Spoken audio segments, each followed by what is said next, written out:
Welcome, everyone, to the monthly meeting of the Knoxville-Knox County Planning Commission. I am Tim Hill, Chair of the Planning Commission, and I'll be conducting today's meeting. Assisting me today is the Executive Director of Knoxville-Knox County Planning, Amy Brooks, and the Planning Commission Attorney, Tasha Blakeney. I'd like to call this meeting to order, and I will now ask Mr. DeArmond to call the roll. Commissioner Huber? Here. Commissioner Browning? Here. Commissioner Levinson? Here. Commissioner Boyer? Here. Commissioner Overton? Here. Commissioner Barger is absent. Commissioner Perez? Here. Commissioner Anderson? Here. Commissioner Higgins? Commissioner Biggs? Here. Commissioner Daly is also informed us she will not be here. Commissioner Gill? Here.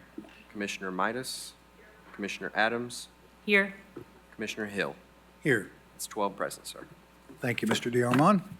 Participating today are planning commissioners as well as planning staff and various representatives of city and county agencies. Planning commissioners are citizens from the city and county who have been appointed by either city mayor or county mayor. We receive no salary and volunteer our time as a service to the community. Now a word about how discussion will take place. After each item is called, I'll read the staff's recommendation. On certain items, I'll call on staff to comment. At this time, the applicant may address commission or defer his or her opening remarks and allow any opposition to speak first. The applicant and those in support of the applicant will be given a total of 5 minutes to speak. I'll then ask for other comments from the floor. The opposition will also be given a total of 5 minutes to speak. If either side wishes to have an opportunity for rebuttal, you'll need to reserve time from your allotted 5 minutes. Applicants and citizens who registered to participate and are attending the meeting in person will be asked to come to the podium and share their name and address for the record where their item is heard. If you'd like to speak on an agenda item and have not registered to do so in advance, please raise your hand when the item is read into the record. I will then indicate when it's time for you to speak, and you can approach the podium at that time. You'll be asked to sign in at the podium as well as state your name and address for the record. If the planning decision on any item is appealed and we need to notify you, we cannot do so without your name and address.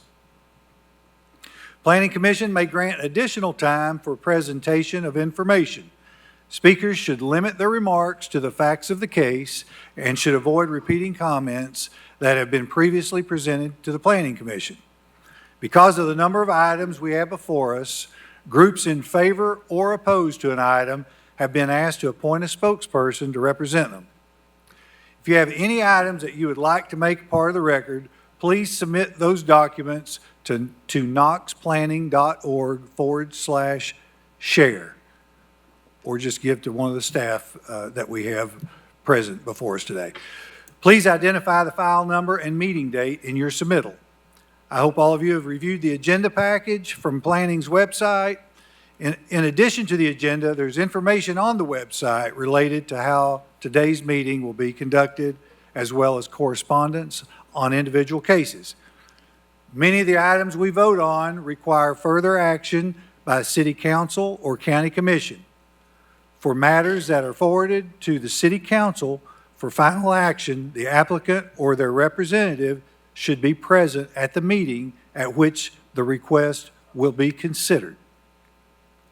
For matters forwarded to County Commission for final action, particularly rezoning requests, the applicant or their representative must, and I repeat must, be present at the meeting at which the request will be considered, or the case will, at minimum, be postponed.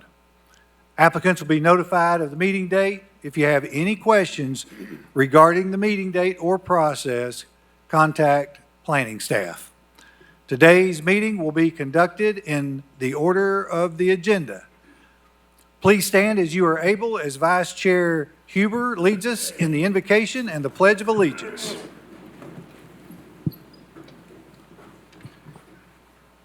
Our Father, bless this community. Help to ensure the decisions made this afternoon are fair, legal, and in the best interest of the total community. As always, keep us mindful of the needs of others, especially those who are in sorrow, need, sickness, or any other adversity. Amen. Pledge allegiance to the flag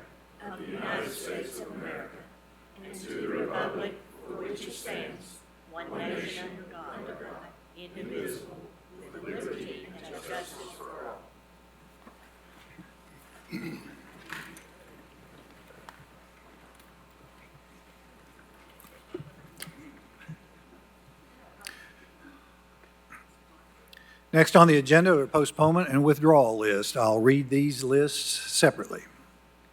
We have no automatic postponements. Under automatic withdrawals, item 15, Knoxville-Knox County Planning. Item 23, Masana Investments LLC. Items to be voted on to be postponed, we'll start with the 30-day postponements. Item number 7, Pleasant Village Subdivision. Item number 10, Damon A. Falconeer. Item 14, Hayo Design and Development.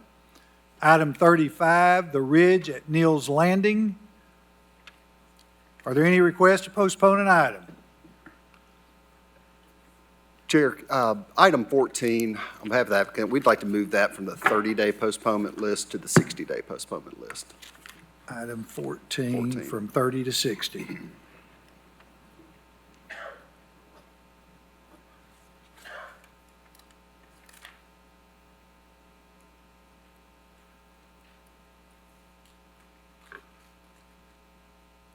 Chair will entertain a motion to postpone items as read for 30 days, and I guess we will be moving item 14 to the 60-day.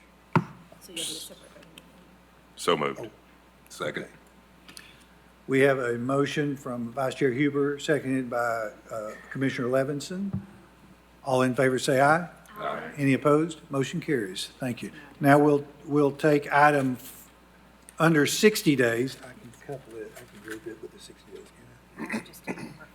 Oh, it's the only one. Okay, yeah. Okay. So now we're going to, under 60 days, we have a request to move item 14 to 60-day postponement. Chair will entertain a motion. So moved. Second. We have a motion to postpone item 14 for 60 days by Vice Chair Huber, seconded by Commissioner Levinson. All in favor say aye. Aye. Any opposed? Motion carries. Thank you. Under 90-day postponements, we have item 32, the farm at Beaver Ridge. Chair will entertain a motion. So moved. Second. We have a motion by Commissioner Levinson, seconded by Vice Chair Huber. All in favor say aye. Any opposed? Motion carries. Thank you.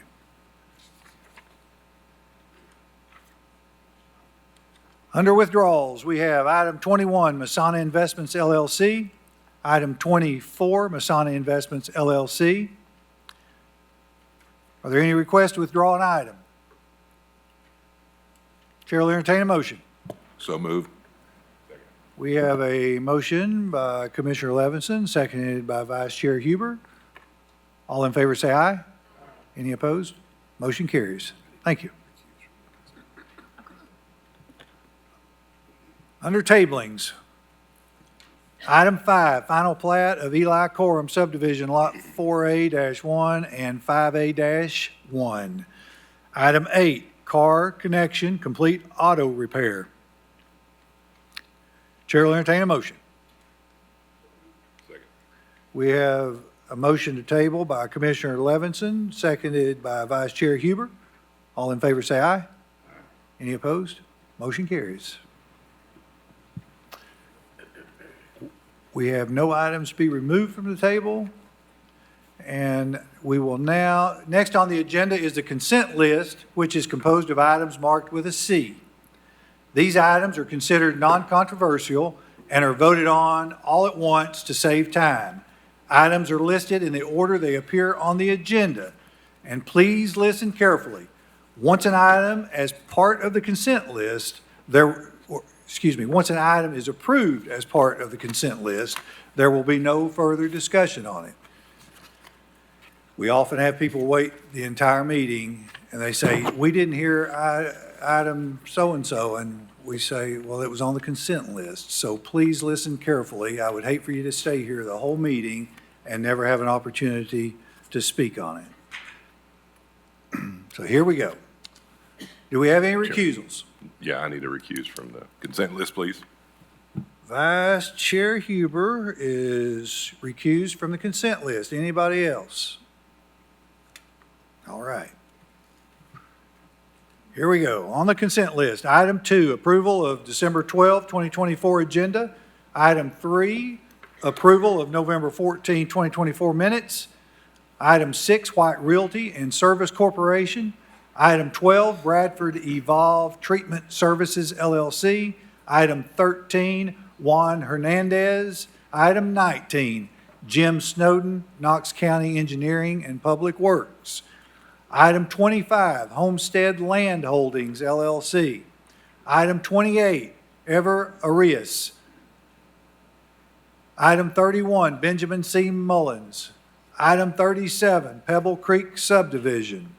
Item 43, Tim and Winter Manis. Item 44, Batson Himes, Norvell and Poe. Item 45, Richard LeMay. Item 47, Homestead Land Holdings LLC. Are there any requests to remove an item from the consent list?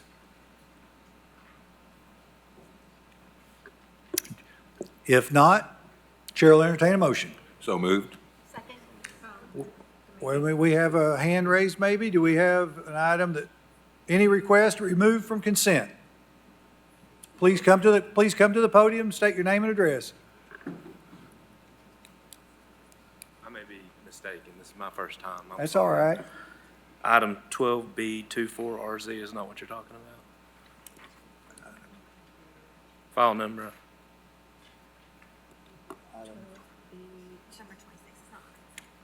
Item 26 is not on consent, so it will be heard. Okay, thank you, sir. Any other inquiries, requests, questions? Okay, all right. Let's see, now where were we? Okay, Commissioner Levinson made the motion to approve the consent list. Correct. And Commissioner Boyer seconded. And all in favor say aye. Aye. Any opposed? Motion carries. Thank you. First item on the agenda is item number 9.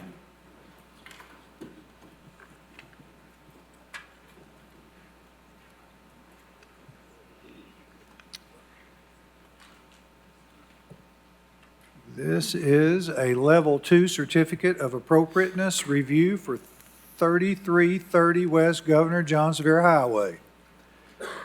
Staff recommendation.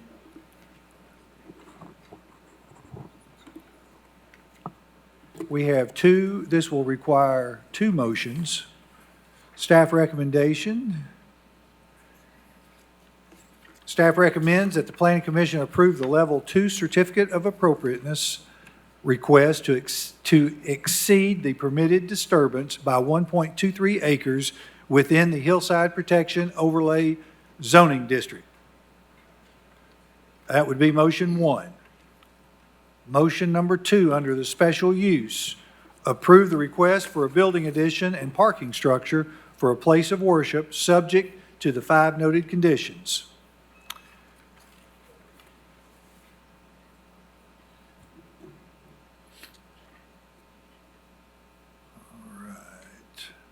All right, is the applicant present?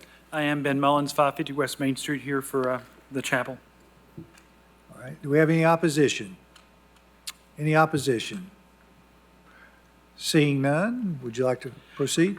Yes, I know there was a revised recommendation from staff this morning. Previously, we discussed this at the agenda review. They were talking about doing an equal amount of reforestation with the disturbance. I've gotten with staff and legal counsel, and they've agreed to take away that portion of the condition and recommend the disturbance because it's still within the 3.8 acres that was disturbed by the easements. And so we accept that condition. We still reserve our objections to the hillside protection applying to this property, but that's going to be something that may come up in the future, if at all. So with that, we would ask that you recommend approval. Thank you. Okay, thank you. Commission?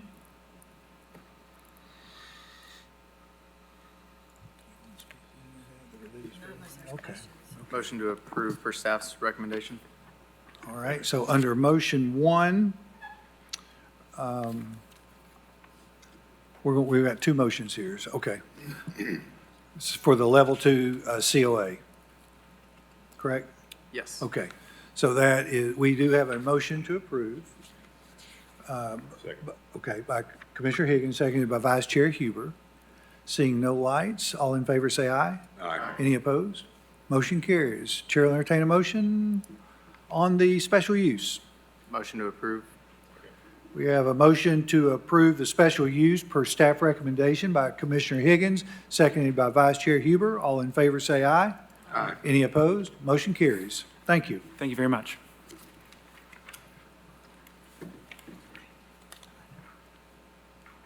Next is agenda item number 11. The applicant is Stuart Anderson. Location, west side of Chapman Highway, north of Wrinkle Avenue. Approximate size of tract, 2.08 acres. Zoning is CG2 and hillside protection. Existing land use is agriculture, forestry, vacant land, and commercial. Proposed use is an automatic car wash. Staff recommendation is approve the special use for a car wash in CG2 General Commercial District, subject to the 7 noted conditions. Is the applicant present? We have a recusal here by Commissioner Anderson. Okay, is the applicant present? Okay. Do we have opposition? All right, would you all like to comment first or defer? Okay. All right, opposition, we have, let's see here, case. How about Tammy McCarroll Burrows?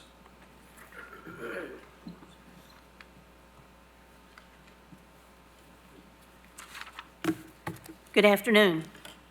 I am president of the Knoxville Civil War Roundtable. Ms. McCarroll Burrows, if you'll state your name and address, please. My name is Tammy McCarroll Burrows.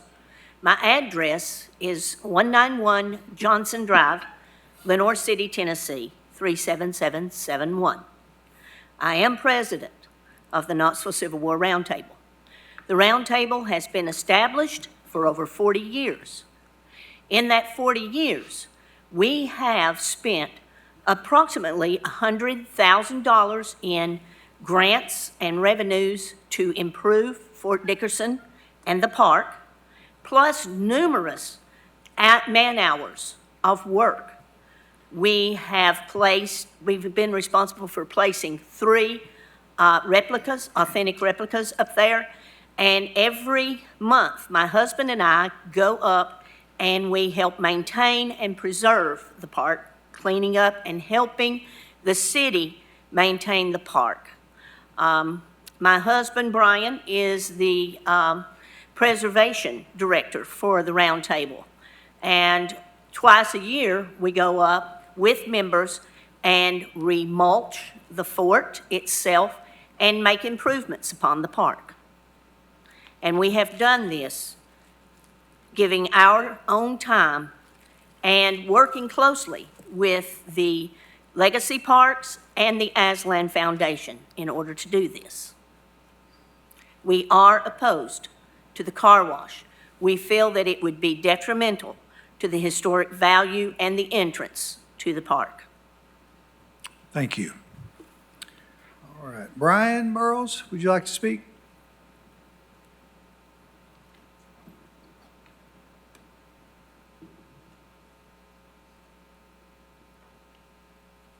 Good afternoon. My name is Brian Burrows. I'm also at 191 Johnson Drive, Lenoir City, 37771.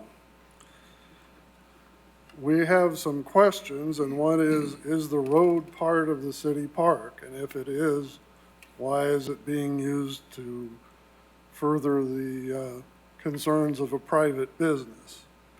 As it has been stated before, we have put 2 of the cannons up there. There are 3. The city was nice enough to put another one up there. There's a retaining wall there that, as has been stated before, cost a considerable amount of money. That was $40,000, and that was 20 years ago. The pavilion is also put up there, the one that's closest to the parking lot, and that was put up there by us. There are several memorial benches to members of the Civil War Roundtable up there. So it's sacred to us. We have, with the Aslan Foundation, we've made improvements at the entrance, and I should say they have. A retaining wall, the circular knee wall that's there, and we would like to have this maintained, as I said, a sacred area. Our concept is to keep knowledge, education, and preservation the highest things that we are concerned with. We have talked with Chris Webster of Parks and Rec, who also has indicated that they have an objection to this. Thank you very much. Thank you. Tim Vane. Tim is not here today. Okay, how about Jim Doncaster? Yes, sir, that's me. Good afternoon. My name is Jim Doncaster. I live at 6101 Round Hill Lane here in Knoxville, 37912. I am a member of the Knoxville Civil War Roundtable. I am a past president. I'm a founding member. I'm currently on the board, but today I'm speaking for myself alone. Tammy is representing us on behalf of the whole board and the organization. Knoxville at one time was very, very important during the Civil War, and President Abraham Lincoln had a very special place in his heart for East Tennessee. We have lost most of the Civil War fortifications that once ringed the city. Everything north of the city, including Fort Sanders, which was the site of the battle for the city, gave way to urban development 100 years ago. In the last several years, we've been able to save and protect land that was still available south of the river due to the topography. It's been slow to develop. And the Aslan Foundation, the Legacy Foundation, the American Battlefield Trust, and the Knoxville Civil War Roundtable have joined forces to acquire what has become the High Ground Park. That's an Aslan Foundation acquisition that includes Fort Higley, which is a trench work really, and a redan. And Legacy was able to buy land that was threatened with development of condos across there at a place that they call, I think, City Bluff Park. We've always called it Armstrong Hill. And there was a battle there. Mr. Doncaster, if, I'll extend you another minute here, but we are over our time, but if you just be aware of the minute. Okay, sir.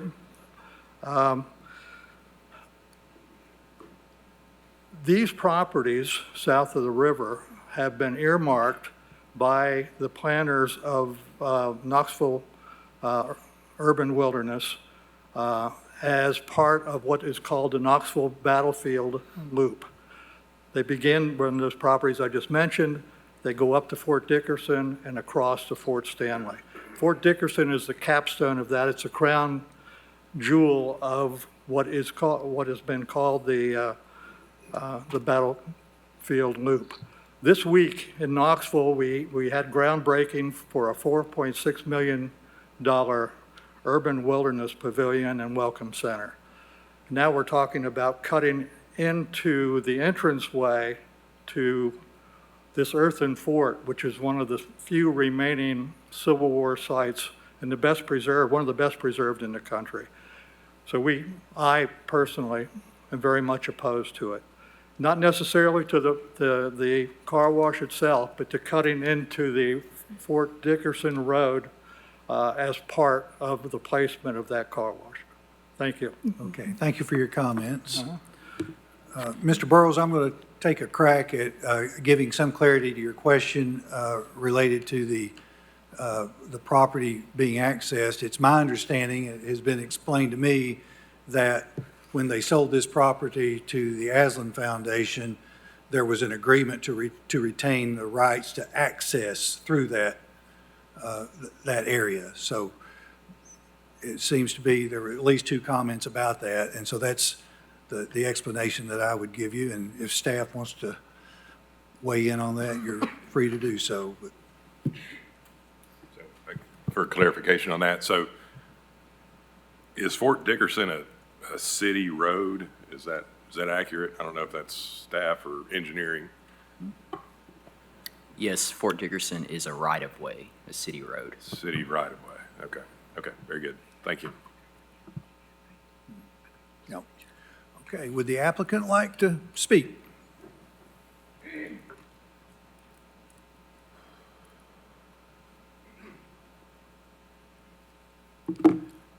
Shannon Harper, 1119 Scenic Drive, Knoxville, Tennessee, 37919. Our goal of this car wash is to provide a safe car wash for our customers.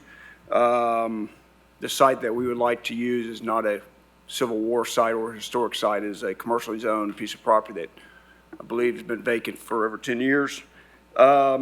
We worked with our civil engineer, Will Robinson, to come up with any other options to avoid having to use the city road. He said that there is no safe way to create a left-hand turn across Chapman Highway without using the red light. 10 years ago, when the Aslan Foundation did the development with the city, they deeded access to Fort Dickerson Road, as you've already mentioned.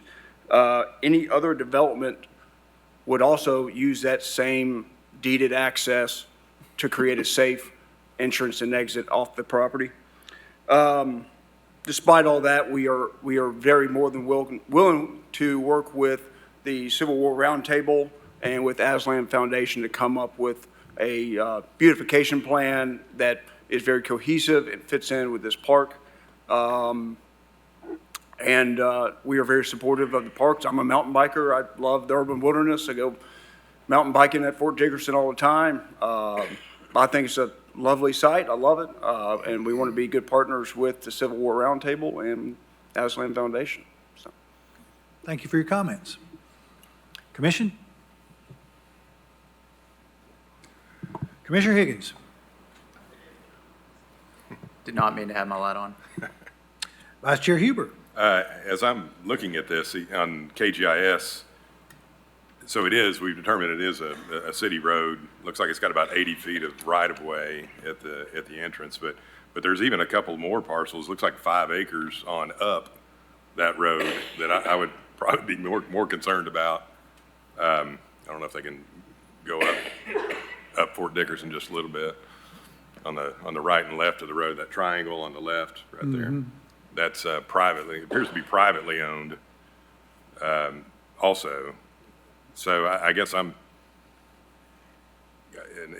all about preserving the history and that type of thing, but I do think we need to keep safety in consideration. And this is a city road, which means you have access to it, a neighboring parcel that they could access on that. So just wanted to point that out, that there's some other potential development could happen further up Fort Dickerson, but just throwing that out there for discussion. Commissioner Adams? Thank you. I'm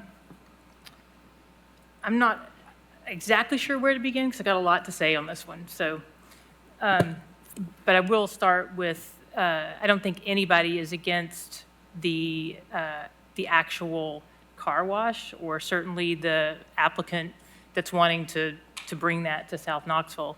I think they've done really wonderful projects and didn't see anything in the case file that indicated any concern there. what I saw was that engineering had worked to make this possible. And that is engineering's job. Like, how do we figure this stuff out? How do we make it work? But the case that we're supposed to be looking at is a special use. Like, should we do this? Not can we, but should we? And there are 25 comments on this, and we get comments all the time for so many different cases. But every single one of them is against this for reasons, some that have been brought up by opposition today, some that haven't.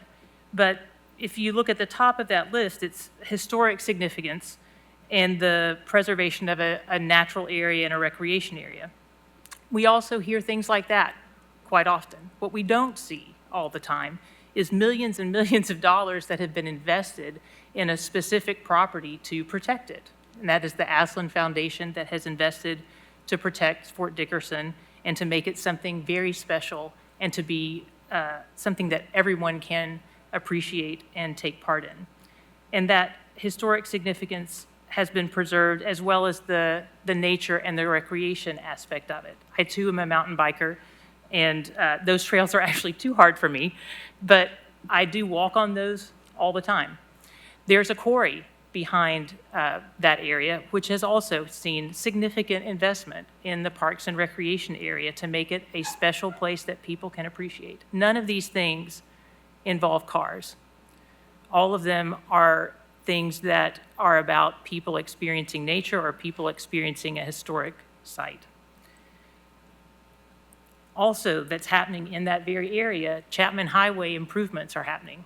Finally, I'm very excited about those. But they are focused on bike and pedestrian safety and to make sure that those changes are making that Chapman Highway all the way up to that very intersection less car-centric and more human scale. I do not see how a car wash is compatible with that.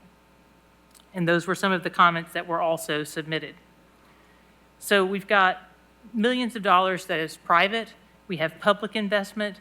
We have historic organizations that are all saying, we don't want this. We do want development there, but we don't want an auto-centric development there. For all of those reasons, and one more, which is that a matter of feet from this location, there used to be a car wash on the other side of Chapman Highway that was torn down. I'm assuming it was torn down because it was not successful. And now it sits as an empty concrete pad. So while I appreciate the investment and the mountains of work that have gone into this project for its planning, especially from engineering, I do not see how this is compatible with what is there currently and what the vision for that area is. And I would like to make a motion to deny the special use.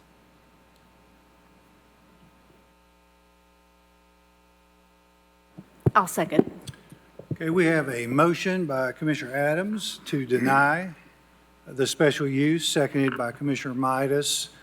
I would like to question Commissioner Adams that under CG, where are we, CG2 here? Under CG2, there are many car-centric uses by right. So we may have those same no's if we get a Taco Bell with no drive-through, but they could do that by right. So how would you respond to a car-centric by right use? I'm responding to the case that's in front of me right now, which is a special use for this particular auto-centric designed. But your basis for that was that it was auto-centric, but there, chances are it's going to be an auto-centric use under CG2, and by right, if not by special use. If we want to go into hypotheticals, I'm not going into hypotheticals, I'm using the CG2 under the uses allowed by right. And all I'm saying is, I'm not saying right or wrong, I just want to, I guess, continue the conversation that if the foundation of that reason is auto-centric, almost, the predominant uses in CG2 are auto-centric. I think what the issue is that we're supposed to be looking at, is this an appropriate place for a large car wash? And I think for the matters that I raised up, which were largely brought up by the community, but also additional ones, it is not an appropriate spot for a car wash. Commissioner Gill. Yeah, so I guess I have a few comments to keep the conversation going, Commissioner Hill, since you brought up an interesting point. So in regards to CG2, I will say that I think my interest in planning started with a development that was looking to put a fast food restaurant into a CG2 with the drive-through, and you know what that could be construed as an auto-centric business as well. And I think that the difference is that in fast food restaurants you go in to eat. So if you have human scale building in those regards, you put the building close to the setback, you have entrances that are accessible to pedestrians, you allow families to walk in and access your business. A car wash, the intent of that building and that business is not to have people come in and inhabit the space and utilize the business as a space. It is a place for staff to be while cars are being washed. There is no need for somebody to walk into that business. So at this point, the CG2 designation may have auto-centric businesses, but that's because those people are being transported to a business that then they are interacting with on a human scale. A car wash is for cars, by cars. People don't get out of their car to engage with that, other than if they need to go to the bathroom or purchase a pop from a vending machine. There is a sidewalk that is in the plan, which is obviously, you know, a good thing. But I do share Commissioner Adams' concern with the reason that this is not allowed by right and is in a special use, because this is not a business that is intended to be accessed by humans, by pedestrians. It's intended to be accessed by people remaining in their cars. So whether or not this is appropriate for this site is actually the question on here. This is a truly auto-centric business. It would be more appropriate, in my opinion, to be in a CH zone or something that is intended to be entirely on a highway or accessed by cars, in contrast to a business that may be accessed by car, but then once you're there, you're interacting with that space as somebody who's out of their car walking around. Thank you for your comments. Commissioner Midas. Yeah, I was just gonna say the same thing that Commissioner Gill did regarding auto-centric. I mean, a Taco Bell without a drive-through doesn't seem like something that's as auto-centric as a car wash. Thank you. All right, we have a motion to deny. Let's take a vote. Oh, Vice Chair Huber. Thank you, Chairman. Yeah, I just was looking at it, and I think those are great comments by Commissioner Adams and Commissioner Gill. It's in a mixed-use special district, you know, which allows a lot of different things. It is zone CG2, which also allows a lot of things by right, as Commissioner or Chairman Hill had mentioned. It's first off about safety, and we need to get people in and out if they're walking, if they're riding bikes, if they're doing anything, driving in and out of anywhere safely. And as I'm looking at the traffic counts, you know, depending on where you are on Chapman Highway in that area, I mean, it's pushing 28,000 cars a day. That's auto-centric. That's not walkable. It's right at a mile from the downtown core of Knoxville. So it's very close. Now, I would love that if there were sidewalks, and I don't know if there are sidewalks from there all the way over to the bridge downtown, fully linked right now, but I think that will probably come in the improvements that come down through there. To me, the car washes like that, it is definitely car-centric, but it's a convenience. It's there to serve the traffic that's already there. It's not drawing traffic in. It's like you're driving by and go, oh yeah, I need to run through and get my car washed. So you pull in and you pull back out.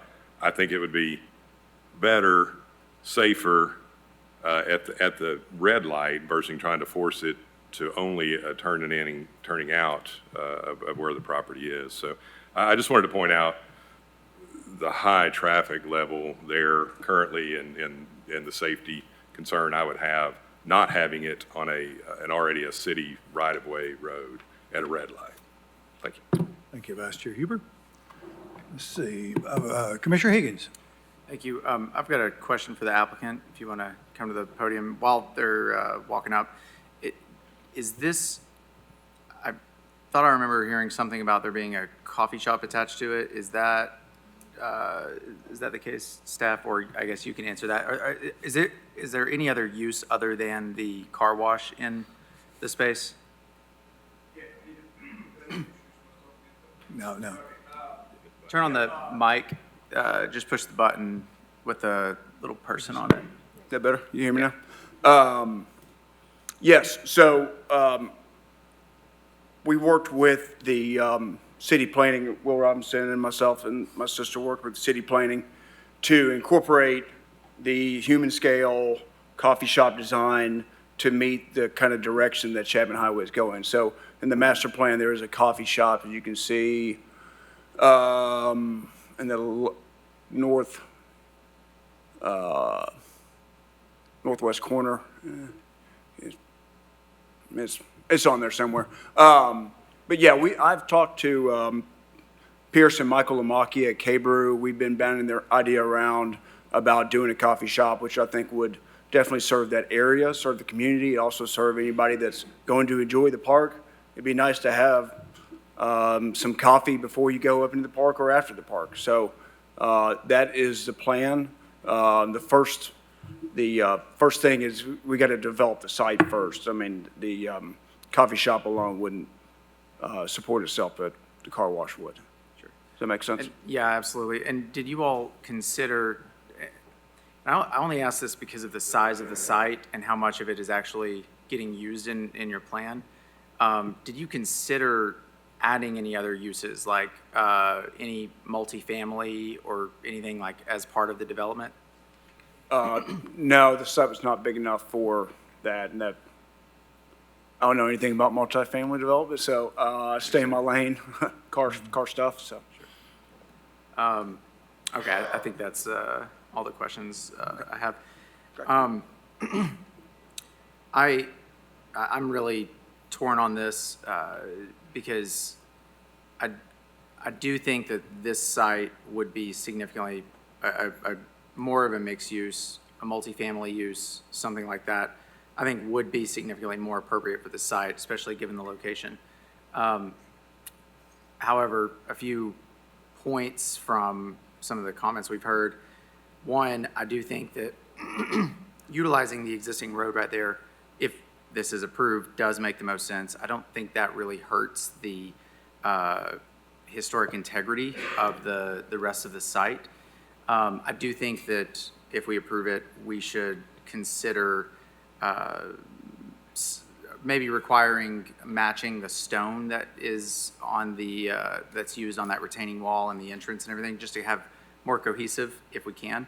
But in terms of the use itself, being this close to downtown, I do wish that we were looking at something less car-centric. But I also know that from living downtown, there are not car washes in the downtown area or even down Chapman Highway. Not many options. There's a few self-service options. And one thing I know from experience, and I'm sure is happening here, is people who live in these areas and are in their vehicles around these areas are going out of their way to go to a car wash. So in terms of thinking about, trying to minimize the amount of time that people spend in their vehicles between point A to point B, I do think that having one in a location like this that is heavily traveled and there's not a service, this service does not exist in this area of town, I do think that it could help minimize some of those trips overall in the city. So I disagree with the site is, I think, big enough to have other uses. It seems like there's some space that's not being used and there's always vertical options. But overall, from looking at this one specific use, I want to agree, but I don't fully agree that it is inappropriate. So. Thank you. Commissioner Adams. The question about multi-use, mixed family, that was one of the comments, you probably saw it as well, that the community around there was saying, this is what we'd really like. But the questioning about the coffee shop, I just want to clarify, and I appreciate that you asked the applicant, but in the case file, and I did follow up with planning staff after agenda review, because that was, that's a compelling sort of component to this to maybe soften that. But it says it's being contemplated. It's not a guarantee. The applicant did say that, they're going to build out a car wash first. And to me, having seen enough of these now after 5 years, sometimes those things just never come to pass. The first part happens and the other part doesn't. So I don't feel comfortable taking the concept of some type of restaurant or coffee shop or something there as something to hold on to soften that. And that's one of the other reasons that I'm voting for denial. Okay, Commissioner Higgins. Question for staff, is that something that could be included as a condition? No, it is not. We can't condition the uses. Okay. Okay, everybody clear on what we're voting on? We have a motion, Vice Chair Huber. I know it's hard to see me over here. No, just to kind of dovetail in on Commissioner Higgins, on the number 7, under the conditions, because I do like that idea. I mean, and I think you can do things and require them to be architecturally tied more to something. I don't know if we can somehow tie it to Fort Dickerson, some of the architecture with it. But certainly, I like maybe a little monument, a small monument or something that kind of ties in with that entrance. But, I mean, under number 7 right there with the conditions, it says enter into a memorandum of understanding with the City of Knoxville Engineering for maintaining off-site street trees and shrubs along Fort Dickerson Way. Cost of these improvements will be responsibility of the property owner. Yeah, I don't know if would you guys be open to the applicant, if Mr. Harper, you could work something in there, something that helps tie the property in a little bit better to the historical area over there. So I'd be supportive with that condition. Okay, everybody clear on what we're voting on? The motion and the second is to deny the special use. Here we go. All in favor to deny the special use, say aye. Any opposed? I think the noes have it, but let's take a roll call. Call the roll, Mr. DeArmond. Commissioner Huber? No. Commissioner Browning? No. Commissioner Levinson? No. Commissioner Boyer? No. Commissioner Overton? No. Commissioner Perez? No. Commissioner Anderson is recused, sorry. Commissioner Higgins? Commissioner Biggs? Yes. Commissioner Gill? Yes. Commissioner Midas? Yes. Commissioner Adams? Yes. Commissioner Hill? No. 8, that's 8 no and 4 yes. Motion to deny fails, 8-4. Chair will entertain a motion. I'd like to make a motion to approve the special use for a car wash in CG2 district subject to 7 conditions, and on the 7th condition, that the owner developer work with the city on some sort of structure that ties into Fort Dickerson Park. Second. Could I clarify my intent with that? Can, whoever's in control of the screen, could you go to street view of this?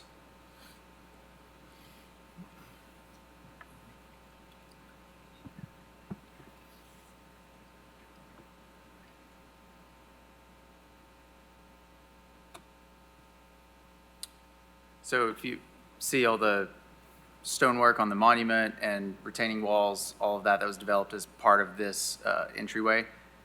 I noticed on the plan there's some retaining walls, and I think that just with site related things, and I don't want to get into trying to design anything for them. I like the building design, but my thinking is if they would be okay with trying to match that stone, at least on the retaining walls that they're building, and, maybe elsewhere, design depending.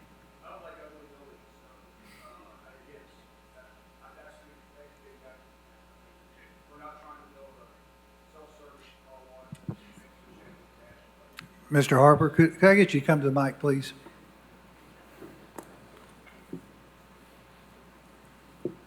They like your commitments on record here, so. Yes, we'll make a pretty wall.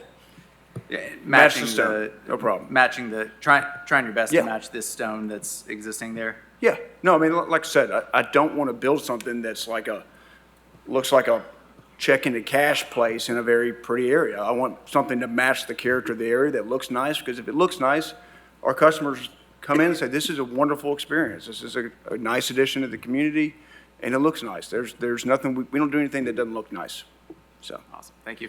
Yeah, and I just think in regards to some of the concerns we've heard around Fort Dickerson, I think if matching this prevailing material that we're seeing in the development, I think that could help making it feel a little bit more cohesive there. So that's my intent with that, if we can Okay. somehow. Vice Chair Huber, let's try to refine. Okay, I'll amend my motion to approve the special use for the car wash in CG2 up to the 7 conditions, with number 7 not only maintaining and working with the city of Knoxville, but also to do their best to match the existing retaining wall, stone retaining wall in the area for any stone that's used on the building or on the retaining walls. Second.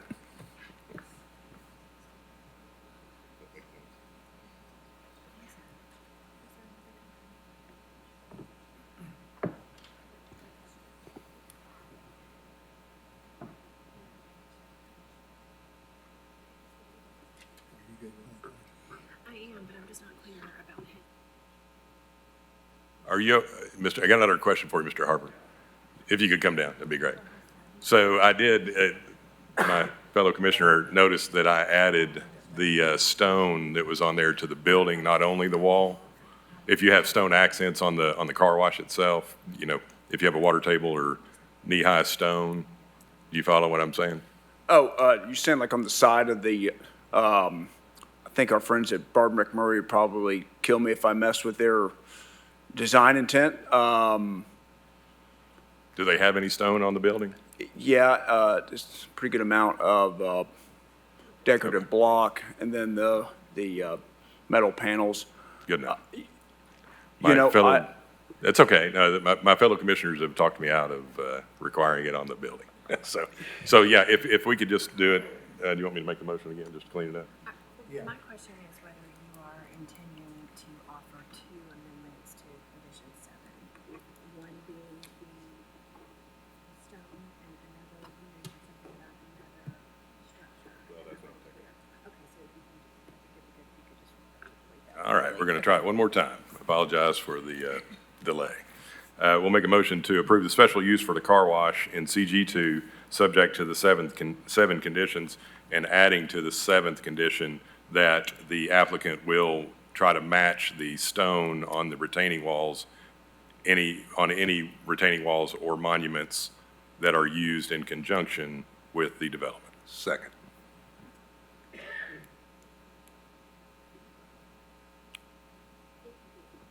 I see Mr. Harper there looking, are you? Yeah, Okay. yeah, I'm okay with that. So Okay. monuments, retaining walls, like landscape features, yes, Exactly. yes. All right, so we have a motion to approve the special use, subject to the 7 conditions, and expanding the 7th condition to use a matching stone material to tie in the neighboring historic walls, right? Is that what we're, okay, okay. The historic elements that are present. And Commissioner Levinson seconded that. Is that correct? We got that? Are we ready? Okay. Yeah, apologies to prolong this, and I know where this is heading, but I guess just curious for my own edification. So there's CH2 about 3 miles down the road on Chapman, which is, you know, intentionally auto-oriented zoning. So I guess I'm just still struggling with the fact that, you know, we're trying to kind of, it feels like shoehorn an auto-oriented zone in CG when CH is readily available, like close by. So I guess just curious if anybody can help me. Be mindful that our old zone was equivalent zone under CG2. CG1, 2, and 3 was C3. We had a commercial highway old zoning designation as well. So those were all in car-centric locations, but CH was considered more intense, allowed, in that case, I think some outdoor storage was one of the bigger differentiations. Okay, that's helpful. Thank you. All right, so here we go. All in favor, say aye. Aye. Any opposed? I think we've got the same, do we have the same 4 noes? Is that fair to say? Okay, is that right? Okay. Motion passes 8-4. Thank you.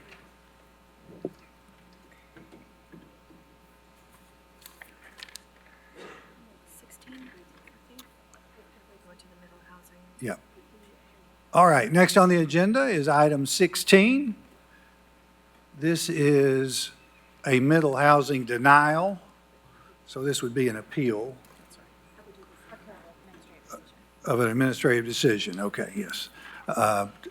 Which was to deny part of a middle housing application, which was case number 10-E-24-MH, to construct a new stacked 22-foot by 24-foot duplex with internal garage at the rear of the property behind the existing structure at 1214 Callaway Street. Administrative denial reads as follows. The project as presented in the attached application does not meet the applicable standards per Knoxville City Code, Appendix B, Zoning Code, Article 4.6. The second primary structure does not meet the required front setback, which is refers to Article 4.6.C.3, required interior side setback, Table 4-4, nor the intent of the middle housing standards, Article 4.6, which states it's intended to promote the development of neighborhood-scale housing forms which are compatible with existing housing in the surrounding area. Article 4.6.E.4 states to generate new middle housing buildings that are similar in footprint, height, and setbacks with the existing neighborhood.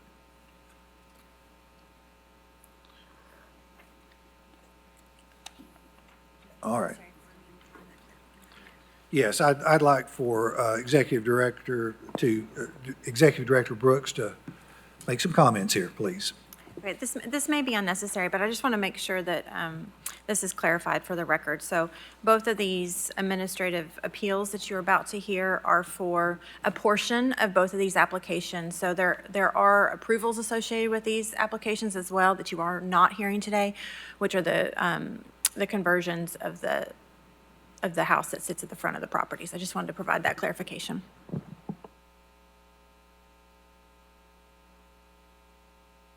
So the house in front is approved? Okay, all right. Okay, I see the applicant is present, are present. Do we have opposition? Any opposition? Seeing no opposition, Mr. Bartholomew, would you like to proceed? Yes, thank you. State your name and address, please. Thank you. Parker Bartholomew, 5406 Summit Ridge Lane, Knoxville, Tennessee, 37921. This is a discussion that started on February 21st, one day after MMH went into effect. At the time, Mr. Marlowe sent an email to many of those in planning, zoning, plans review, and the administration, asking a variety of questions on how the new law would be interpreted on this particular lot. This culminated with an in-person meeting with staff on May 29th. Staff had multiple issues with that meeting, and we tried to address them. Single-family houses are not allowed in MMH, so Mr. Marlowe turned the existing houses into duplexes. We are not allowed to mix missing housing types, such as no duplexes with a triplex, so Mr. Marlowe designed them all as duplexes.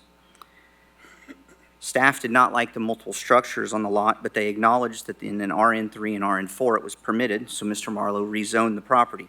If you'll recall at the rezoning, this plan that's before you was discussed. Multiple variances were also required because these are small lots of record, all of which Mr. Marlowe received.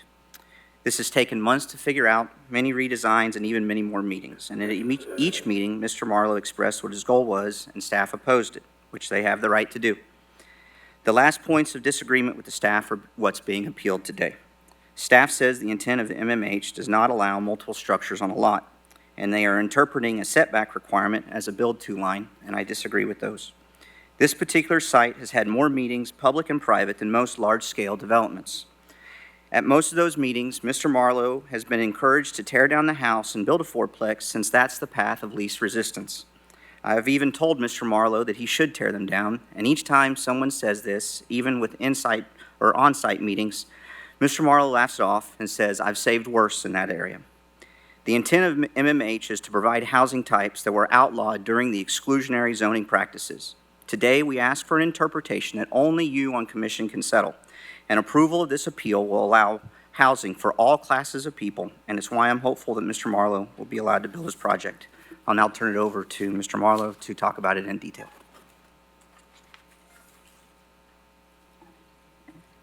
Hi, R. Bentley Marlowe, 322 Douglas, 37921. So as Mr. Bartholomew explained, I've been diligently working on this project since February. I had demolition permits revoked because these were on a National Historic Registry, which I was unaware of at the time. And I have expended a lot of effort and time and money to find a way to save the houses. And really the only way to do so is to find additional square footage and revenue to justify the construction loan. And I've done that in this proposal, which in my understanding, and I think a layman's interpretation of the missing middle article, checks every box. I save historic homes, I save mature trees, I increase density responsibly in a manner that's consistent with historic growth patterns of Mechanicsville, and I place parking and utilize the alley. Before you is two parcels. I mean, if I think of them as all together, but if you recall, there was a third one that this commission approved a rezoning to RN4. City Council, upon second reading, kind of shocked me and denied that. It's actually smaller than either of these two lots by 5 feet. And under base zoning, the BZA documents I passed out shows that I've got the BZA variances awarded to build the exact same structure on an RN2 lot. So it can be done under base zoning, the same structure. The only difference, no one can live in it. So to me, if missing middle has any intent, it's to increase housing options. The argument that this doesn't fit the character of the neighborhood is totally false. I think it's fabricated to extend a NIMBYism type of objection, because I just demonstrated by getting the BZA approval that I can build the same exact structure under base zoning, but I can't let anybody live in it. Planning staff's report also mentions that this doesn't comply with historic development pattern in Mechanicsville. They direct you to the 1917 Sanborn map. That would be page number 92. On it, directly across the street, Callaway was named Chambers back then, or Chalmers. Directly across the street is Middle Alley. It's labeled Middle Alley. There are over 12 dwelling units that front that alley. In fact, this very alley, at the opposite end, behind 1106 University, it's addressed, is a single-family home that I own that is on the alley, less than 2 feet off the alley. And just for comparison, I've got to scale a little model here. What you see is the two before you, but this is the RN2.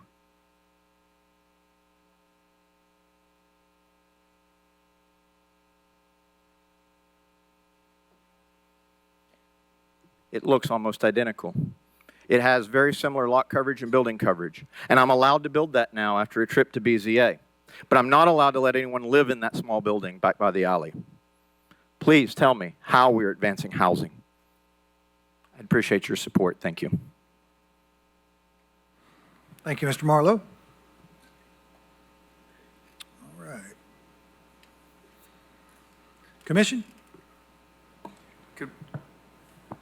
Yeah.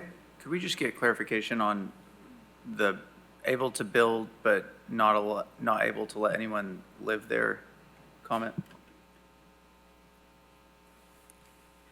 So I got it approved as an accessory structure. It's a detached garage with storage above it.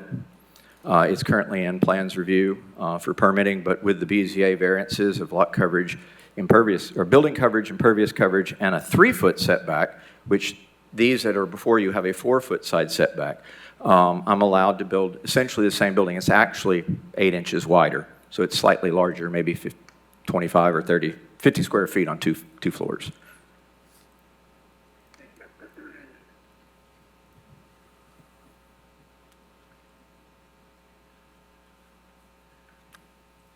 Commissioner Gill.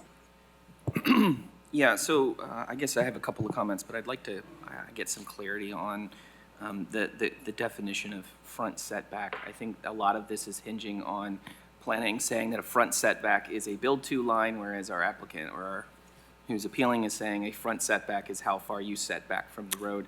What Ms. Crockett, would you like to comment?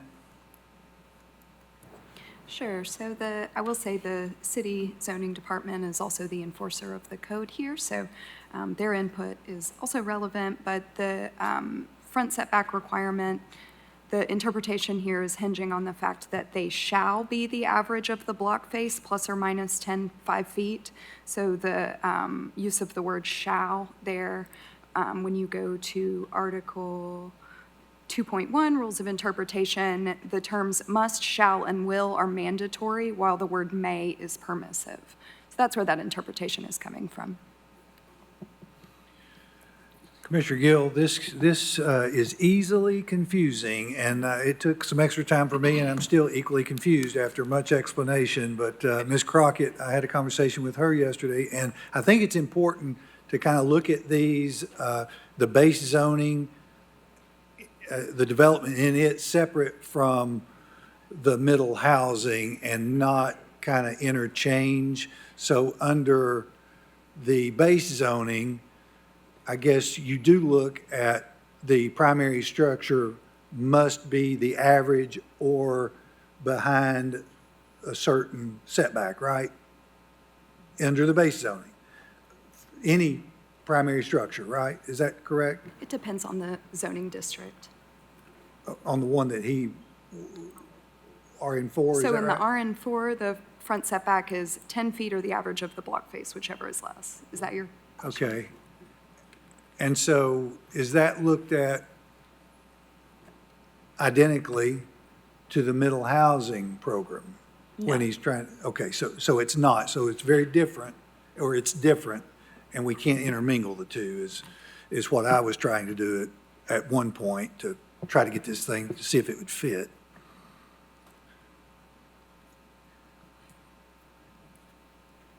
But continue on, Commissioner Gill.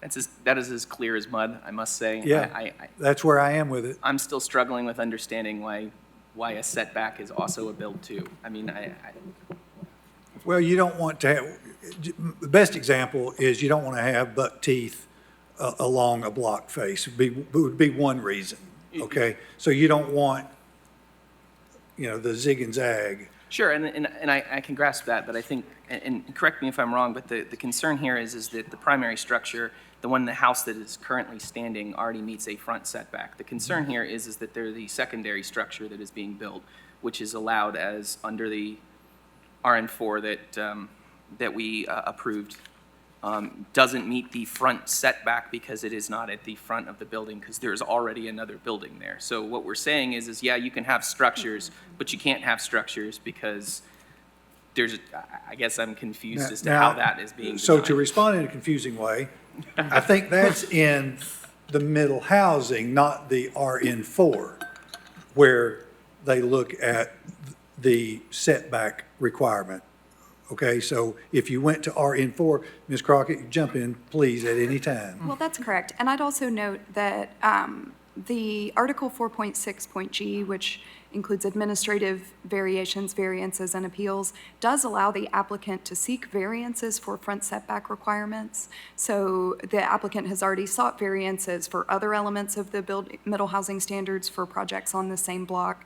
However, we'd also recognize that the primary basis for the denial is not meeting the intent of the middle housing standards. So the reason that these front setback requirements are confusing is because the middle housing standards standards, our first round of these, as we've discussed, were written to address, primary structures, infill construction, primary structures on that lot. So the front setback requirement would apply there to be in line with the block face. Yeah. Thank you. So I guess that neatly brings me to my next kind of, I guess I'll make a comment, is that this has become a bit of a frustrating issue. We have had multiple meetings at this point. We brought it up in the November meeting about how we're, as Mr. Bartholomew said, we allow under missing middle up to 4 units, a quadplex in a lot, which is a fairly imposing use, and some have suggested that we allow that to be broken up. We had a conversation about that, how we were going to review that, of what's the difference between 2 duplexes and 1 quadplex. And here we are in a situation where not too long ago, we tried to solve that problem, so to speak, as a body by allowing the applicant to rezone a property from RN2 to RN4 such that he could use primary structures, on which I objected to at the time for this exact reason that we're now sitting here before. And here we are, yet again, having a conversation about why he can't put these 2 structures on here. And now we have a lot that is now RN4, 2 side by side, which he could bulldoze and put whatever he wants up that is a significantly higher use case, and he continues to try to make it work within the middle housing guidelines. So I have to express some frustration that we're yet again dealing with an appeal or trying to make missing middle work for a use case that either it is not intended to be used for, in which case we need to move on, or is not meeting the intent that the body that we are sitting here has insinuated multiple times. So that's all. I'll leave it at that. Thank you. Commissioner Midas. I agree with Commissioner Gill. I think by approving the RN4, we're in this situation. I feel like the applicant has an idea of what he wants, and he's trying to make it work and creating a lot more work for himself and staff. I don't see that as keeping with the character of the neighborhood. If he wants to keep the first 2 of the primary structures, which he is allowed under missing middle, I am in complete agreement, and that has already been approved. I do not think that that is appropriate, especially in the middle of a neighborhood where there's no surrounding RN4. It's not on a corner. I'm going to make a motion to approve staff's denial of, well, I guess there wasn't a recommendation, but I'm make a recommendation to deny the request. The appeal? The appeal request. Okay, we've got a motion by Commissioner Midas to deny the appeal, seconded by Commissioner Boyer. And we still have more discussion here. So let's go with Commissioner Overton. Thank you. I guess I'm a little confused. I guess we're all confused. That'll be the theme of this one. If you can have multiple structures in RN4, right? Then you have a property that's RN4 within, or it is in such a way that missing middle applies. Now, even though you can have multiple structures in RN4, we're saying that you've now got a setback requirement that virtually makes that not feasible. So now because of an I don't know what it is. In middle housing. In middle Under the housing. middle So housing, now yeah. because it's in middle housing, which is intended to allow more development and more housing units and more flexible standards to increase places for people to live. Now you're saying that if this wasn't in the area in which we intended to have increased density, it would be allowed because you can have multiple structures, but because it's in missing middle, the setback requirements make it such that you can't have it. You can't have it, right? That's right. That's just exactly doesn't make any right. sense. But again, it takes, it took me a long time. I'm still getting there. I think RN4 was intended to be a little more intense, and then with conforming lots. And so this would be is this a non-conforming lot? Well, it would be a non-conforming lot. So I think the kind of the rub there is, or the differentiation is, we're dealing with a non-conforming lot. And then I guess could they go to BZA and seek some additional variances under RN4. Yes, Director Brooks? If you don't mind, I'll just say a couple words, and maybe Ms. Crockett also wants to weigh in. But, so, the applicant doesn't have to pursue this development under middle housing standards. That is an option. It's not a requirement just because that it's allowed in this particular land use classification. They can pursue development under the RN4 standards. I think the challenge is what you all are struggling with, and it's a new standards, new part of the code, is the mixing of the two. That was never the intent, was to mix the two standards together. Obviously, so I think that maybe that's one of the challenges that we're seeing here. And so again, middle housing is not necessarily about the density, but it's more about the relationship. It is intended to allow more intensity on a site, but it's more important about the relationship to the street that it has. That's how our standards are currently developed. Ms. Crockett, is there anything you want to add? Oh, I'm with you. I mean, I think that, I don't think what you said is silly. I just think that the outcome is a little bit silly. I think that if the intent of missing middle is to have allow duplexes in some, density or,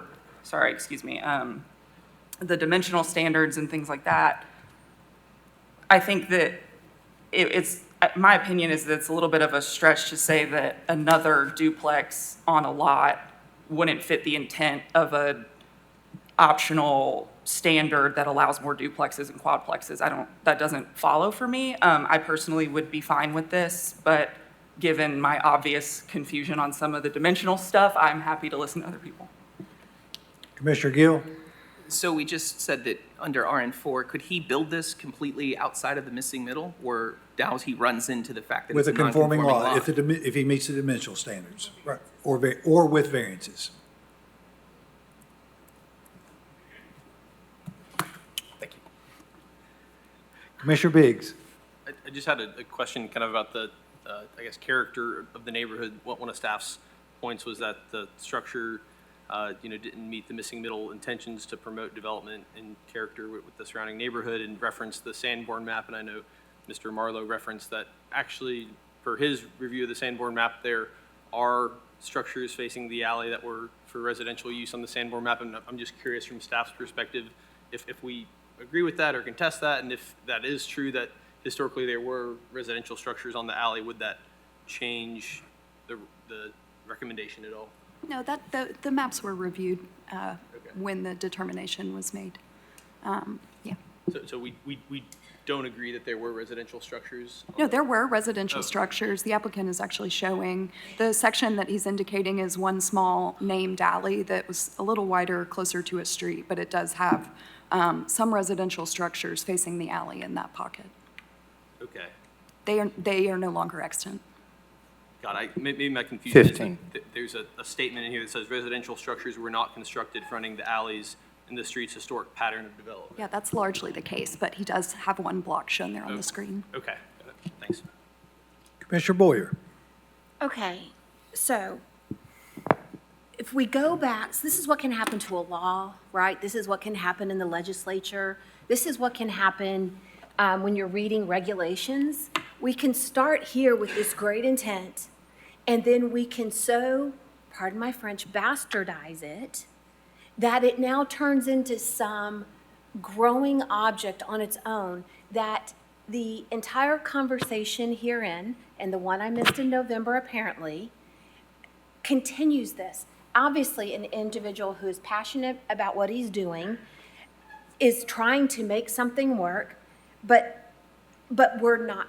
It's at some point, right, if we have to go to this many contortions to make something work, and I also heard our executive director mention other variances which have already been sought and approved, or sought and are under review for this same property. So how many machinations have we already gone through?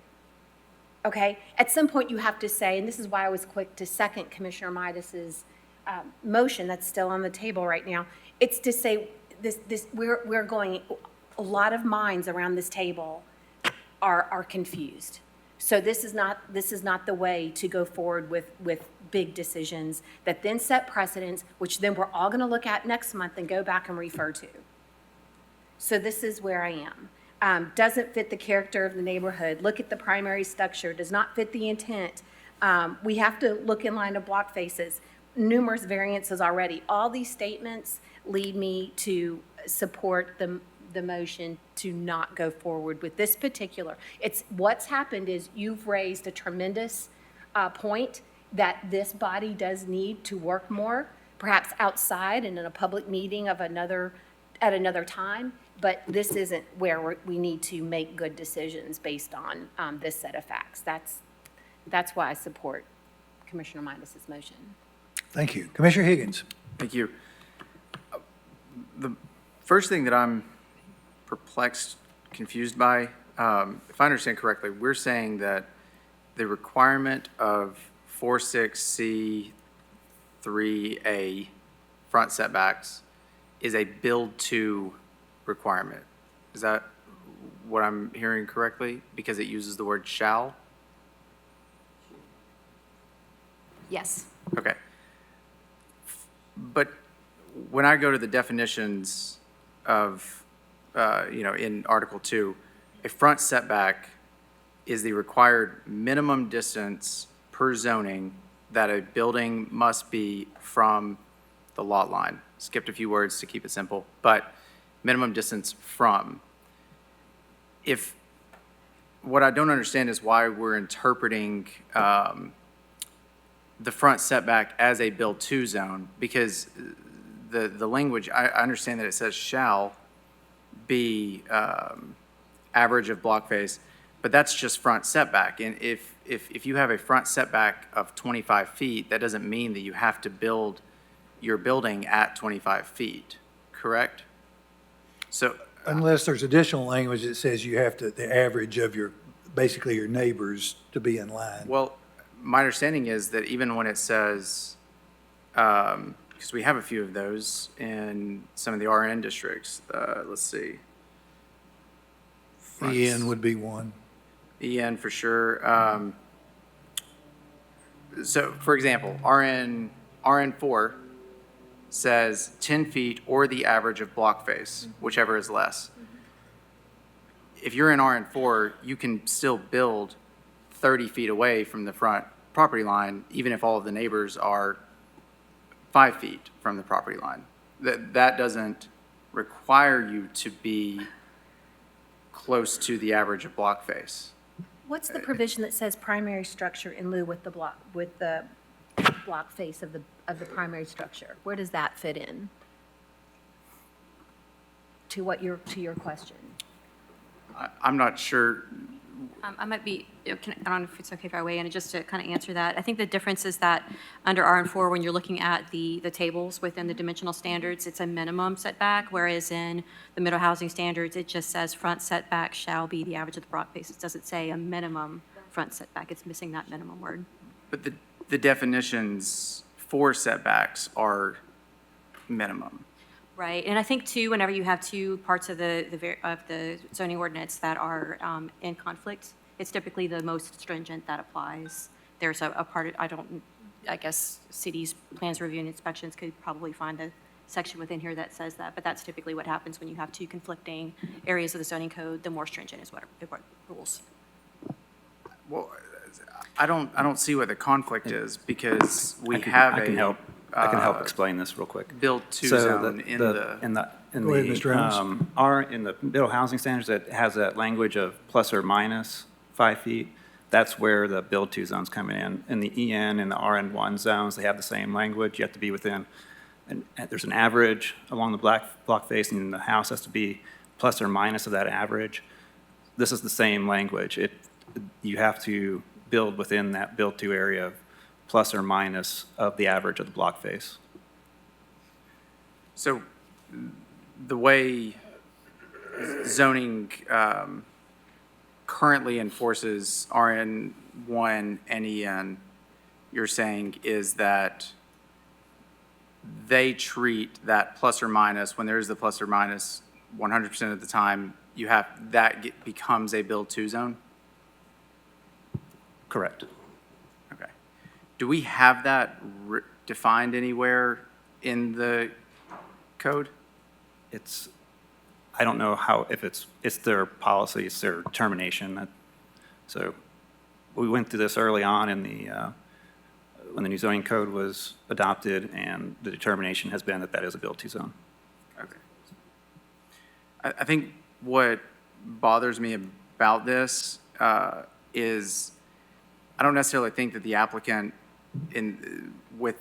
at least in regards to this, is necessarily creating complexity. I think that there's a somewhat vague situation set up in the code, and the interpretation of that is not written anywhere. So it makes complete sense to me for someone to look at that and read that it is a setback and believe that because we have in the definitions, we have setbacks and we have build-to zones, to read setback and assume that that means setback and not assume that it means build-to zone. So I think if there's a complexity or a problem here, I think it's a lack of clarity within the code. But if it's written, as I understand Mr. Reynolds, if it was written identically as EN and RN1, I don't think we've ever had any confusion under those zonings. Perhaps. That I'm aware of. I think.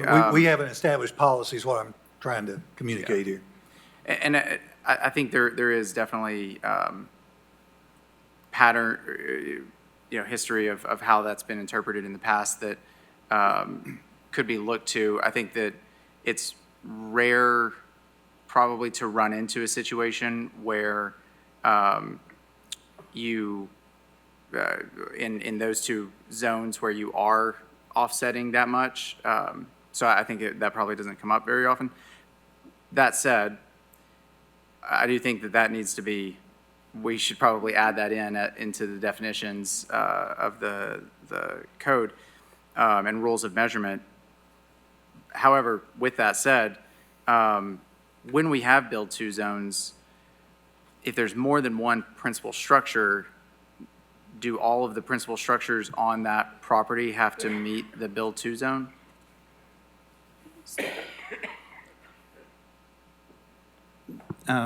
So in the RN1 and EN, you can only have one principal structure per property, so it doesn't really apply. In other zones, like the commercial zones, where there is a build-to zone, there is a build-to zone percentage as well. And so X percent of the building width has to be within the build-to zone. So as long as that percentage of building width is within the build-to zone, then you're fine. So you could potentially have another building behind. In the residential zones, there's no build-to percentage per se. It's just as long as part of the structure is within that setback, that build-to area, then you're fine. And I think Commissioner Higgins is probably wanting more specifically as you compare RN4 to the middle housing program, if you would remark on that. Yeah, so RN4 just doesn't have a build-to zone. It has a minimum setback, but it doesn't have a build-to zone, so you can build multiple structures wherever you need to, as long as you're outside of the setbacks. And I understand that this is worded in a way that it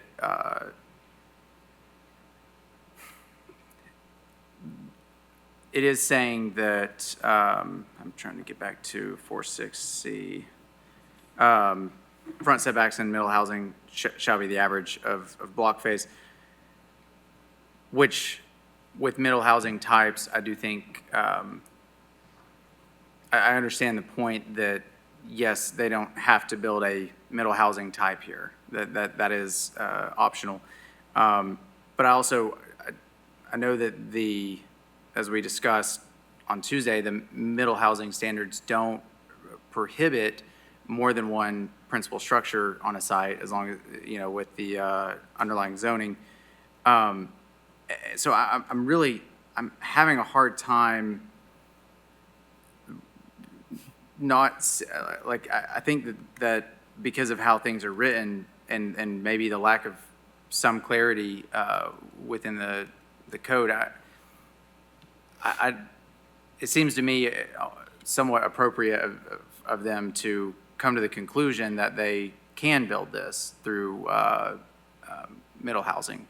And especially with it being not uncommon historically for there to be multiple structures on sites facing alleyways, and we see that a lot in historic areas. So I'm not, I don't know, I'm going to have a hard time voting to deny this, because I think that if anything, the interpretation that would be denying it is based off of an unwritten interpretation, and I think that it's hard for me to justify following something like that. Thank you. Commissioner Gill. I share Commissioner Higgins' confusion and frustration with this process. I also agree with Commissioner Boyer that this is a direct result of us trying to, and this is not directed to Commissioner or anyone individually, when we rezoned this from RN4, the applicant did not make it a secret that this was the intent, and several of us brought this up from the beginning, that this was the inappropriate way to try to address this, this process. That it needed to be done through the middle housing guidelines. And it's very clear that RN4 does not mix with the missing middle. It was never intended to be applicable to RN4. It's missing setbacks with minimum setbacks with build two lines that don't exist. As Commissioner Hill pointed out, those things are not intended to mix. They don't mix. They are causing a problem. But at this point, we have approved a zoning change with a project. We, as a body, allowed that to go forward. It went to the body city council. It also was passed there. We've had multiple variances, all of this to try to make a project work, which I will go on record as saying I approve and I like the project, and though I objected to it at the time, it was more to the process, not necessarily the project itself. So at this point, we're faced with a dilemma of, do we just scrap all of this and move on, or do we try to continue to shoehorn and make this work for the applicant who has been put through the ringer to try to make a project work that, in my opinion, does meet the character of the neighborhood? I've walked around there extensively. There is no doubt that houses are very close together. They're very tight on alleyways. This meets the character of the neighborhood just fine. He is trying to do something that meets the character of the neighborhood, and he's gotten the work up. And at this point, we're now trying to deny or appeal something that should have never come up to begin with. So I am in favor of the project. I am probably not going to, even though I would like to see this appeal approved, I don't think that it should be denied based on the way that it does. I think we need to scrap the process and start over at this point. This needs to be addressed through the missing middle guidelines, full stop. And regardless of the outcome today, I hope commissioners, as well as other developers in the public, look at this process and recognize that the workaround is not to try to upzone within the city limits in missing middle to try to get around doing a different project. This is the knock-on effect when we upzone things to try to get around regulations. Thank you, Commissioner Gill. Commissioner Midas. I'll try to be brief. I agree. I do remember when this came before us for RN4 that this was the concern of staff in approving this RN4. So I do feel like the applicant understood what was going to happen. And I understand your frustration, Commissioner Higgins. In going through this rezoning for the city of Knoxville, I do understand that the code administrator is a pretty valuable part of this zoning ordinance. And not everything is so clear-cut that's the importance of this role and being able to interpret the zoning, because not everything is black and white written in the zoning ordinance. So anyway, that's it. Thank you. Commissioner Overton. I'm back with another question. Is it fair to say, I understand that there's an interpretation that is used based on the language shall be the average of the block face, which to me is a measurement. That interpretation is not written down anywhere. That is just, whose interpretation is that? It's Peter Aaron's interpretation, and we can find out if they have, they do write down policies and get them in writing. I don't know if that's, I assume it is, but that's, yeah. Well, because my thinking here is that if a lot of people can look at this, I think everybody up here is pretty smart, and come to different conclusions, that to me justifies that or suggests that there are reasonable people can interpret how this is written differently. So am I wrong in thinking that there is a fair interpretation where this would be allowed? And we're just giving the presumption of correctness to the codes department's interpretation of it, but there's another fair interpretation? Or is the other interpretation where this would be allowed like patently incorrect? Does that make sense? Like, Director Brooks, would you like to take a crack at that? I don't know if Commissioner Overton, I can answer that question specifically, but again, so we're talking about trying to utilize the middle housing standards. You can still utilize the RN4 standards. I think there was a significant amount of public input that went into developing the middle housing standards, and some of the concern I think that is coming up today and has been is perhaps over-intensification, things that might be falling out of utilizing middle housing to create development that might not be in character with the existing neighborhood. There is standards that are still yet to be drafted that we've talked about fairly extensively, like the cottage courts, where a project like this might fall into. We just haven't had a chance to draft them yet. We haven't had the standards for long enough. It is on our work program to do, but we just haven't had a chance to get to it. So again, some of this is kind of the growing pains of that. I don't think I'm answering your question, but I just want to make sure that I got that out there in terms of, yes, we recognize there's still work to do with middle housing standards, and there's other options that could be put into play that would address some of the applicants' interests in terms of development. thank you. I think my larger point really is that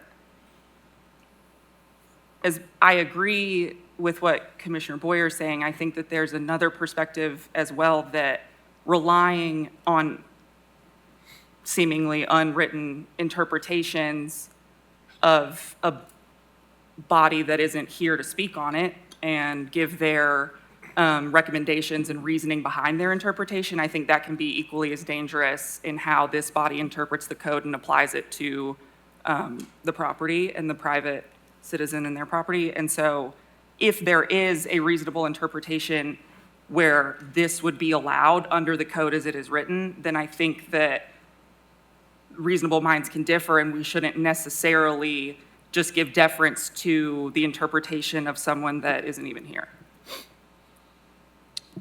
Am I understanding that you want more clarity from the building code department? I'm just saying that I'm saying that the way I read this, and I was telling Nick, I printed it out and was highlighting stuff on my desk in like a, old school. To me, there's a reasonable way where this could work. Now, I understand that there may be a policy that we're going to interpret this language in a specific way, but that policy is not written in the code. It's not codified. There's not a regulation. We haven't seen the policy. The person who evidently implements this policy has not spoken or given their rationale as to why they came up with that interpretation. And so my point is that if the code says something and reasonable minds can differ as to what it says and how that would be applied to a specific property, then it's equally as dangerous to try to force something to fit. It's equally as dangerous to rely on unwritten interpretations it's just this amorphous thing out in the ether, right? Where we have a code and our job is to interpret the code as it's applied to this specific property. So if reasonable minds can differ, then we shouldn't necessarily just rely on the interpretation of a ghost at this point, How amorphous is this that we're referring to? Are we comparing apples to apples as far as how long we've used this or the reliability of this? Yeah, I mean, the reason why it's worded this way is because it has been vetted by the city's zoning chief building official. So, I mean, we're using the language that they have used for other zones to create this build-to zone for residential lots. So that's why it's worded the way it is. It's because it's been deemed the appropriate path or appropriate way to do it. Okay. And if you think about it, when it says plus or minus on a setback like that, you're not establishing a front setback line if it says plus or minus. So you are creating an area for which the setback is. Could it be worded better? Maybe, but it is what it is. It's a zone of the front setback, and it's been interpreted that it does create that. established area of where a house is supposed to be built. So, I want to ask this, and I think Commissioner Higgins, you may know the answer. So are we saying that if the word minimum was in the zoning code in front of setback, that we're pretty clear that we could do what the applicant wants? Is that right? Well, so that's already in the language for setbacks. The part that is, I guess, unclear is that we have in Article 2, under definitions, we have a build-to line, or a build-to zone, a build-to line, and setbacks. Build-to zone and line are both a maximum setback. Well, setback itself is written as a minimum setback. And so what they're saying is that when there's a plus or minus, the city's zoning enforcement interprets that as a build-to, which isn't written. Yeah, so I think, I mean, I agree with Commissioner Overton and Commissioner Higgins that there's definitely an interpretation of this that would allow this use, and this isn't the only case we're going to see today where there's, I guess, some ambiguity in the zoning code, but it's who gets to decide outside of, I mean, what guidance did, and I guess we've had some input on this from Mr. Reynolds, but who got the guidance to decide that we're going to interpret a setback as a build-to? The chief building official, that's his role. And I go back to what I would call longstanding policy of RN1 and EN. You know, yeah, you do have a setback, but there's also additional conditions to that setback. It's not necessarily setback or build-to, but it's additional conditions to the setback, whether it be the average block, you know, the block face, basically your neighbors. So, you know, there appears to have been no confusion under the policy in the past. Okay. Commissioner Higgins. So, I wish that Mr. Rail or Mr. Ahrens were here to be able to speak to this, but in EN and RN1, if you have a site, parcel with no block face, so meaning there's no other houses on that block, what is your,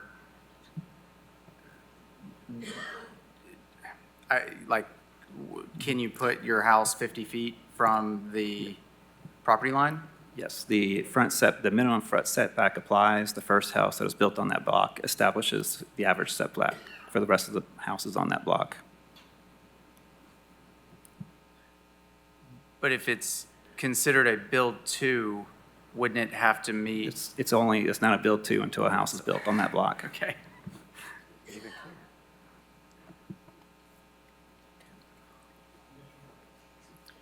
Commissioner Midas.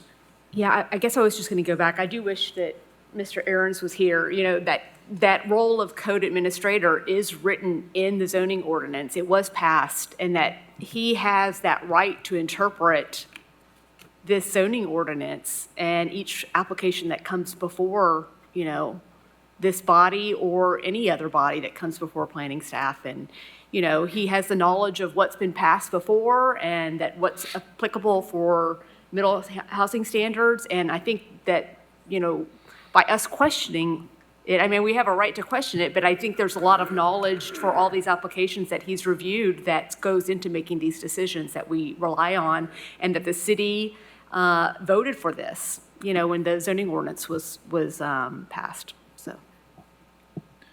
Director Brooks, do you have a comment? Yes, I do, really quickly. So I just want to Commissioner Midas's point, so in section 14.4 of the zoning code, it says that the zoning administrator has the following powers pursuant to this code, and 14.4C is to make final decisions on zoning interpretation applications. So I think what the question before you all today is whether or not this meets the middle housing standards. Commissioner Browning. I think we got way too much gray matter around this body. A lot of really, really smart people. But at the end of the day, this guy's got a piece of property that's zoned. And he said it himself. I mean, he can build the houses, but he can't build the houses, all right? So really, we just need to decide if we're going to give him that appeal or not. And we need to vote on it. And after that, we can all sit around and have a roundtable discussion on how we might want to, change this or amend it, in the future. I do just want to point out one thing, though. Interpreting what the zoning code means when there's a defined term, I don't think a defined term should need to be interpreted. So, leave it at that.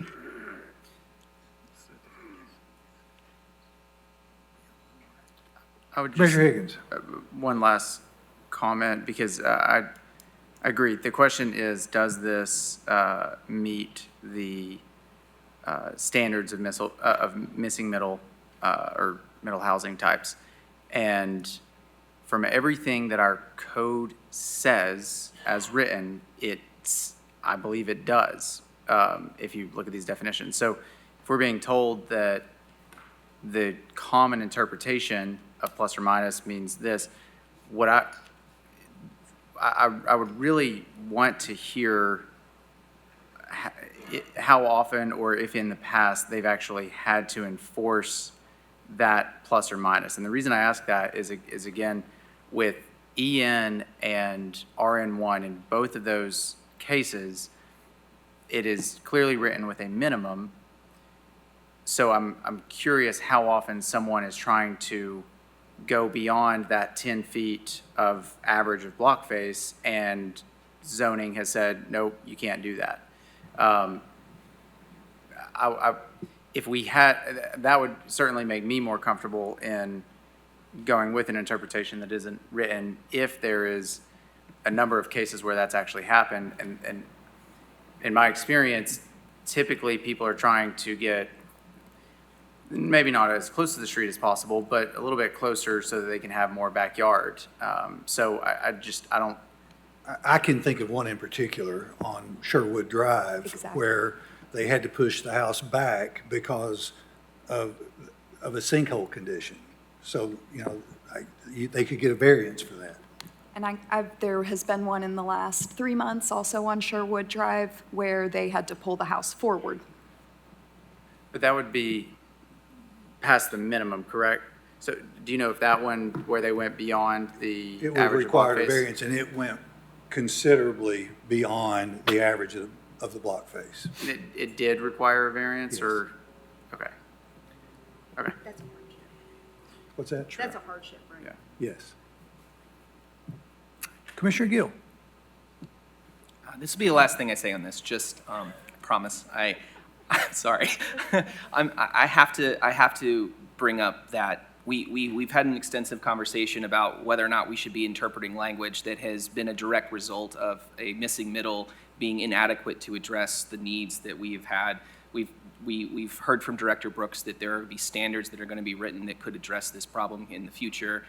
Last meeting, we discussed how we would like to see that coming in February at that 1-year mark. We clearly have a lot of work to do to ensure that that missing middle guideline actually addresses these issues. So whether or not this should be interpreted or defined is only being a problem because missing middle is being applied to an upzoned property that we probably shouldn't have done in that regard to begin with. So whether or not to approve this here today or not seems to be a precedent-setting matter in the sense that if we're going to address this with cottage missing middle standards that we hope to write, this will be allowed by right. There won't be there won't be any interpretation necessary because it'll be distinguished within that code that is yet to be written.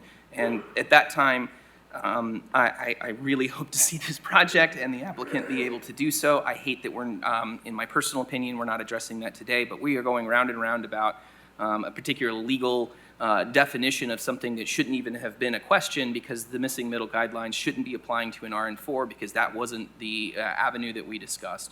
So whether or not we approve or deny the appeal today is kind of irrelevant to this project. I think we need to address this personally, and I would say that I would like to see this addressed in missing middle, not today with an appeal or not.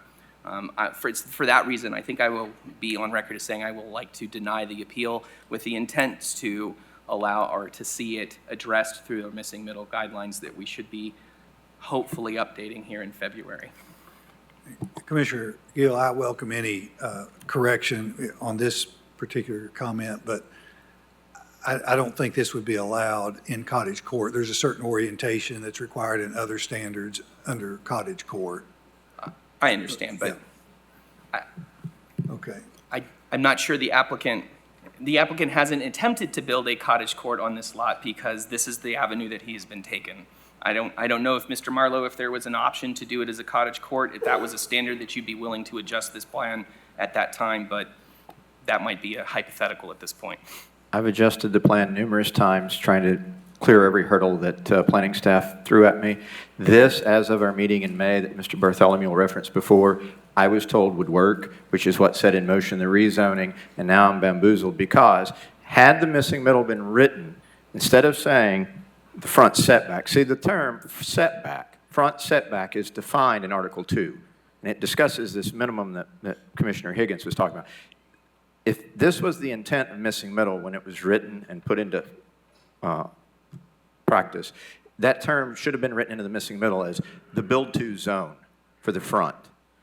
That's, if it was written that way, I never would have proposed this. This was only dreamed up because the term was defined in the missing middle, Article 4.6, as a front setback. Then you look in Article 2 point something. In fact, I never knew this issue was going to come up. The first time I ever dreamed of this issue was when former Commissioner Shelso spoke against me at the rezoning.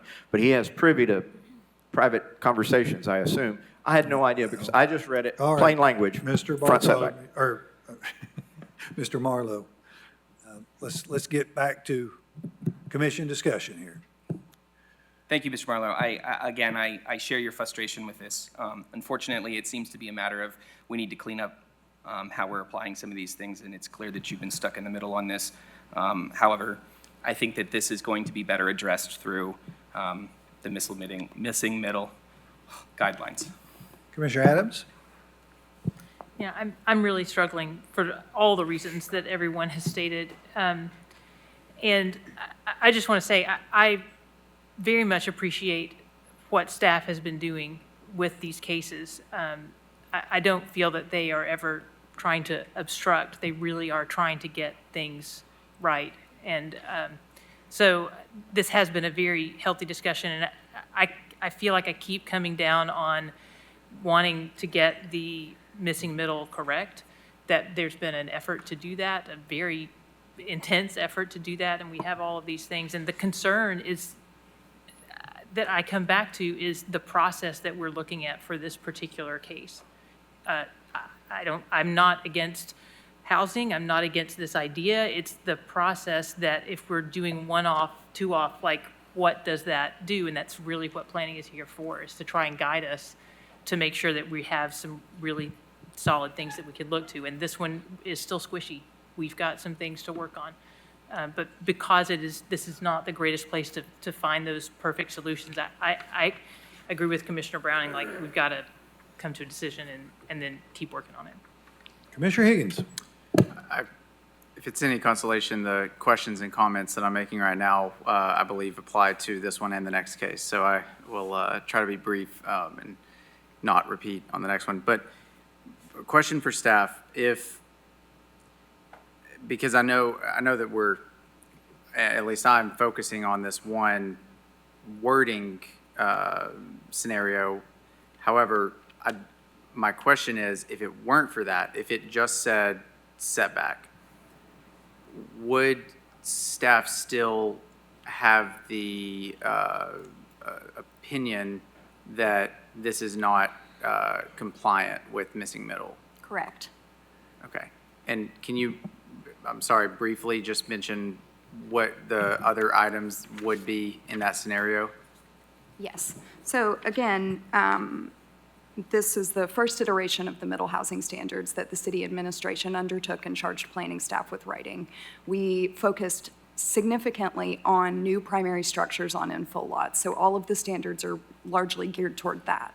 We have standards, including design standards, that have to do with having entry doors engaging the street, having buildings that are built along the street that continue that block face, having buildings that have similar footprints and scales as multi-unit structures on the street. There are several loopholes in here that we didn't address. So we did not address in this initial round having multiple structures, which the RN4 does permit. We also didn't address minimums, for example. So this structure sort of resembles and is in the placement of an accessory dwelling unit. We have maximum building width and depth footprints, but we did not indicate a minimum because we were not foreseeing building standards for accessory dwelling units, which this one kind of takes that form of. So overall, it's the intent of the middle housing standards, which is echoed in the intent statement and in the design standards, having buildings that are in similar footprint, height, and setbacks with those in the existing neighborhood. So the denial would have remained. Based off the sizing and scale of the proposed building? Correct, and based off of having multiple primary structures on one lot.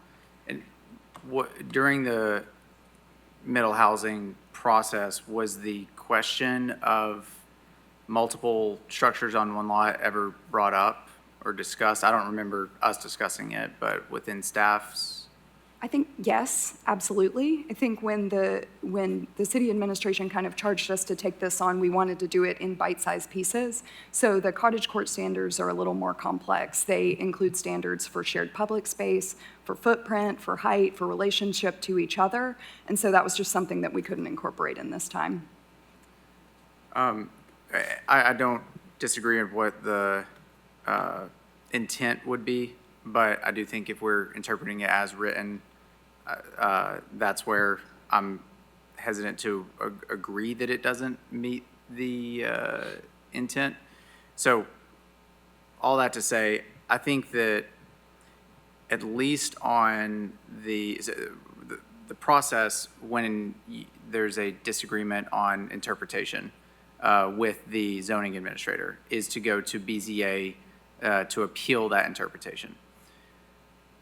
I think that it could be appropriate, maybe not, depends on how everyone else feels, for the applicant to, if they wanted to pursue this, maybe appealing the zoning administrator's interpretation of front setback in this situation, because, or just getting that, defined.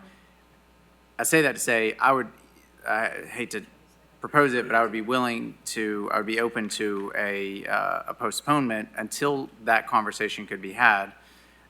Because beyond that, it is sticky. This is a very sticky case because the things that we're saying are not compliant are not written out as direct requirements. And so I think that getting those written clarifications or appeals processed and then coming back to us makes more sense, in my opinion.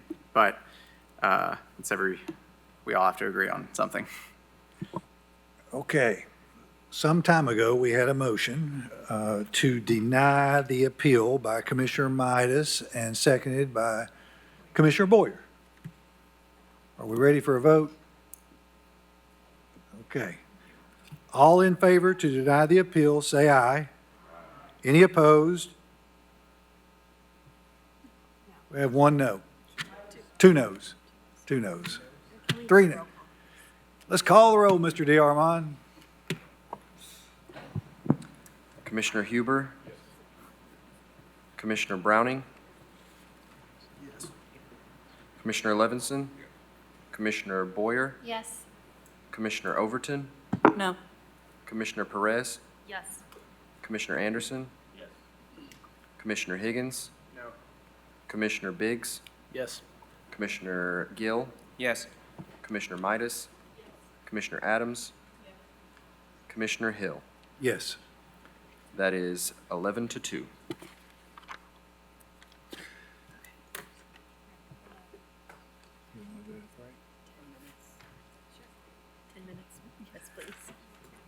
getting pressured for a break here. Let's go 10 minutes.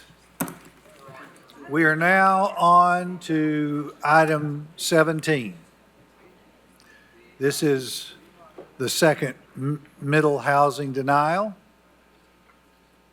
12-C-24-OB is an appeal of an administrative decision to deny part of a middle housing application, case number 10-J-24-MH, to construct 3 new 18-foot by 24-foot two-story duplexes with internal garages at the rear of the property behind the existing structure at 1216 Callaway Street.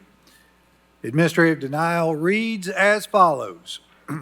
The project as presented in the submitted application does not meet the applicable standards per Knoxville City Code, Appendix B, Zoning Code, Article 4.6.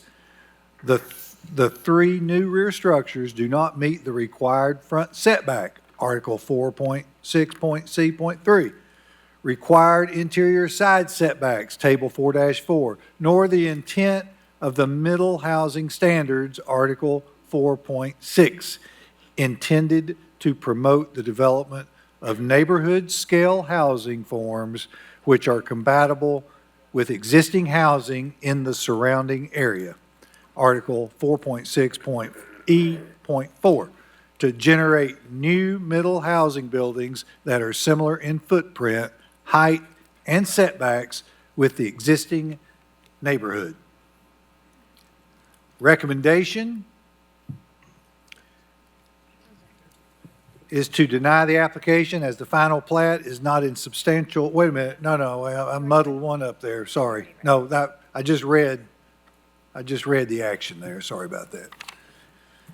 Trying to merge 2 cases into one here. Okay, is the applicant present? We are. Do we have any opposition?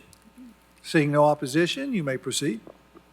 Sorry for this wicked Groundhog Day event that we're getting ready to have here, but 2 things that I wanted to say just to clarify from the discussion previously. First, thank you for having that discussion and providing us some feedback. I will say that we have not been allowed to vary the setback because of the word shall. Because the word shall is in there, they say that's not a variance that we could seek.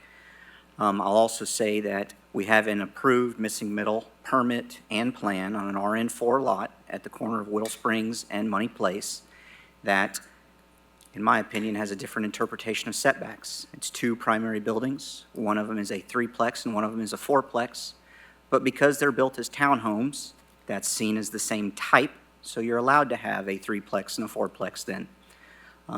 That was made obvious to me as I was getting it priced from our contractors, and they said, hey, you have a 3-plex and a 4-plex. And I said, no, actually, I have 2 townhome buildings. And so anyways, I think that we have a case on a RN4 lot under the missing housing standards with a permit, which means it went through, where the setbacks are not really treated as a build to line. So I just wanted to make those 2 notes. And in fairness, it is a bigger lot and it is on a corner. But I think you all hit it on the head. We have some very gray areas that we're trying to figure out. Thank you. Thank you. Bentley Marlowe, 322 Douglas, 37921. Yeah, so a similar issue, trying to find a way to check all the boxes I'm told that we should strive to check. Save historic homes, increase density responsibly, respect the character of the neighborhood. I do live in the neighborhood about a block and a half away. Save 3 mature trees. Our prior decision means that the historic home on 1214 will be demolished. I have a demo permit in hand. There's no economically viable way to save it, so that one's gone. Not sure about 1216. I haven't studied it as closely. It may still have enough bones left to save. I don't know. But I can tell you quite affirmatively, 1214 will be demolished in the coming weeks. What can I do? I guess I can do lots of things now that it's RN4. I guess I have an opportunity to totally change the character of the neighborhood if I want to. Maybe a few years from now, I'll be thankful that this went a different way. But I do think it highlights several issues. One, why did we go to the trouble of defining front setback in Article 2? And that's been defined in Article 2 since we adopted RECODE in 2020, so 5 years. And then we use the language front setback in the missing middle, but we want to interpret it as a build-to zone. Seems logically inconsistent. And 10 months and $100,000 later, I'm punished for a seemingly reasonable misunderstanding. And it's not for lack of trying. I've made numerous attempts to speak to staff beginning the day after missing middle was passed. So we're here with a similar situation next door. I guess maybe a difference is the lot's larger. I expect you guys are probably going to do the same thing for the same way, but I do want to, since a lot of attention's been placed on the intent of missing middle, I do want to go to that first paragraph. I think it was called the intent paragraph. And in it, it says, quote, "To help increase housing options within the city, middle housing standards are intended to allow more flexible development of land than is possible under the base district zoning regulations." Now, how do we square that with Director Brooks' statement that I could build 1214 under base zoning, but with a litany of variances? I suppose I could do 1216 under base zoning with a litany of variances. I know base zoning allows me 5 dwelling units. It's depicted with 8. That's an incremental increase that I think it's less than double. It saves 2 mature trees. It saves a historic structure.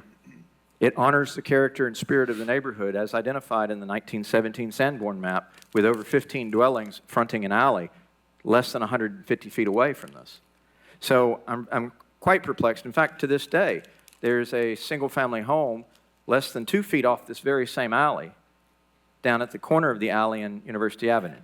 It's just addressed on University Avenue because we can't address on alleys. So, you know, it's really frustrating, and, you know, planning staff has not been the best to communicate, and I have been told that I can't ask for a variance anytime the word shall is involved, and shall seems to be the operative thing here with this front setback. So it's just really frustrating, and I wish somebody would have made this clear to me 10 months ago. It was never made clear. In fact, the denial wasn't clear. It took 2 weeks of requesting a meeting with Ms. Brooks to understand the denial, and still it wasn't clear until I had a lunch with Commissioner Hill, Chairperson Hill, who walked me through and explained the nuances of the plus or minus and the operator of the shall. So I felt completely bamboozled, and $100,000 and 10 months later, and we don't have a single housing unit to show for that. And I think that's why we're in such a state of housing crisis. Thank you. Thank you, Mr. Marlowe. Commission?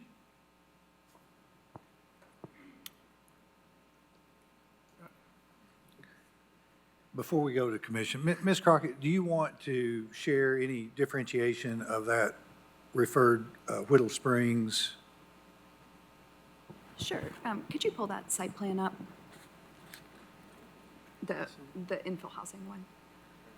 Yeah, sorry.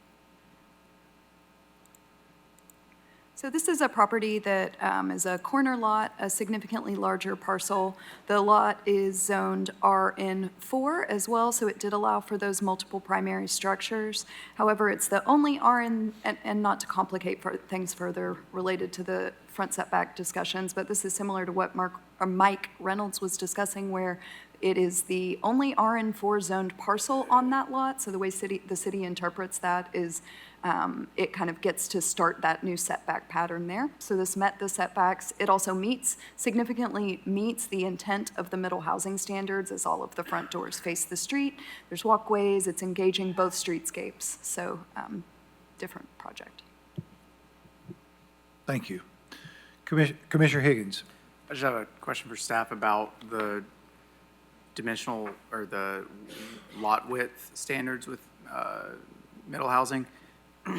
If he were to combine or replat these in some way, this isn't really specific to this case, this is more broadly with the middle housing. What would be the minimum lot width that it could be platted as? Would it be 45 feet? Because it's in the, does it default to the underlying zoning, or does it default to the what's allowed through middle housing. They could plat it at 45 feet, but they would not, we would, so far, and again, this is another sort of loophole gray area situation that hasn't been addressed since the standards were adopted in March, but the discussion so far with our subdivision regulations and our plat reviewer staffs is that you could plat a lot that conforms to the lot width for the middle housing standards. You could not create a new nonconformity, but you could plat a lot width that corresponds with that 45 feet if it has the alley. Okay, that's all I was curious about.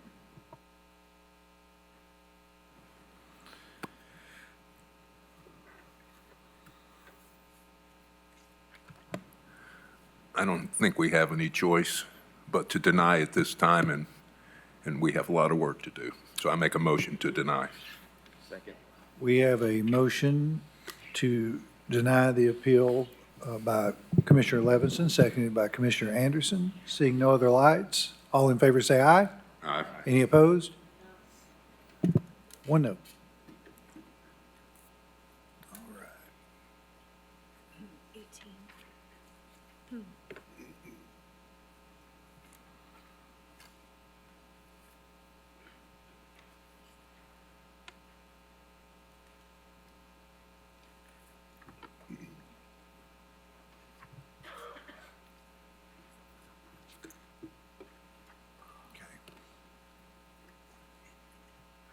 All right, on to item 18.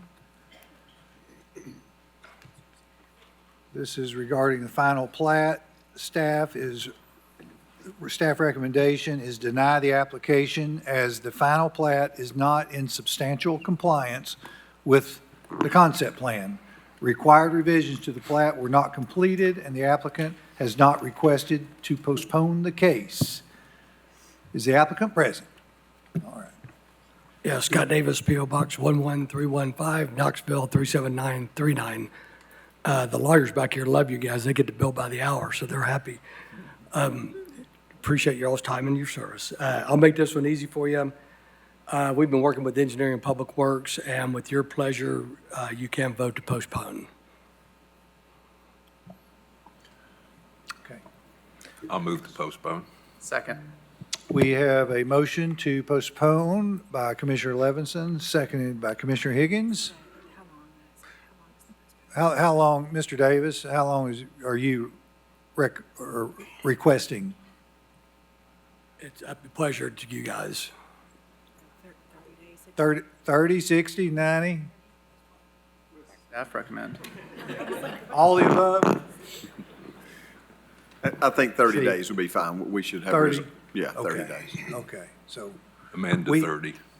Okay, Commissioner Levinson has made a motion for a 30-day postponement, and was it Commissioner Higgins that seconded it? Is that right? Okay, we got it. Okay, all in favor say aye. Any opposed? Motion carries. Thank you. Agenda item 20, applicant Jim Snowden, Knox County Engineering and Public Works. Change requested, this is a name change requested from Ball Camp Pike to Bailey Farm Drive. Location is between west corner of parcel 104046 and Andes Road. Applicant's reason for change, renamed as a result of Shod Road realignment.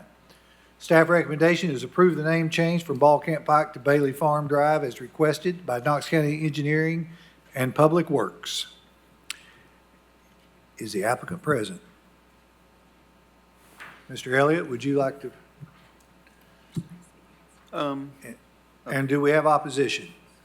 All right, we do have opposition. All right, this is item number 20. Mr. Galt, would you like to speak?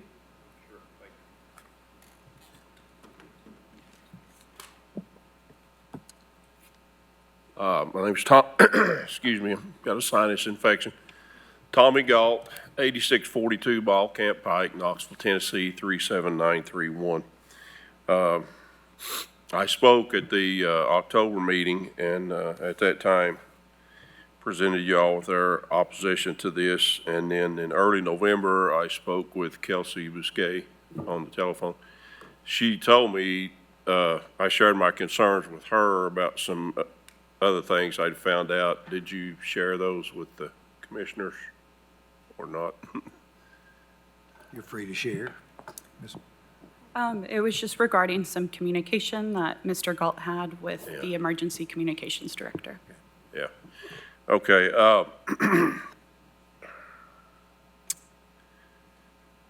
What I found out since then, and it's been 20-plus years since Knox County began obtaining rights-of-way for this Shod Road project, and in that entire time, never has it been mentioned the possibility of a street name change, ever, to anyone.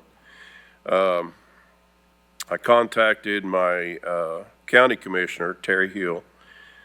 She in turn gave my information to Emergency Services 911 Director Brad Anders, and he did call me. I expressed my concerns to him. First of all, this was presented to us, the citizens, and to you all as a commission as a request from Emergency Services. I found out that that was not the case. Mr. Anders informed me that 911, in the 20 years that this project has been in the works, 911 has never been contacted or consulted in any way whatsoever about this project. He also informed me that 911 did not request the name change of the street, that's not in their purview. They never have requested a street name change, and they never will. And had he not been presented the possibility of a street name change by the engineering department, they would have just continued as usual, dealt with it, segmented roads, ball camp pipe, whatever segmented road. They do not request street name changes. He also told me that they never been contacted in all this time, 20-plus years, until the day after the October commission meeting.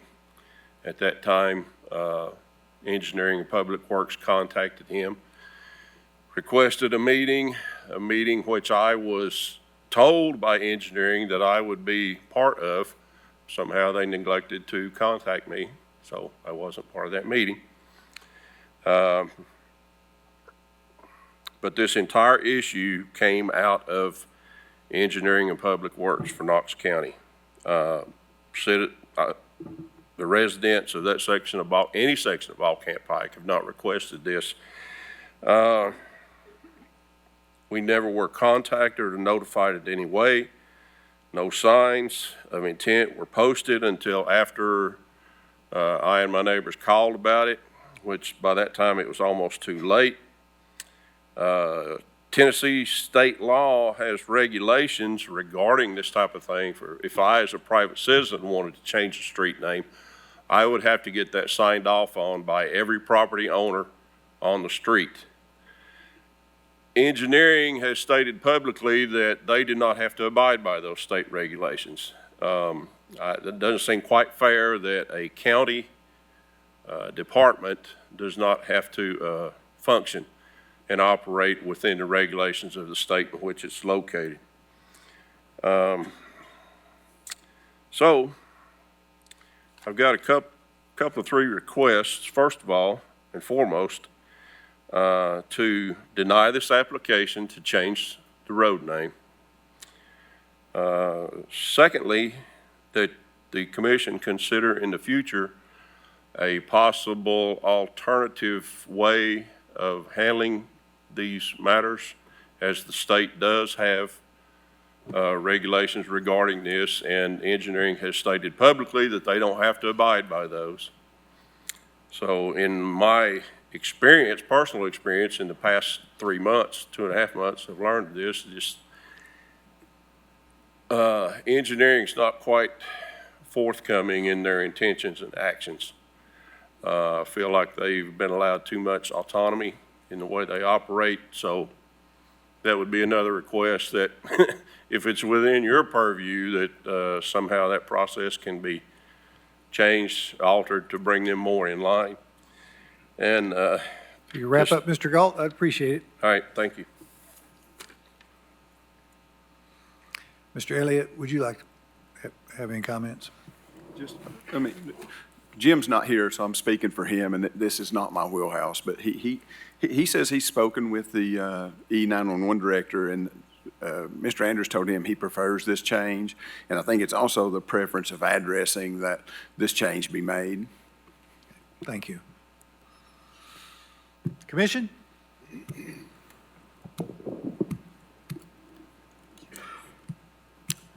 Commissioner Midas. Well, I believe I was the one that asked for the postponement the last time, so I probably should address this. And I just want to thank Mr. Elliott Engineering for reaching out to the community, giving it some time. It sounds like you came up with a name that's more agreeable to the neighbors. Is that right? With the Bailey Farm? Yes, there were 32 letters mailed out. We received 8 back in favor of the Bailey Farm Drive, 4 back in favor of Nicholas Farm Drive, 0 for William Farm Drive, and 1 that wished to keep hitching posts, which in our opinion is not an option now. Okay.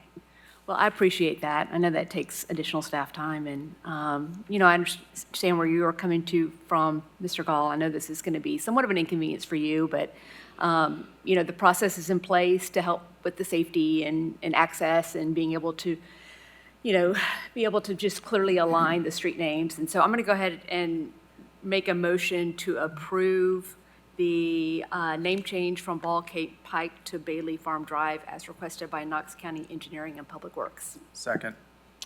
Okay, we have a motion by Commissioner Midas, seconded by Commissioner Higgins to approve the name change per staff per Engineering and Public Works, which is the staff recommendation.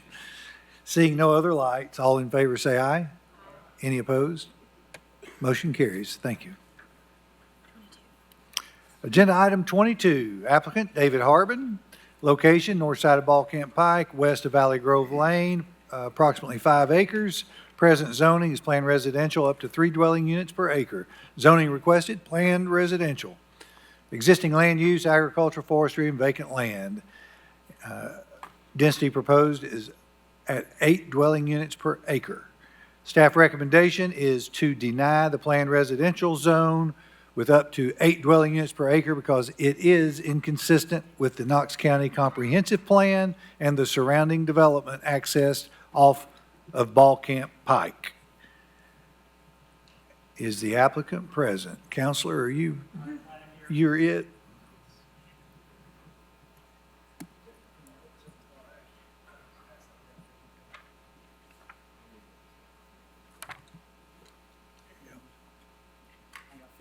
All right. We'll share over here.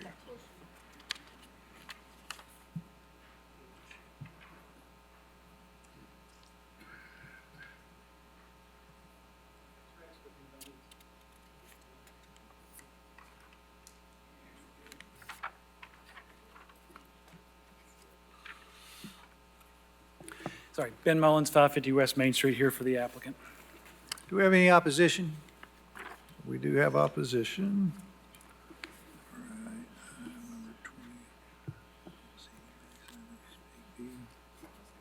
I don't think they're signed in. Okay. Did you want to speak? No. Okay, all right. Counselor, would you like to proceed? Yes, please, thank you. Ben Mullins, 550 West Main Street, here for the applicant.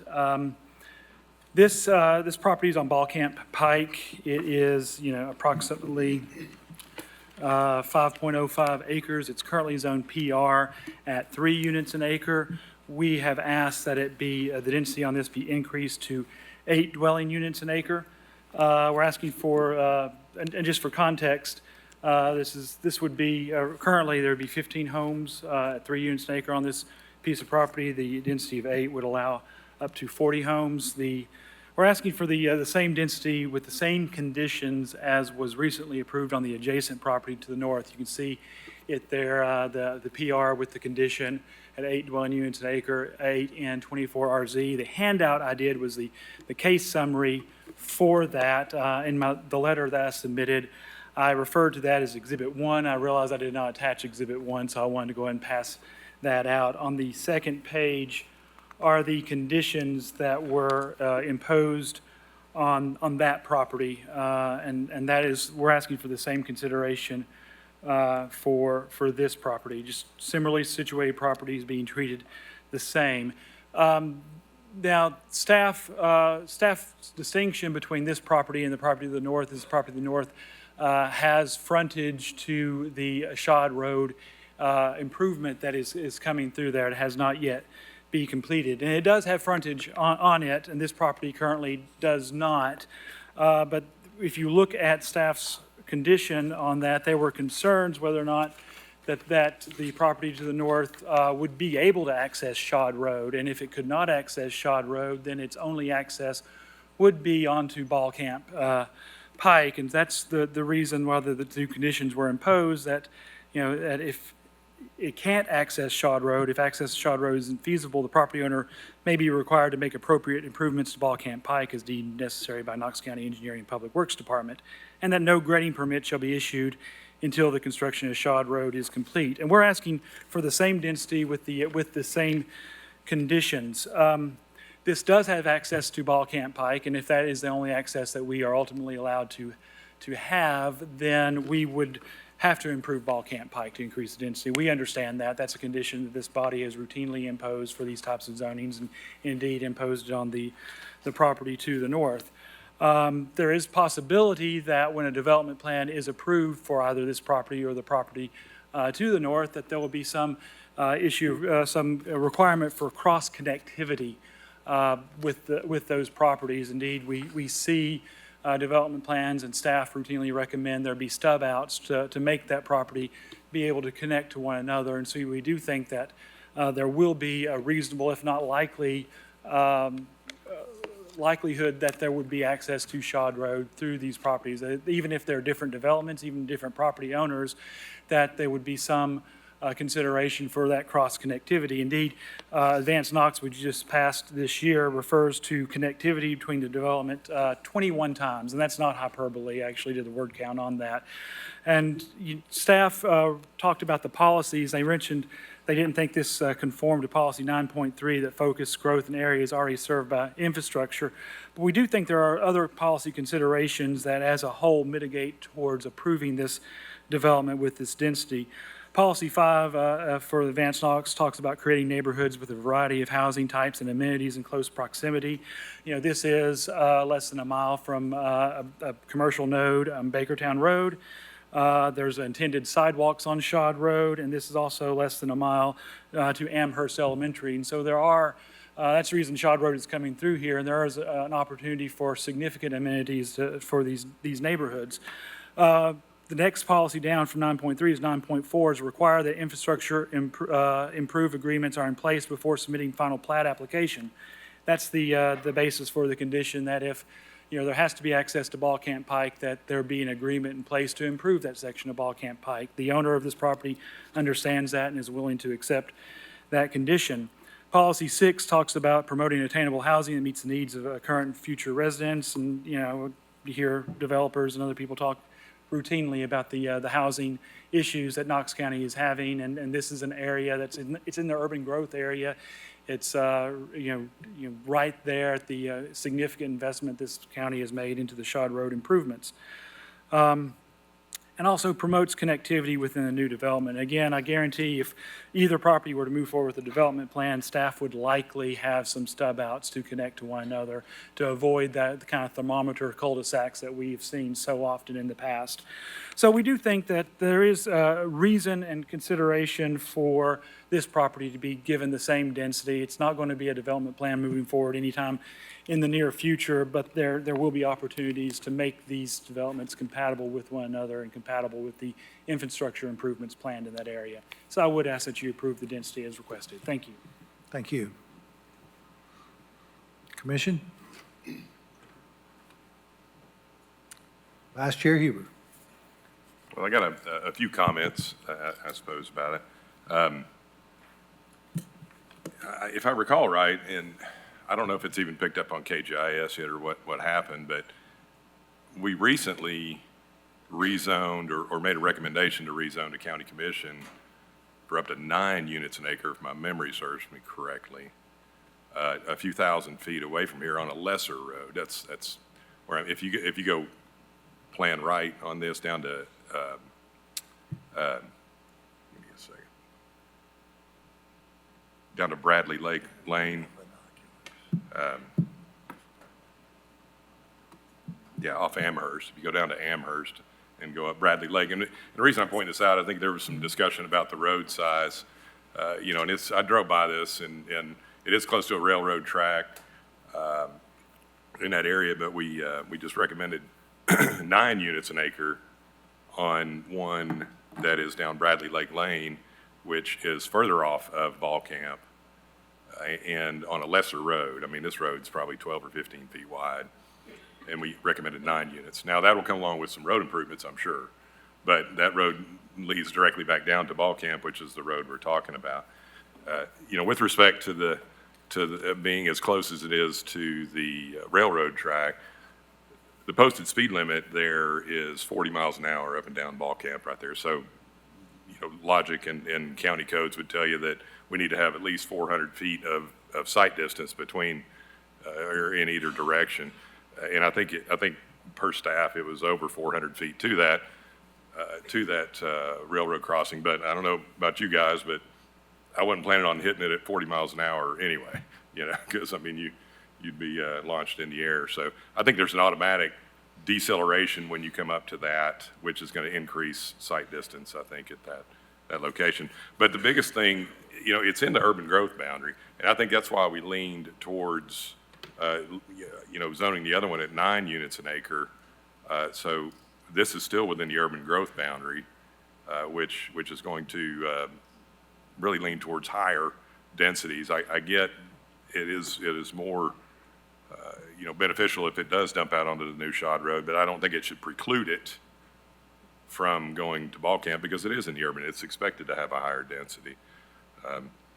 So, you know, I just wanted to point that out. I don't have any problem with the eight units an acre. I do think that's a good idea because we have a lot of language from county if there are higher densities that we may have to enter into a memorandum of understanding with the county if those requirements are there. So, I mean, I don't see any other lights, so I'll just go ahead and take a stab at a motion that it says, I'd like to approve the planned residential zone up to 8 units an acre because it is consistent with the growth policy plan. But I would also like to add a condition. It says during the development plan review, ensuring that the property has viable access to Shod Road. If access to Shod Road is not feasible, the property owner may be required to make appropriate improvements to Ball Camp Pike as deemed necessary by the Knox County Engineering and Public Works Department and shall enter into a memorandum of understanding for such improvements. Second. Okay, we have a motion to approve the planned residential with the one condition. And that was by Vice Chair Huber, seconded by Commissioner Levinson and Commissioner Adams. I just have a question. With the motion that you made, thinking about both the developments happening, they're in action, is there a chance that they would be set up to have, there was some case a couple of months ago where one development was wanting to go through the other development to achieve the access. So is there any risk of the way we've structured this that the development we're talking about right now with the requirements in the motion would be trying to get through the other development to get to Shod Road to not have to do the Ball Camp Pike updates? Does that make sense?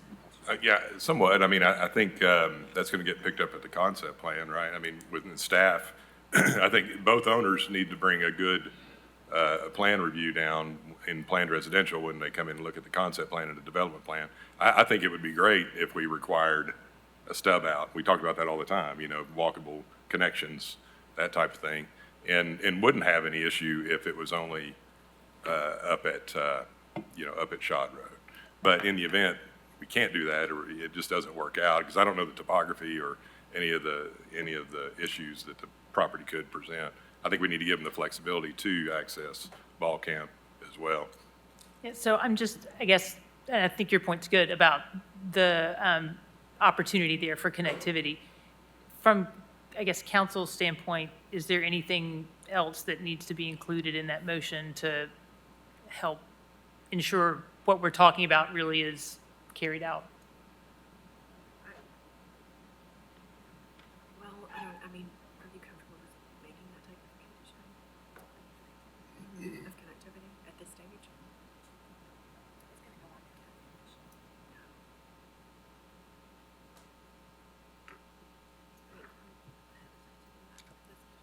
It's the purview of this body to do that, basically.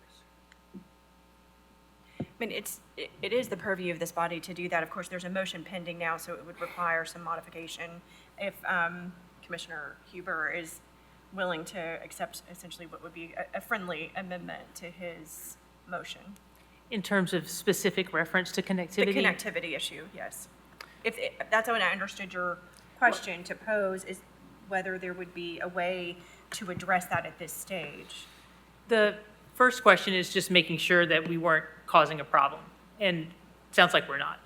The second question wasn't really intended to be a friendly amendment. I doubt he will accept the friendly amendment. I'm friendly. I'll happily, ask, Well, I guess if there's connectivity, if there's a way of phrasing that you feel comfortable with.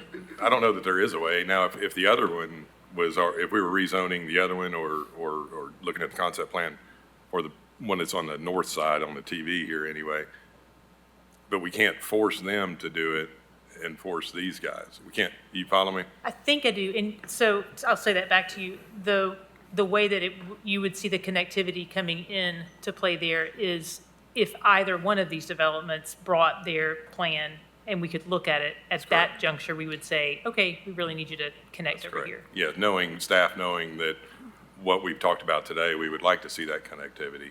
Because of the peculiar road scenarios we're talking about, I'm okay with that, but I do appreciate the conversation. Sure. Mr. Reynolds? I just wanted to clarify real quick on the Bradley Lake Lane rezoning. It was proposed at 9 dwelling units per acre, but it was approved at 6 through County Commission as well, with one condition about widening the road back to the adjacent subdivision to the north. But also got to be real careful with connectivity because you don't know what the development's going to be yet. If it's multifamily, has driveways, we can't require somebody else to connect through somebody else's driveway system. Same thing if they have private roads. It's a little harder to require connectivity through private roads as well. Yeah, and I think the way that the condition is worded is, hey, man, if they get access to, Shod Road, that's great. If they don't, they've got to, if there are any improvements needed on Ball Camp, then they have to do those. So if we make it so that they don't have to make improvements on Ball Camp Pike if they get access on Shod, are we precluding them having access on Ball Camp altogether? Because if we're not, aren't we just saying that more traffic can be funneled out to Ball Camp? That'd be maybe a question for council too, but yeah, you're saying if you get access Right, it goes up both there, ways. we cut it off Yeah. down there. Yeah, that's. I don't know, that'd be challenging. I don't think it says that. It does not say that. No, it doesn't say that, and that's not really my intention to do that. Well, I guess I'm just clarifying, the motion on the table was that we don't have to make necessary road or road improvements to Ball Camp Pike if we get access to Shod. And my only question is if you have both. If you have both, right, are you just going to add more traffic onto Ball Camp if people don't want to use Shod?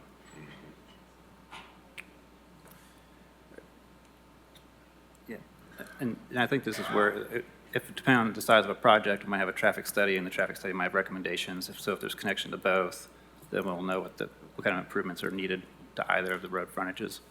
Most likely not anything to Shod, because it's being built right now, but Ball Camp is the other issue.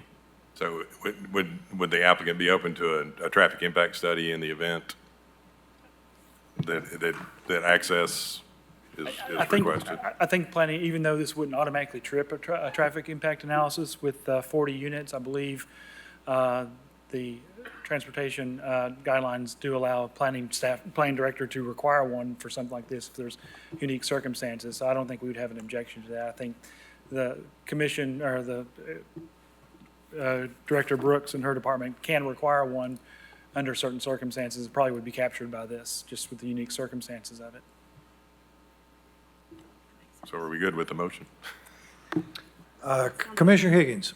Thank you.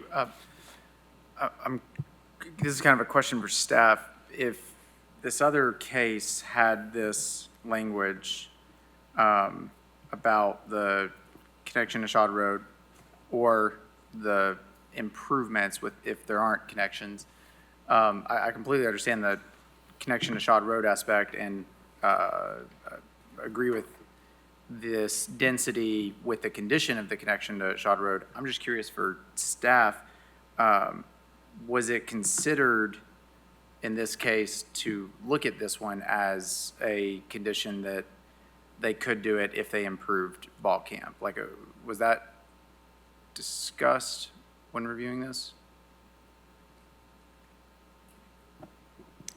Like recommending approval with the condition that Ball Camp Pike be approved? Yes, similar to the adjacent property?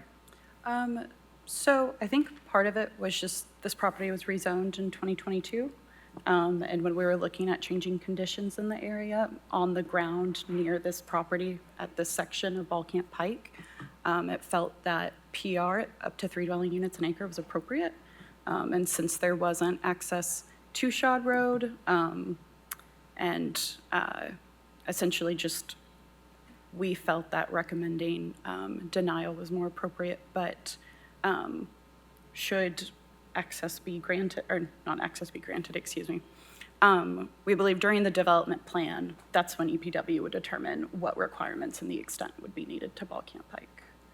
I don't know if that answered your question. I think a little bit. My next question is for engineering. This is with 40 units. Do you anticipate any improvements needed on Ball Camp to use this? I wouldn't anticipate any, short of there may be some sight distance issues at the entrance without seeing their or their entrance location. That would be our biggest concern, is the sight distance. Okay.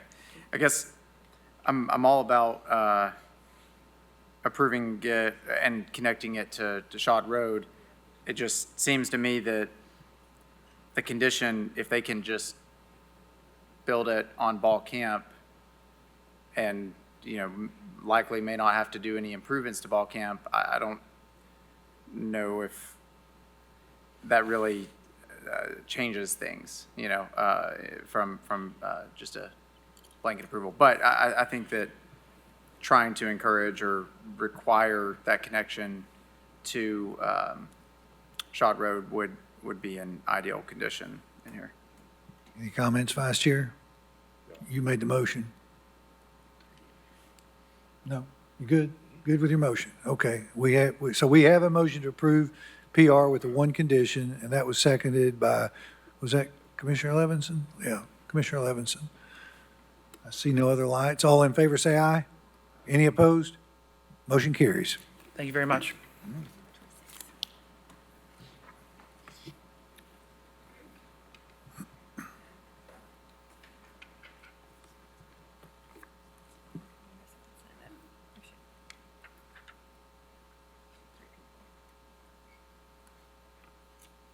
Okay. Agenda item 26, Benjamin C. Mullins, location west side of Shipe Road, east of Washington Pike. Approximate size of tract 34 acres. Present zoning, plan residential up to 2.5 dwelling units per acre. Zoning requested, planned residential. Existing land use, agriculture, forestry, and vacant land. Density proposed up to 5 dwelling units per acre. Staff recommendation is to deny the planned residential zone with a density of up to 5 dwelling units per acre because it is not supported by surrounding infrastructure and amenities. Is the applicant present? Ben Mullins, 550 West Main Street. Any opposition? I think we have 3 signed up. We have more opposition, but 3 signed up, I think. So would you like to proceed or defer? Briefly proceed and reserve the rest of my time to address opposition's concerns. Ben Mullins, 550 West Main Street, here for the applicant. We filed this application to increase the density from planned residential from 2.5 acres to 5 dwelling units an acre. We are now asking that request be reduced and that the density be from 2.5 to 3 dwelling units an acre, only asking for an increase of half a unit per acre. I'll reserve the rest of my time to speak about opposition. Thank you. Okay, thank you. Let's see, we have 3 signed up. Is it Reed Ryan? Ryan?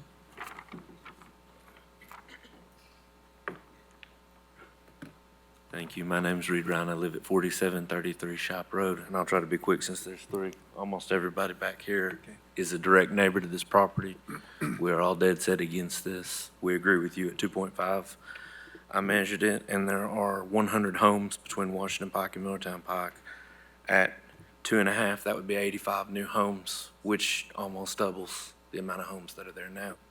On Bud Hopkins, which connects to Shop Road, there is a subdivision that has 85 homes already that uses Shop Road as a through road.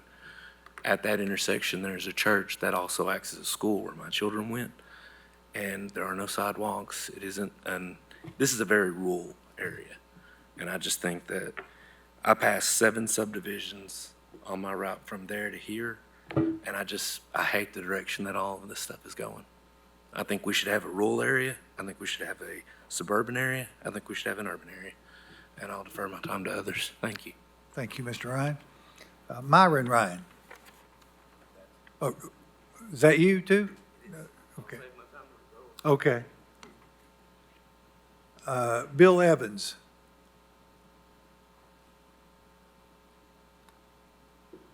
Anybody else sign up or wants to speak? There's not, I'll finish. Okay. I didn't want to be rude. Okay. When they built Gibbs Middle School, it took a long time to get that to go through because of reasons where Holston and Gibbs, and it was kind of a controversial thing in the 90s. That's when I was in school there. By the time they got around to building Gibbs Middle School, it was too small for the area as it was. And that was before 2020, we had this influx of people. When we had a graduation for one of our kids, you couldn't hardly even get into the school. You know, it's just overcrowded, and it continues to overcrowd. And another thing I'll say about this site, and this is more an engineering thing, but the curb that enters into this site is a blind curve, and every year there are wrecks where people go over that hill into that curb and slide into the creek. So it's a really terrible, I don't know if you can show it on the map, but it is a terrible place to enter. If you see there on the left, that would be the end of our property and the beginning of his. You're topping a hill and you cannot see over. And then you would come in and say somebody was trying to enter that subdivision from this direction. Yeah, you might have 2 or 3 people there and somebody turning right and them turning left. And I mean, it isn't engineered well. I think whatever they do, they should have to do something with the road there to maybe have a turning, make it like 3 wide or something like that. I think that would be a good move. Also, we would be really interested before you all approve, and I know this is all new to me. I've never been to one of these meetings, but I'd like to know what they're proposing. What kind of houses are these? Are these single-family homes? I know we don't really have a lot to say in that, but I'd just rather see like maybe larger homes on more land than just how many houses can we cram into it and hope for the best and they'll all be rental houses. And, you know, I think I speak uniformly for everybody here on our end. And again, I give my time to rebuttal. Thank you. Councilor Mullins.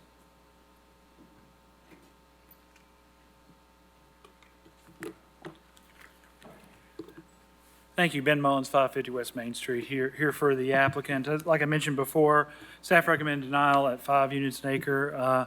I filed 5 units an acre of the request because at the time, my developer was still looking at what type of development he wanted to do. And with the rural conservation place type that was placed on this property with the advanced Knox plan, PR at 5 units an acre would be the most density that would be allowed on the property. He has since had a preliminary work done and knows that 3 units an acre would meet his needs. 2.5 would not. It wouldn't justify the cost to purchase the property. This property was rezoned to 2.5 in 2005, and of course hasn't been developed since then. But since 2005, we've had significant changes. We've had unprecedented population growth, unprecedented need for attainable housing. As staff pointed out, there's been transition and development in this area from densities to 3 to 5 dwelling units an acre. Most significantly, in 2024, this area transitioned from the rural area under the 2001 growth policy plan to the planned growth area under the 2024 growth policy plan. We're talking about, I understand it's rural now, but going through the process of looking to where we wanted to promote development through the growth policy and the Advanced Knox process, the decision was made to change this from rural area to planned growth area. And again, the place type is still rural conservation, which, 3 units an acre is right in consideration, but it does have some requirements to make sure there's cluster and there's open space that is maintained. At least 50% of the property would have to be maintained as open space pursuant to that place type. And the difference, what we're talking about here, 85 units an acre is what would be allowed now on the property at 2.5 units an acre. Going to 3 units an acre would be an additional 17 units for 102 units. Either one of those moving forward would automatically trigger the need for a traffic impact analysis, and whatever improvements to Shipe Road that needed to be made had to be borne by the developer at the time if that traffic impact analysis would make those findings. So the opposition's concerns, I understand them. It is an area that is transitioning from more rural to suburban. The concerns about the traffic would be in place regardless of the density at 2.5 and 3. And the potential improvements to that would be something that would move forward at 2.5 to 3. But 3 allows the property and the development to move forward, where at the current zoning, it's been stagnant for 20 years and nothing has occurred. So we have someone who's interested in developing in this property, developing in the infrastructure in this. And this development would speak to 2 of the policies in Advanced Knox. Policy number 1 is improved predictability and transparency of the development process. We went through the growth policy plan for a reason, and transitioning this from rural to planned growth, that would signal that this is an area where we can look at some moderate increase in density. And of course, policy number 6, promoting attainable housing that meets the needs for current and future residents. So with my revision to the request to go from 2.5 to 3 dwelling units an acre, I'd ask for approval. Thank you. Thank you. Commission? Commissioner Higgins. Staff looked at this as a proposal of 5 dwelling units an acre, and I would feel more comfortable if staff looked at it as 3 before we make a vote towards that. Do you think that it would be, Amy, do you think it would be a good idea to postpone and let you all come back with either the same or a different recommendation?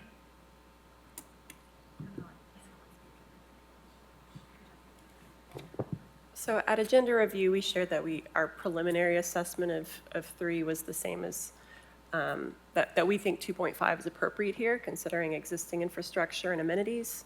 But that was preliminary, so if this body deems it, warranted that we do a full analysis of 3 instead of 5, that's your prerogative.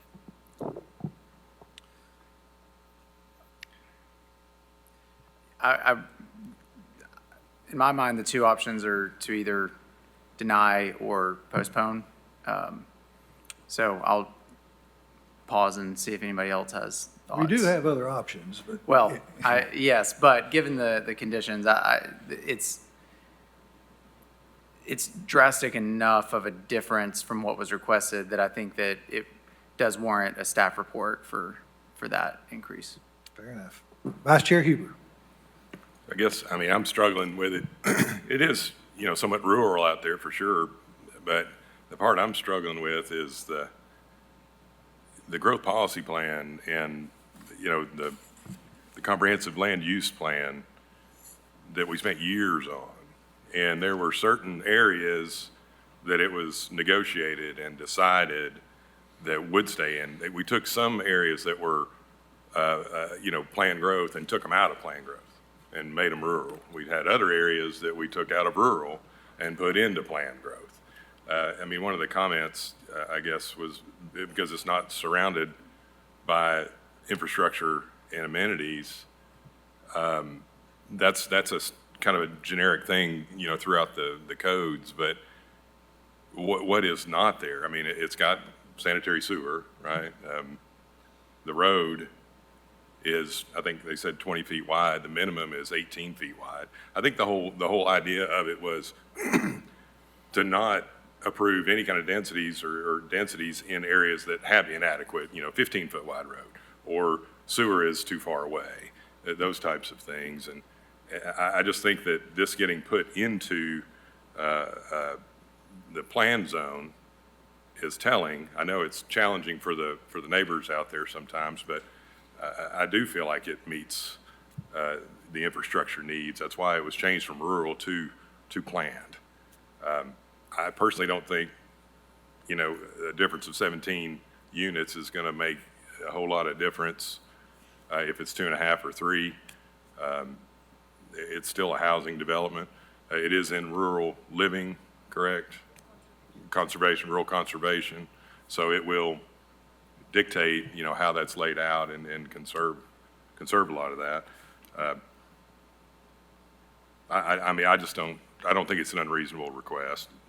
With that, I'll just go ahead and make a motion to approve the planned residential up to 3 units per acre because it is supported by infrastructure in the area.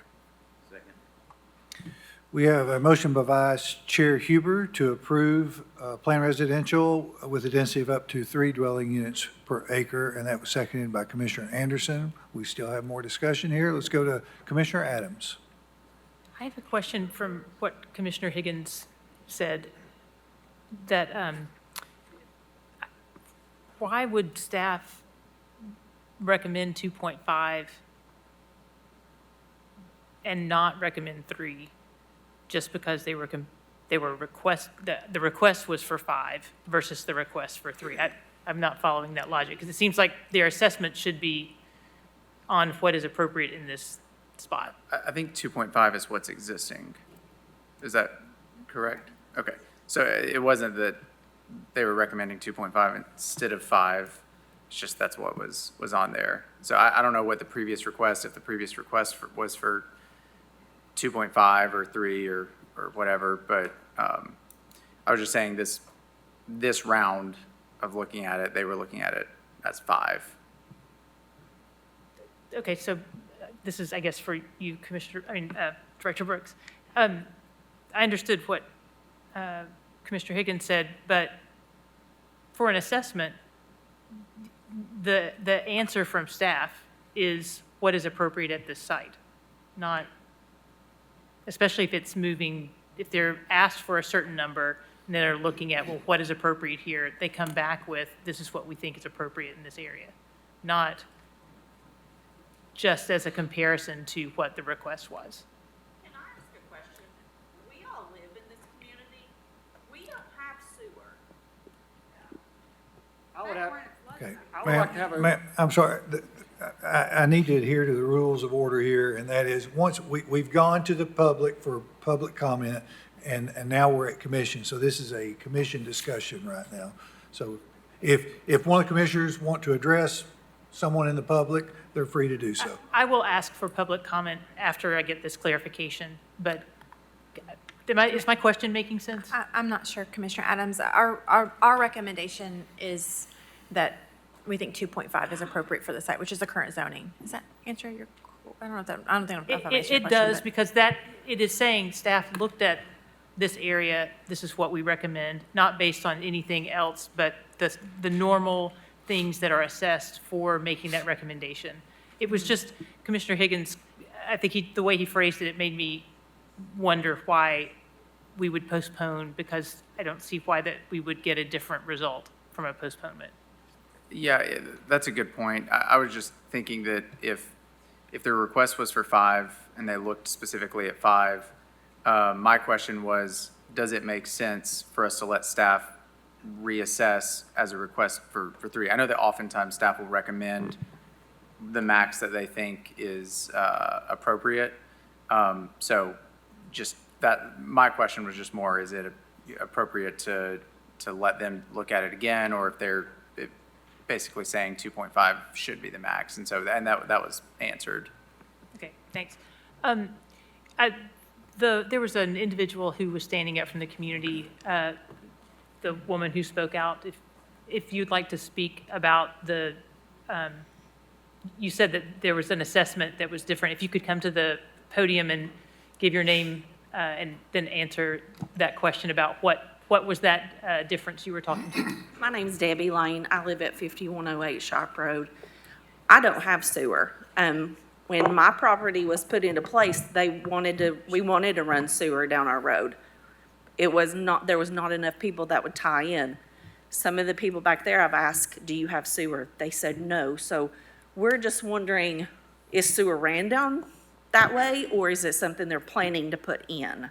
And there's also a creek down there that floods. I mean, floods very badly. So is that going to be taken into consideration also?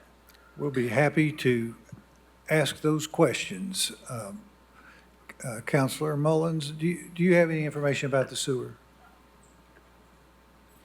I don't know how far the sewer runs. I understand this property does have sewer through the KUB. I don't know if it is through some of the properties burning towards the road there to the east, or the west, excuse me. There's the commercial node, and I think that's where it transitions into a traditional neighborhood. So they're Washington Pike, which the adjacent property does have access to that, and it's also at 2.5 units an acre right now, but it's 2 separate parcels. As far as the creek, yes, that's the creek is something that would get looked at during the development plan. There could be there's stream protections. It does look like it's a blue line stream. There'd be at least a 50-foot stream buffer through the county regulations. TDEC would probably have a 60-foot construction buffer on that as well, and all that would get worked out through complying with engineering, public works, stormwater and water quality ordinances, and that would be worked out at the development and concept plan phase. Okay. So I think, regardless of sewer or not sewer, they're going to have to comply. If they're using septic, they'll have to comply with the septic systems as opposed to sewer systems. So it doesn't necessarily mean they can build 2.5 if they don't have proper infrastructure. Commissioner Gill. Yes, thank you, Commissioner Hill. I think that as we have many times come into this situation when we have some former rural areas in planned growth areas and urban growth areas, we often refer to our place type of rural conservation. And this body has been briefed on that briefly, and oftentimes we struggle with what that really means. And I know that we have the members of the public here who probably have absolutely no idea what we're talking about in that regard, and I think that it would be appropriate in this case to refresh not only commission but the public on record as to what rural conservation looks like in practice, since this conversation is concerning density, and rural conservation has some specific things to say about that. I know that we in our packet have a pattern or a description of that, and has some pictures. I don't know if that's something that can be pulled up on the screen to show that, and have somebody in planning kind of tell us what rural conservation is, as a reminder to commission as we're thinking about this, as well as the benefit of the public. Ms. Hillman, would you like to take a stab at that? Yeah, I'm happy to read the description of the rural conservation place type. It's intended to conserve forested areas, ridges, wetlands, and other significant natural areas by clustering development and minimizing land disturbance. It's intended to conserve roughly between 50 to 70% of a site as natural open space. Commissioner Gill? Yes, thank you. I know this might not be something we can pull up right off of the website, but there's a picture in our book that really shows the difference between a traditional suburban neighborhood and what a rural conservation neighborhood looks like, and what that kind of looks like from a perspective. And I think that would be helpful for us to look at if that's possible, just because one of the speakers brought up the fact that they're concerned about what's going to go into this place, and rural conservation is is not what you're imagining, I'm not sure. So I wanted to make sure that everybody has seen what that looks like, so we have a clear baseline of what we're talking about when we're speaking about the difference between 17 homes in the area. There you go, that's it. So specifically down that the bottom two figures there. So the one on the left being a traditional suburban neighborhood, and the one on the right being what rural conservation looks like in practice when it's applied. So would it be fair to say those are fairly large lots with lots of open space and setbacks with houses quite a bit away from the road and a more traditional rural layout? Yes. Thank you.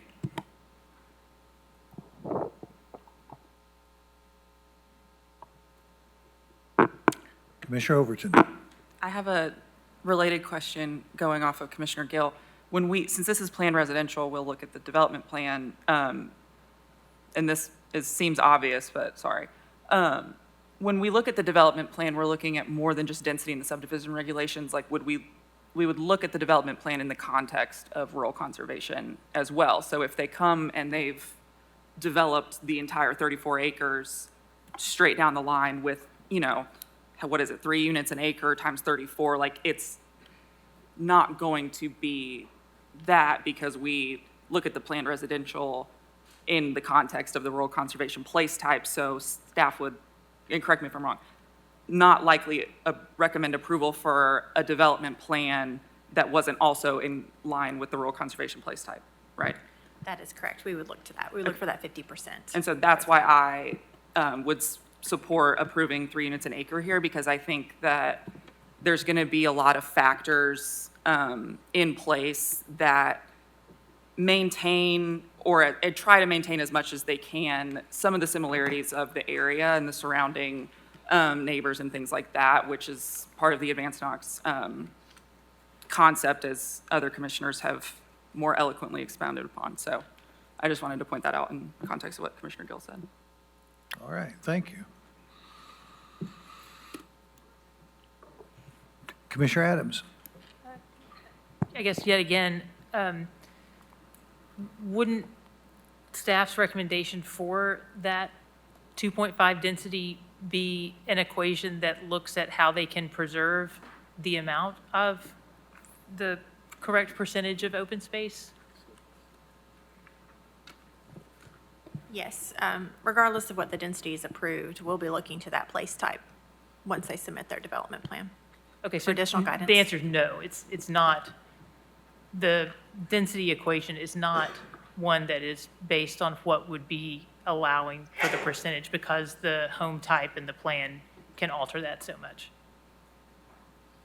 If I'm following you correctly, yes, so we'll be looking for that 50% of preservation of land, regardless of what you all decide today.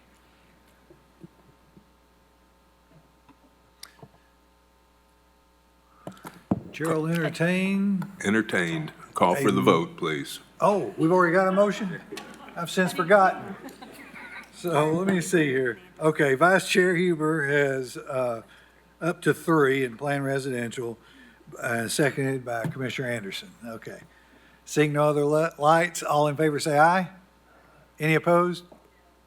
We have 1 no, 1 no. Okay. Motion passes.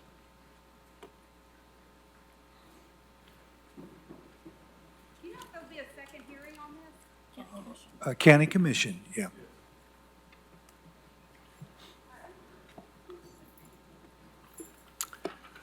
Agenda item 27, applicant Masana Investments LLC. Location is west side of North Wooddale Road, north of Asheville Highway, 11.16 acres. Present zoning is agricultural. Zoning requested, planned residential up to 6 dwelling units per acre. Existing land use, agriculture, forestry, and vacant land. Density proposed is up to 6 dwelling units per acre.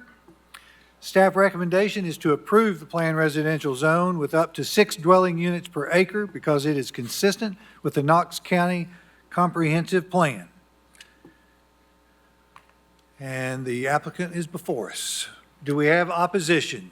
We do have opposition, and would you like to proceed or defer, Mr. Davis? You want to defer, okay.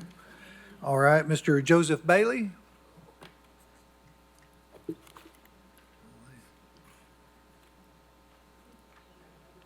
We can share.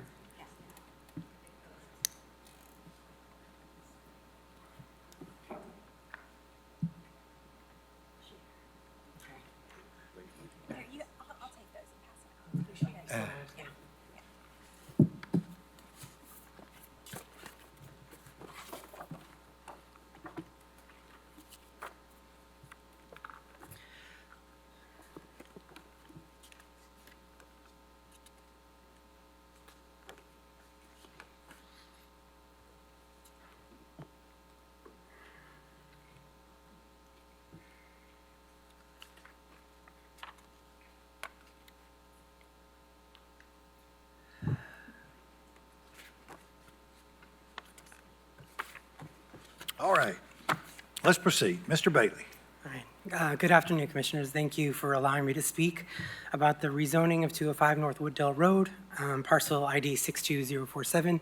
I live at 7714 Vista View Lane, Knoxville, Tennessee 37924. I'm grateful to live in an area that is mindful of the importance of protecting our hillsides and ridges. However, I am concerned about the location and the amount of development occurring in the valley, mainly because of our floodplains and our local wildlife. When major storms or heavy rain occur in Knoxville, the valley is where that water accumulates. We are fortunate to have so many trees because they are known for taking up thousands of gallons of water. One tree with a 30-inch diameter, for example, can take up 300 gallons of water in a day. And our native plants have extensive root systems that are well equipped to stabilize soil. Goldenrod roots, for example, can grow 11 feet deep. Unfortunately, the impervious surface in Knoxville is growing, as you can see in the aerial maps I've included in your packets. As storm damage seems to be on the rise and hitting closer to home like the recent Hurricane Helene, we will need some type of mitigation or the damage will devastate these communities that we are currently building. I understand why people want to live in Knoxville. It's a beautiful place, and I know the demand for affordable housing needs to be addressed, but I wonder if we could direct these developers to old housing developments, abandoned construction or industrial sites, or even kudzu-infested areas where native plant communities have already been destroyed. I believe that would add more value to the Knoxville area than to have native landscapes sacrificed for housing. As I said, I live on Vista View Lane in Neels Landing, where the development of the Ridge at Neels Landing is already under construction, and 141 houses are currently being built. This subdivision is just below the Holston River and right next to Sinking Creek East. When flooding occurs, our community will need as many trees and native plants as we can get to mitigate these floodwaters. With a housing density of 5 to 6 dwelling units per acre, as was permitted for the construction of the Ridge at Neels Landing, and is the proposed density for Wooddale Road, there would not be enough space to plant trees, and even if there were, it would take years for them to obtain a healthy enough size to mitigate floodwaters. Grass may help to reduce sediment and stormwater, but it has shallow root systems that are only capable of taking up 0.14 inches of water in a day. The property on North Wooddale Road provides the last open green space in our neighborhood, especially since the wooded area closest to Asheville Highway has already been zoned CA, a general business zone. The Wooddale Road property has a beautiful hillside with a native meadow full of goldenrod, ironweed, frost aster, and broom sedge. There's some pictures of that in your packets. Meadows like this help filter and control floodwaters, support wildlife biodiversity by providing a wide variety of food sources and habitats, and they are becoming increasingly rare in Knoxville. This meadow is surrounded by mature oak, hickory, and cedar trees, to name a few. These plant communities are ideal for wildlife, and as such, it is an incredibly active wildlife habitat. I have personally seen monarch and swallowtail butterflies, lunar moths, frogs, owls, coyote, deer, hawks, vultures, possums, and a wide variety of songbirds. Not to mention fireflies are pretty spectacular in the summer months. Trees in natural areas enhance character and quality of neighborhoods, and within the Knox County Hillside and Ridgetop Protection Plan on page 29, it states that a combination of private and public open spaces are to be maintained where forests are kept largely intact to foster wildlife and plant habitat protection, recognizing that open space systems can enhance neighborhood and community property values. The Knox County Conservation Subdivision Ordinance in Appendix F emphasizes the importance of resource conservation and the efficient use of land. It also promotes interconnected open spaces throughout communities, particularly for wildlife and habitat protection. In Appendix A, it states, several studies indicate that to maximize increases in property values, open space systems should be linear, because such corridors have longer perimeters that allow a larger number of properties to abut or be near open space. And though I would personally love to save all 11 acres of this land for the benefit of wildlife alone, this statement got me thinking, could we try and reach a compromise for 205 North Wooddale Road by creating a conservation easement for the acreage closest to Neal's Landing? This would provide wildlife with a corridor, allow mature trees and native plants to support that wildlife while mitigating excess water, and add to the property values for the current Neal's Landing residents, as well as the residents that will be moving in once the development of North Wooddale Road is completed. I have drawn a suggested corridor on the last map of your packet that would preserve some of the existing meadow and the trees that surround it. Do you have any questions for me? Thank you for your comments. Thank you for your time and consideration. Yeah, Scott Davis, P.O. Box 11315, Knoxville 37939. I respectfully request you approve as per staff recommendation. Thank you.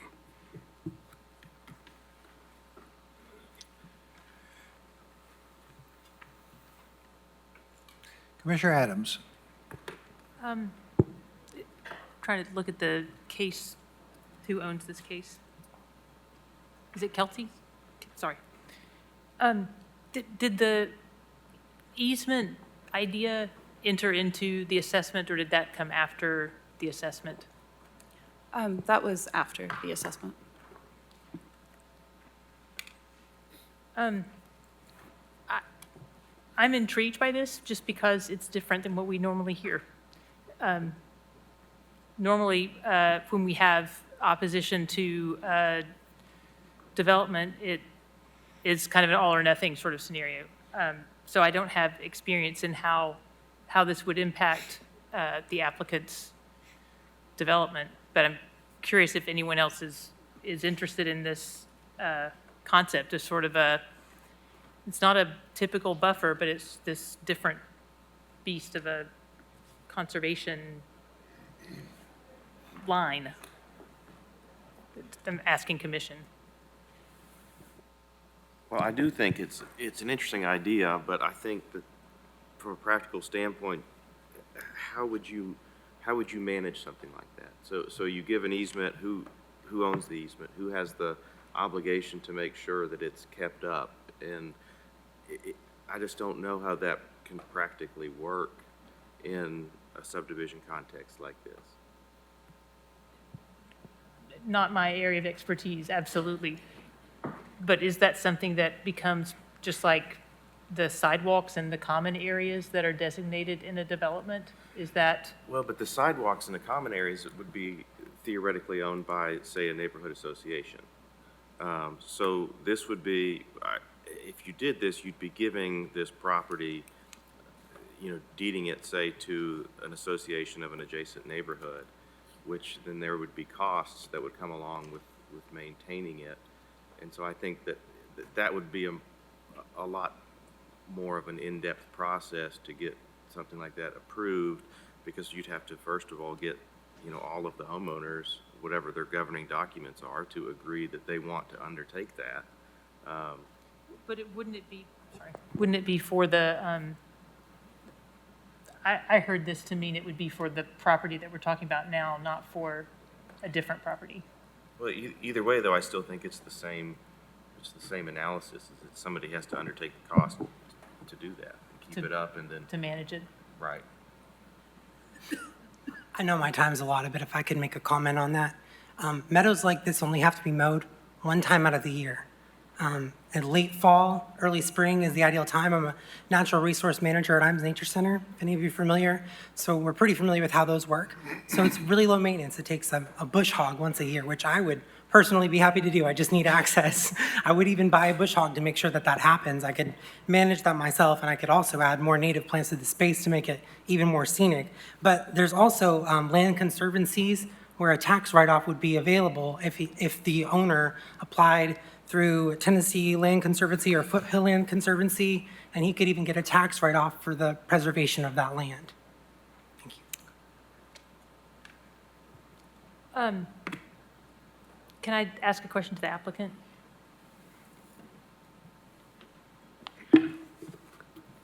Has there been any dialogue on this topic between yourself and the opposition or anyone else about this kind of idea? No, ma'am. If you pull up the zoning map, it's CA next door. You very well could have a shopping center next door.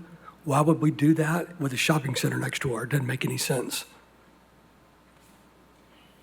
Well, I think the question is just conservation, not about the CA, but it sounds like you didn't have any discussion about it. And I don't want to be rude, but it's not my responsibility to provide conservation on a piece of property that's between a subdivision existing, 12 units an acre to the east, and commercial land adjacent.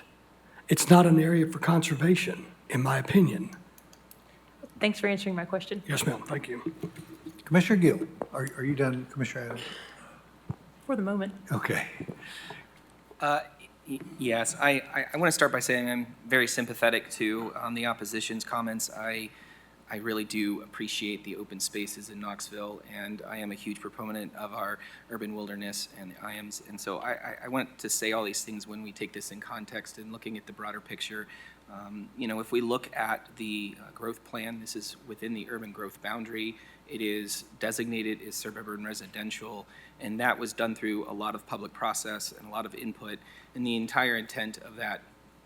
Just move up a little bit. Oh, okay, sorry. The entire intent of that was to make sure that we identified areas where we were comfortable with growth so that we could save other places instead of sprawling across the whole of the county, that we had areas where we intend to conserve and we have areas where we allow growth.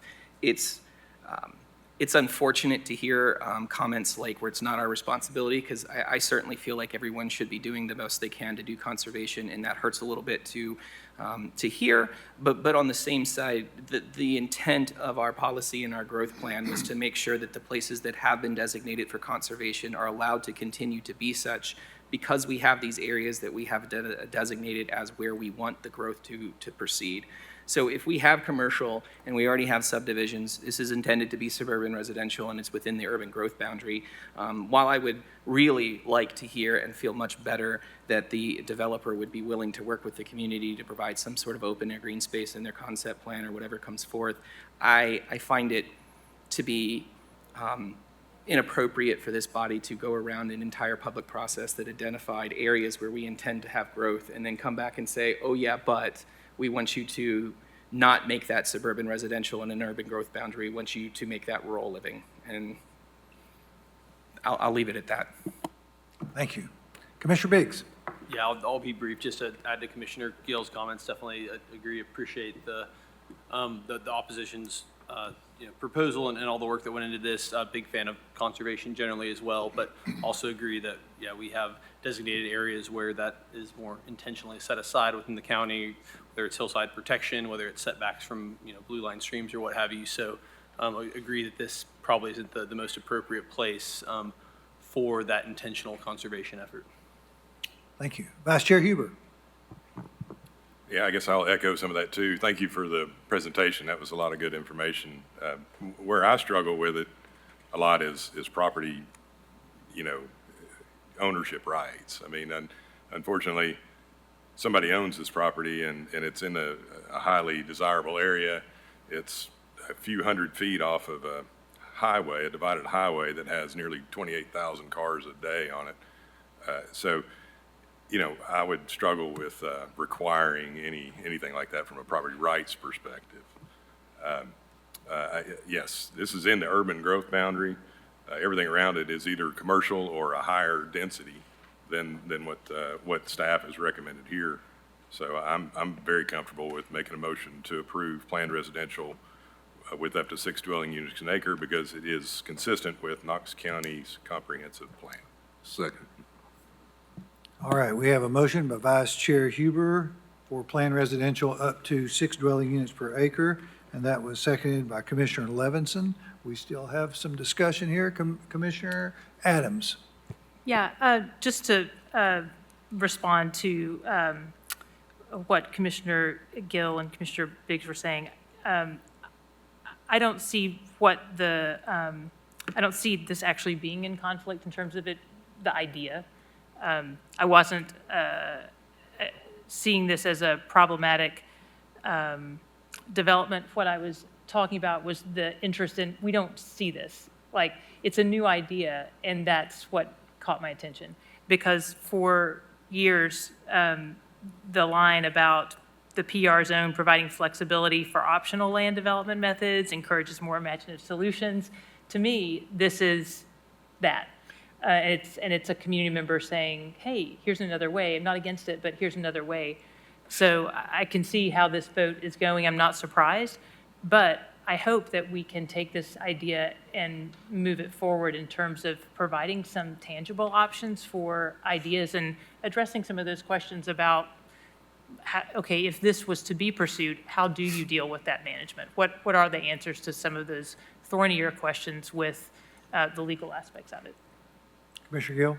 Yeah, thank you for that clarification. I didn't mean to suggest that I also didn't really, I'm very intrigued by this. I very much appreciate the opposition presenting this. I think this is something that I wish developers would engage with and understand that there is an appetite out there for, as we've heard multiple times, there's an appetite for conservation of green spaces and making sure that we're not making a pavement situation.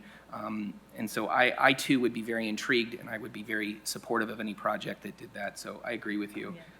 I think it is important to recognize that, you know, the property rights are there, and we have a developer in this case who, again, I say I'm pained to hear his reaction to that, but it's certainly it's his right. So. Yeah, I understand that, and I so often we hear comments like, well, we just can't make the project work, or we've got to have this higher density to make the dollar signs work. And I think that this is an opportunity to think about things differently, that perhaps there are dollar signs that come along with this type of amenity. Just, you know, thinking about this moving forward.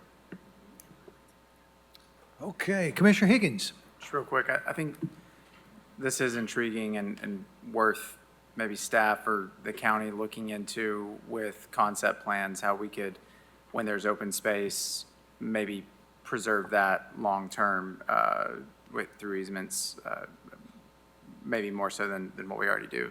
But. Vice Chair Huber. One quick comment too. Speaking to that, I mean, I think it's already been done. You know, I mean, with the comprehensive land use plan, we just saw it on Shipe Road, where we recommended 3 units an acre, but it's going to end up, half of it's going to have to be conserved. So this has already been looked at in the plan, and areas designated for those types of conservation. And unfortunately, this is not one of them. This is designed to be higher density. Let's vote. We got, the motion is PR up to 6 dwelling units per acre. All in favor say aye. Aye. Any opposed? Motion carries. Thank you. Thank you all for your time and your service. Appreciate it.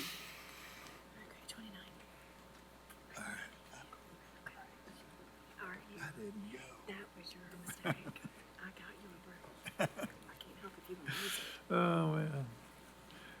All right, agenda item 29, applicant is Randy Gennard.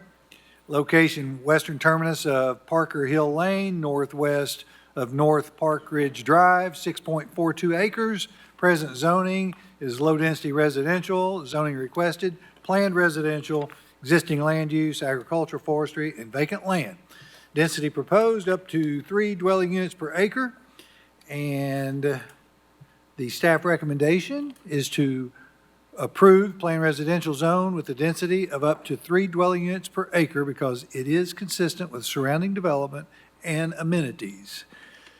I see Mr. Gennard is before us. Do we have opposition? Let's see, we have Sean Gilbert. Sean Gilbert. Would Sean Gilbert like to speak? Any other opposition? Did I see? Did you want to speak?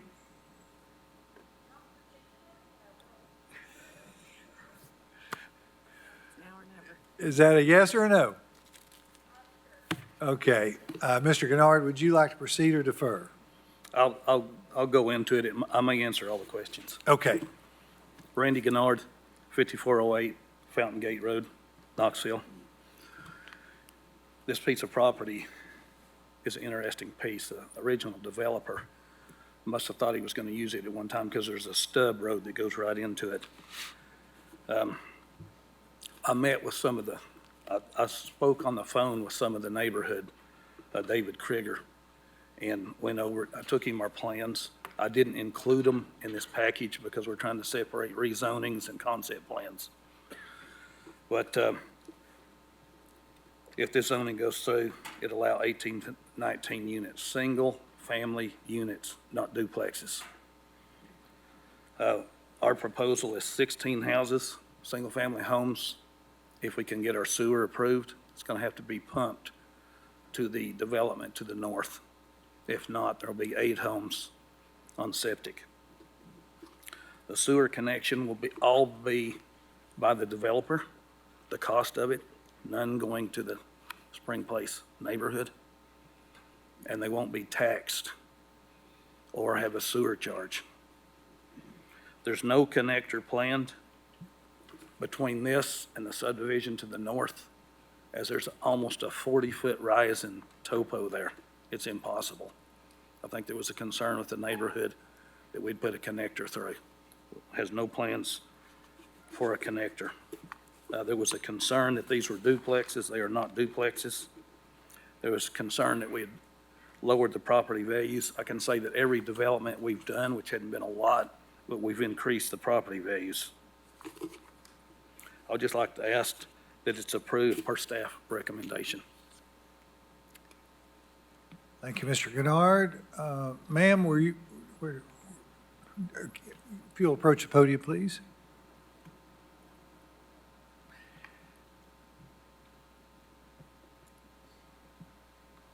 And if you'd please state your name and address. Right. Hello, Kelly Grandstaff, 1508 Park Ridge Drive. Obviously did not really want to be up here.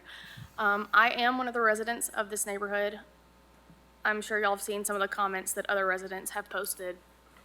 The biggest concern, as was posted in, I guess it was the PDF that was attached to this, is that it was stated in that document that the throughput of increased traffic was 219 vehicles. There are 2 blind hills in this neighborhood that, one is that road that's attaching to the rezoning, and one is kind of where that Spring Place is in red. They're blind hills, so people road park in this neighborhood. So when you come over this hill, you're kind of taking a blind chance on whether you're gonna get hit head on or not. It's kind of a gamble. So to have that much extra traffic is terrifying. Half the community is retired, half of it's got small kids. They're scared of the change. Whew, excuse me. Like I said, it's also an old community. The houses were built in the 60s. Some of these people have been there since then, since the 60s, since the 70s. They're not used to change, they're not good with change. They're worried that if the houses don't mimic the floor plans, mimic the front face, it will lower the home values just because it's different. If half the community looks different, people are gonna wonder why. So those are some of our big concerns. Again, you know, they're not major. Safety was the big thing just because of the increase in traffic and the big risks with those blind hills. But at the same time, you know, it's not really our decision. So hopefully our livelihoods will be considered, but I know that with development, growth is going to happen. So thank you. Thank you for your comments. Commission?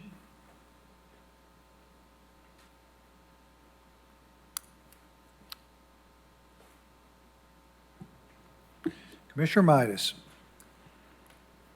Well, I know it's hard always adding new density into where an existing neighborhood has been, but you know, this seems like a good area to add a little bit of density. I agree with the density proposed, so I'd like to just go ahead and propose a motion to approve planned residential zone with density up to 3 dwelling units per acre, because it's consisting with surrounding development. Second. All right, we have a motion by Commissioner Midas to approve PR with a density of up to 3 dwelling units per acre, seconded by Commissioner Levinson. Seeing no other lights, all in favor say aye. Any opposed? Motion carries. We've got about 10 more cases here, and I know somebody will want to break somewhere in between time. Let's, if we can, let's try to make it 5 to 7 minutes, and let's break right now, and then we'll finish up. Okay, let's resume action here with agenda item number 30. Applicant is Benjamin C. Mullins, location north side of Clinton Highway, south of Cherrybrook Drive, 19.28 acres. Present zoning is agricultural and general business. Zoning requested, general residential. Existing land use, agriculture, forestry, vacant land. Staff recommendation, approve the general residential zone because it is a minor extension that provides a compatible transition of land use intensity, subject to the one noted condition. Mr. Mullins, do Ben we Mullins. have any opposition? Seeing no opposition, if you'd like to proceed. Briefly, Ben Mullins, 550 West Main Street, here for Barbara Smith as a co-executor of the estate of Will Smith. We are in agreement with staff's recommendation and ask that you approve. Thank you. Commission? I move we approve as per staff recommendation. Second. All right, we have a motion to approve by Commissioner Levinson, seconded by Vice Chair Huber. Approve the general residential because it is compatible, subject to the one condition. All in favor, say aye. Any opposed? Motion carries. Thank you.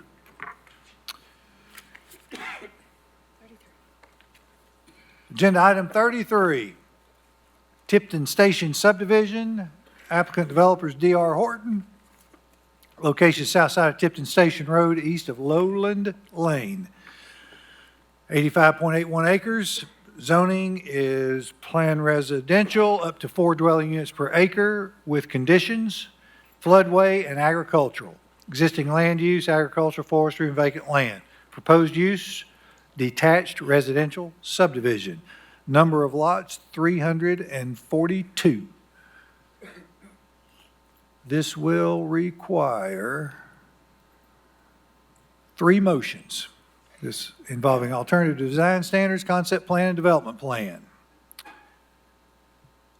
On the motion 1, staff recommendation is to approve the alternative design standard based on the justification provided by the applicant and recommendations of Knox County Department of Engineering and Public Works. Motion 2, on the concept plan, approve the concept plan subject to 17 conditions.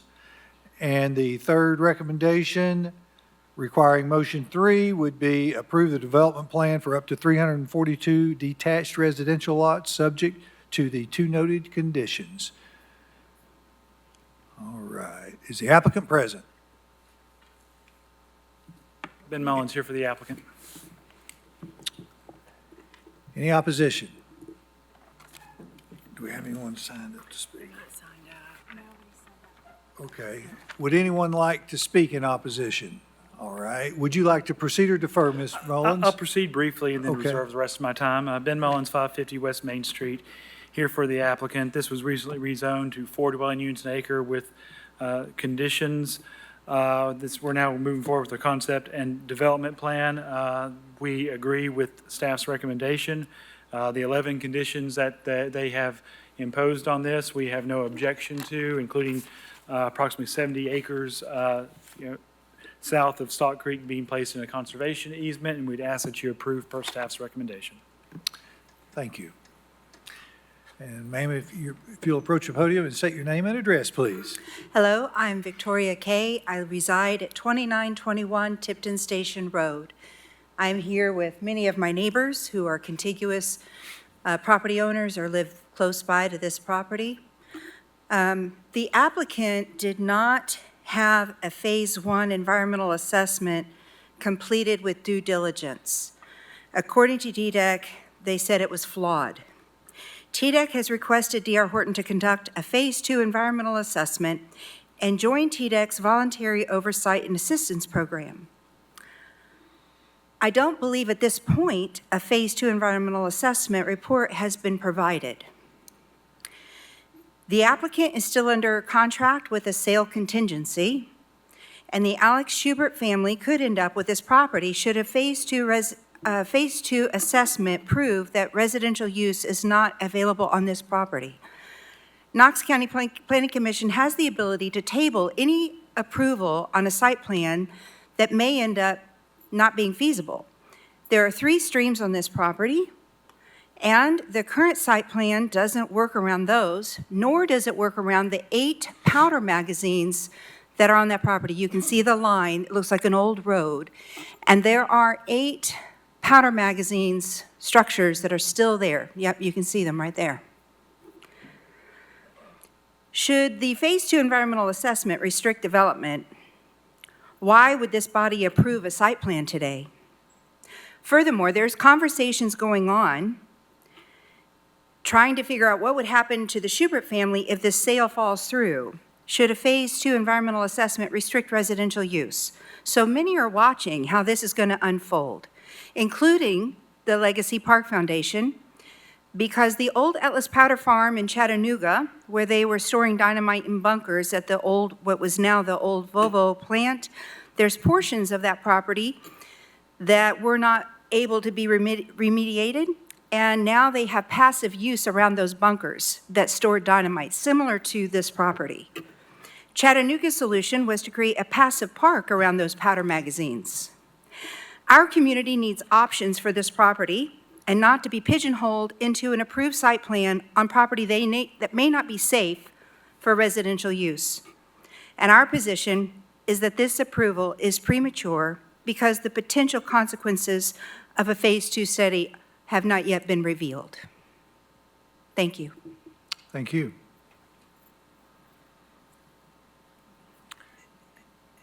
Anybody else? Councilor Mullins, would you like to rebut? Thank you. Yes, just briefly. We did have a Phase 1 study. We have consulted with TDEC. They are asking for a Phase 2 study. We have already commissioned a Phase 2 study to be conducted, and we are meeting our environmental lawyers for the applicant and are meeting with TDEC next week to go over the scope of that Phase 2 study. Condition number 7 is during the design phase and before grading permits are issued, a Phase 2 environmental study must be completed by the applicant per the recommendation of the Tennessee Department of Environmental and Conservation. And the study must be submitted to TDEC for review, and the applicant must complete any remediation recommendations by TDEC before any permits are issued for the site other than those required to be complete to complete the remediation. Sorry. So that's a condition. We can get the site plan approved with this, but we can't do anything with it. We can't get permits, we can't grade, we can't do anything until that TDEC study, Phase 2, has been completed. TDEC has looked at it, made their recommendations, and if any remediation is required, we will have to do that. So it's not premature. We can approve it per that condition, and if there are issues with that, we will address it at the appropriate time through the design plan phase. Thank you. Thank you. So there are conditions related to your concerns. That's correct. There was 11 Yeah. conditions. Yep. Condition number 7 is specific regarding Phase 2. Commission? Oh, Commissioner Biggs. Just a question, I guess, for staff, like during the Phase 2, should TDEC come back or somebody come back and say, hey, there's a problem here, we can't remediate it effectively, we've already approved the site plan, is there a mechanism for that site plan to come back in front of this body and say, hey, this area has to be changed because of the results of the Phase 2 study? Or what would happen in a scenario like that? Hopefully it doesn't happen, but just curious. If they obviously they couldn't change the design of their development without having to come back. If say like the back half of the property can't be remediated and the front half is buildable and they build essentially half the project and just kind of cut it off, it's probably, that might not require to come back here. It's kind of like a Phase 1 that gets developed and Phase 2 just never happens. In some subdivisions, sometimes that happens, but I think most likely you'll see a plan again if remediation's not possible. I mean, this is my general thought, but they have to build essentially what's what's Okay. shown for the area that could develop on if there was some kind of issue with the rest of it. Got it. That's helpful. I'm just thinking about the overlay map that we saw where some of those old stores are kind of interspersed throughout the property. So should any one of those, not be able to be remediated, I'm guessing you'd likely have to reconfigure some roads and things because it's not all, like they're all isolated in one corner, so. Commissioner Gill. So similar to that thing Commissioner Biggs is asking is, obviously we could approve today, and then there might be needed changes in the future. Counselor, is there any reason why this needs to move forward at this date, and why you feel that needs to be today instead of waiting until after the Phase 2 is completed? Well, we feel very confident that, the Phase 2 will go forward and be a smooth operation. This is still contingent upon approval for this. So we would like to move forward so we can move forward with closing on the property, and we're taking it subject to, this approval and these conditions. So pushing that out indefinitely, then that could, not allow this deal to go forward at all. Some of the conditions for this, we are willing to put the back 70 acres in a conservation easement. There's another potential 70, with the current zoning right now without any changings, there could be another 70 acres or 70 units on that agricultural property. It'd be difficult, but another developer could seek to do something like that. We're not wanting to do that. We're willing to put it in a conservation easement. We're talking to different legacy parks and other organizations about, who may want to manage that at some point. We don't have that fully worked out, but it's a condition that we'll have to have that in place. And we're willing to put a pedestrian bridge over that if that's something that whoever manages that would want. They may not want it. They may want to keep it, not accessible from this development at all. We're working through significant road improvements to Tipton Station and are, funding that through a change in state law that allows a residential infrastructure district to be created on this property. And that's something that another development we think this is we feel confident. We think that, TDEC had questions whether or not there was dynamite manufactured, if you read their letter. We don't think dynamite was ever manufactured. We think it was just stored in these storehouses, and there wouldn't be any issue with that. But we're going through the process to do that. Normally, TDEC would have to look at something like this regardless. It's not even a condition that gets put on a development plan, but because that kind of came to the forefront, it is something I think staff wanted to make sure was a condition on this. So there's no question about what could be done and that we're all being transparent with it. Thank you. Thank you. Is the sale of this property contingent on the successful completion of that Phase 2 with? That was suggested. I'm just wanted clarification. It is. So in the event that you aren't able to remediate this and this concept plan is moot anyway, the sale may not even go through? That's right. And then I'd like to answer your question. If there was something, part of it that couldn't be developed, or we had to work around some environmental issue, then, we would have to come back, or whoever would have to come back with a revised concept plan. It would come back through this body. Thank you, Counselor. I appreciate that. Thank you. Vice Chair Huber. Just a couple of general comments. This is, I think, a good example of what we were talking about earlier today in rural conservation. It's in a planned growth area. We've got a developer who's willing and able to conserve 70 some odd acres of this property, which I think is great. And they have come up with a nice concept plan and development plan. I really don't see these conditions any different. I don't see any reason to necessarily delay it, I guess is where I'm going.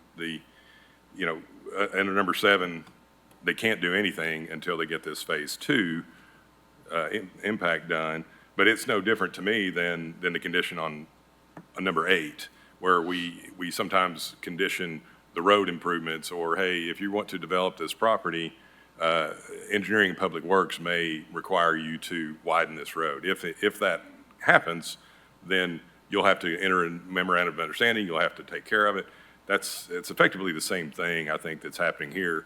We're saying there's a Phase 2 study that's been ordered, although the developer feels like there's not going to be any issue with it. If there is, they will have to take care of it, or they can't do the development. So, I just feel like we've looked at it. I know it's a big change for the area, but it is a growth corridor down through there, and I think it's being done properly. With that, I'll go ahead and make a motion to approve the alternative design standard requiring Planning Commission approval to reduce the minimum horizontal curve on Road B from 250 feet to 200 feet at C5. Second. All right, we have a motion to approve alternative design standards based on the justification provided by the applicant and recommendations by Knox County Department of Engineering and Public Works, and that was by Vice Chair Huber, seconded by Commissioner Levinson. Seeing no other lights, all in favor say aye. Any opposed? Motion carries. Chair will entertain a second motion. Make a motion to approve the alternative design standard based on the justifications provided by the applicant and recommendations of Knox County Department of Engineering and Public Works. Approve the Wait, concept whoa, whoa, of whoa, the whoa. 17. Let's see, we've already done Oh, I'm that. sorry. Motion I'm two. going to approve the Motion two. concept plan first. I apologize. Concept. I read that twice. Make a motion to approve the concept plan subject to the 17 conditions. Second. All right, have a motion by Vice Chair Huber to approve the concept plan subject to 17 conditions, seconded by Commissioner Levinson. All in favor say aye. Aye. Any opposed? Motion carries. I can make a motion to approve the development plan for up to 342 detached residential lots, subject to 2 conditions. Second. We have a motion by Vice Chair Huber to approve the development plan for up to 342 detached residential lots, subject to 2 noted conditions, seconded by Commissioner Levinson. All in favor say aye. Any opposed? Motion carries. Thank you.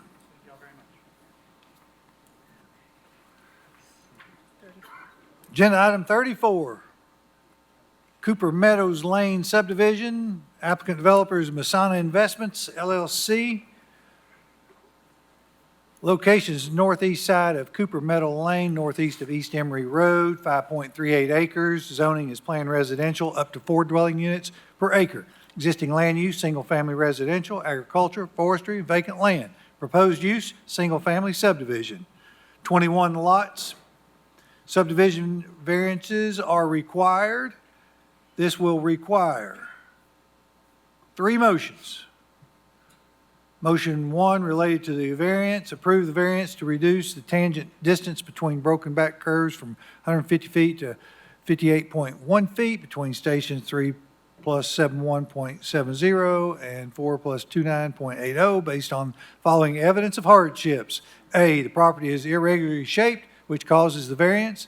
B, the road is designed to avoid the existing home on the property. C, the variation is not great enough to cause detriment to public safety, health, or welfare of the public, nor would it be injurious to other properties in the neighborhood. Knox County EPW recommends approval of this variance based on the justifications provided by the applicant. Second motion related to concept plan, approve the concept plan subject to 7 conditions. Motion 3 on the development plan, approve the development plan for up to 21 single-family lots and peripheral setback reduction from 35 feet to 20 feet and 15 feet as shown on the development plan, subject to the 1 noted condition.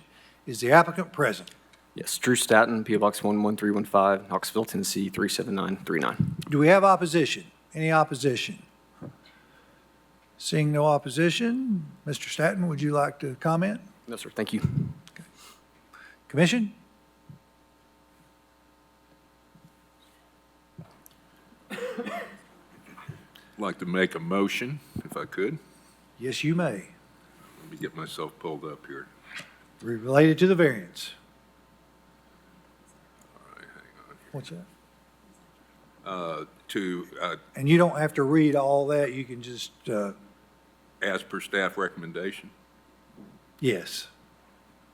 approve the variance to reduce tangent distances as per staff recommendation.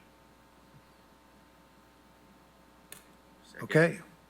And we've got a motion by Commissioner Levinson, seconded by Commissioner Anderson, to approve the variance. Seeing no other lights, all in favor say aye. Any opposed? Motion carries. Chair will entertain a motion on the concept plan. I make a motion to approve the concept plan subject to 7 conditions as per staff recommendation. Second.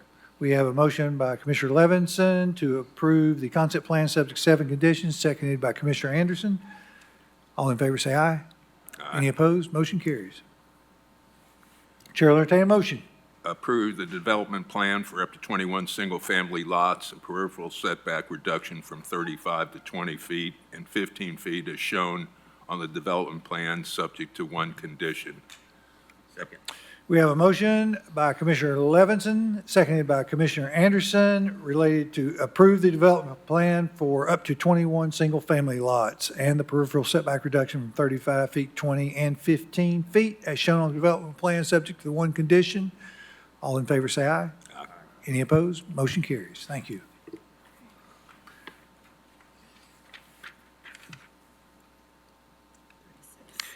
Agenda item 36, subdivisions 8014 Asheville Highway. Applicant developer Masana Investments LLC. Location south side of Asheville Highway, north side of Strawberry Plains Pike, west side of Tribute Lane. Approximate acreage 46.54 acres. Zoning is planned residential up to 5 dwelling units per acre. General business and office park. Existing land use, agricultural, forestry, vacant land, and rural residential. Proposed use, attached and detached residential subdivision. Number of lots, 216. This will require subdivision variances and also alternative design standards. Let's see here. This is going to take 3 motions. Staff recommendation on motion 1 related to the variance 1. Approve the variance to reduce the tangent distance between the broken back curves on Road E from 150 feet to 86.52 feet between STA 7 plus 08.75 and 7 plus 95.27 based on the following evidence of hardships. A, property shape requires a reverse curve to maintain a 90-degree intersection with Road D on the south side of Road E intersection. B, the location of the tangent is at intersection of Road E and Road D, where traffic on Road E must stop. C, approval of the variance is not anticipated to be detrimental to public safety, health, or welfare because of the stop condition on Road E. Knox County Department of Engineering and Public Works recommends approval of this variance based on the justification provided by the applicant. Motion 2 related to variance 2. Approve the variance to reduce the minimum vertical curve K value on Road B from 25 to 20 at STA 1 plus 15 based on the following evidence of hardships. A, the property is relatively steep at the location of Road B with a maximum elevation change of 20 feet from near the Asheville Highway intersection to the midway point between the intersections of Road C and Road D. B, the steepest portion of this property coincides with the location of the request and the topography is unique to the property. C, approval of variance is not anticipated to be detrimental to public safety, health, or welfare because the requested K value meets AASHTO and transportation officials, American Association of State Highway and Transportation Officials, AASHTO. The Knox County Department of Engineering and Public Works recommends approval of this variance based on justification provided by the applicant. Motion, this is actually going to be 5 motions. Motion 3, alternative design. Approve the alternative design standards based on the justification provided by the applicant and recommendations of the Knox County Department of Engineering and Public Works. Motion 4, approve the concept plan subject to 15 conditions. Motion 5, approve the development plan for up to 216 dwelling units on individual lots subject to 4 conditions. And the applicant is before us. Do we have any opposition? Seeing no opposition, would you like to comment? I'm more than happy to answer any questions. Appreciate your time. All right. Commission. Commissioner Levinson.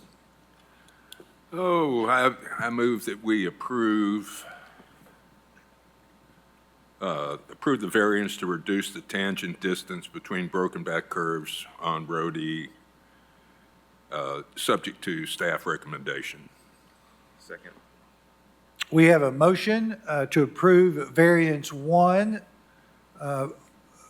per staff recommendation by Commissioner Levinson, seconded by Commissioner Anderson. All in favor say aye. Aye. Any opposed? Motion carries. Chair will entertain a motion. Okay. Approve the alternative design standard based on the Let's see, justification. variance 2. Let's address variance 2. Wait a minute. I'm lost. Someone else do it. Oh, come on, hang in there, Commissioner. You can do it. I'll make a motion to Okay. approve the variance to reduce the minimum vertical curve K value on Road B from 25 to 20 at STA 1 plus 15 based upon the evidence listed. Which is A, B, and C. Okay. Do we have a second? All right, we have a motion by Commissioner Anderson on variance 2, and that was seconded by Commissioner Midas. All in favor, say aye. Any opposed? Motion carries. Okay, motion 3. Approve the concept plan subject to 15. Motion 3 related to the alternative design standards. Am I wrong again? I'm not Oh, doing there's it a anymore. third variance? I don't see a third variance. Yeah. Okay, I'll make a motion to approve the alternative design standards based upon the justification provided by the applicant and recommendations of the Knox County Department of Engineering and Public Works. All right, we have a motion. Motion 3, as it relates to approve the alternative design standards based on justification provided by the applicant and recommendations, Knox County Department of Engineering and Public Works, by Commissioner Anderson, seconded by Commissioner Midas. All in favor, say aye. Any opposed? Motion carries. I'll make a motion to approve the concept plan subject to the 15 conditions stated. We have a motion by Commissioner Anderson, seconded by Commissioner Midas, to approve the concept plan subject to 15 conditions. All in favor, say aye. Any opposed? Motion carries. I'd like to make a motion to approve the development plan for up to 216 dwelling units on individual lots, subject to the 4 stated conditions. We have a motion by Commissioner Anderson, seconded by Commissioner Midas, to approve the development plan for up to 216 dwelling units on individual lots, subject to the 4 conditions. All in favor, say aye. Aye. Any opposed? Motion carries. Thank you. Well, some of these, I think we need an auctioneer. 38. Agenda item 38. This will require 3 motions. Subdivision Roland Manor, applicant developer Josh Sanderson, location east side of Swafford Road, south of Ginn Road. Approximate acreage, 50.54 acres. Zoning is planned residential up to 3 dwelling units per acre and floodway. Existing land use, agricultural, forestry, vacant land, water. Proposed use, detached residential subdivision. Number of lots, 70. Staff recommendation is to approve the alternative design standard based on justification provided by the applicant and recommendations of the Knox County Department of Engineering and Public Works. On this concept plan, motion 2 would be approve the concept plan subject to 17 conditions. Motion 3 on the development plan, approve the development plan for up to 70 detached residential lots, subject to the 1 condition. Mr. Sanderson is before us. Do we have any opposition? We do have opposition. Would you like to proceed or defer? Opposition. Okay. If you'll state your name and address, please. Yeah, I'm David Nanstead. I live at 2838 Swafford Road, 37932. So I'd like to express some local opposition to the Roland Manor subdivision being served off of Swafford Road.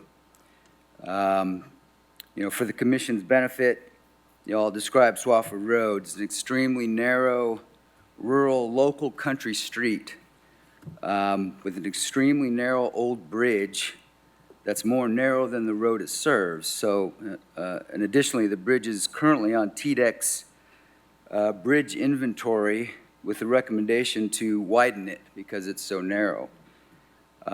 So I realize, though, that the current traffic impact study concluded that there were minimal impacts due to the first phase of this development, which I think is 70 units. However, I think the approval of the first phase can't be fully considered without understanding the full impacts from the entire project, which goes up to 750 units. So also, the area is classified as rural living. I think that's RL place type. So residential development in RL areas must be off of a collector road. And so according to the Knox County, that's according to the Knox County Growth Policy Plan. And Swafford Road is classified as a local street according to the traffic impact study performed. So it doesn't seem like it would qualify as the appropriate road type for this kind of development to be located off of. So Essentially, I'm asking the commission to deny the plan since the proposed access for the Phase 1 is off a local street and not a collector road as required by the Knox County Growth Policy Plan. And then secondly, until a traffic impact study is performed that studies the impact of the entire development, not just Phase 1, I think that makes sense to ensure the developer is going to plan for a complete set of off-site improvements that may be necessary based on the full build-out.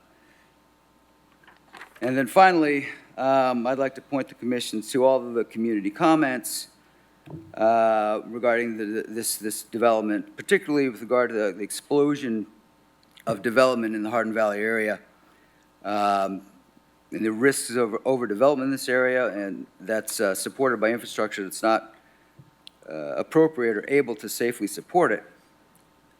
And so with that, I'll close. Thank you. Thank you for your comments. Mr. Sanderson?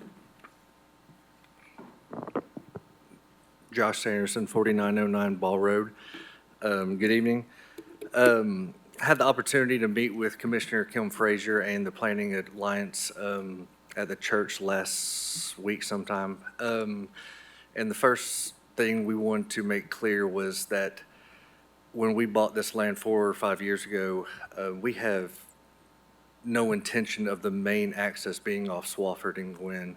The day we bought it, or the day we even identified the property, we always knew we would have to build a bridge over Sam Lee, or over Beaver Creek from Sam Lee Road. So we do not see this access being the main access. So that's why we're only submitting 70 lots. As far as the traffic impact study, we're 2 years from even having the first homeowner move into this property on the Phase 1. How much more is going to be affected in 24 months in Hardin Valley, let alone this is a 10-year project? It's hard to, we don't even know where we're going to cross the bridge. We don't know what's going to happen to Sam Lee.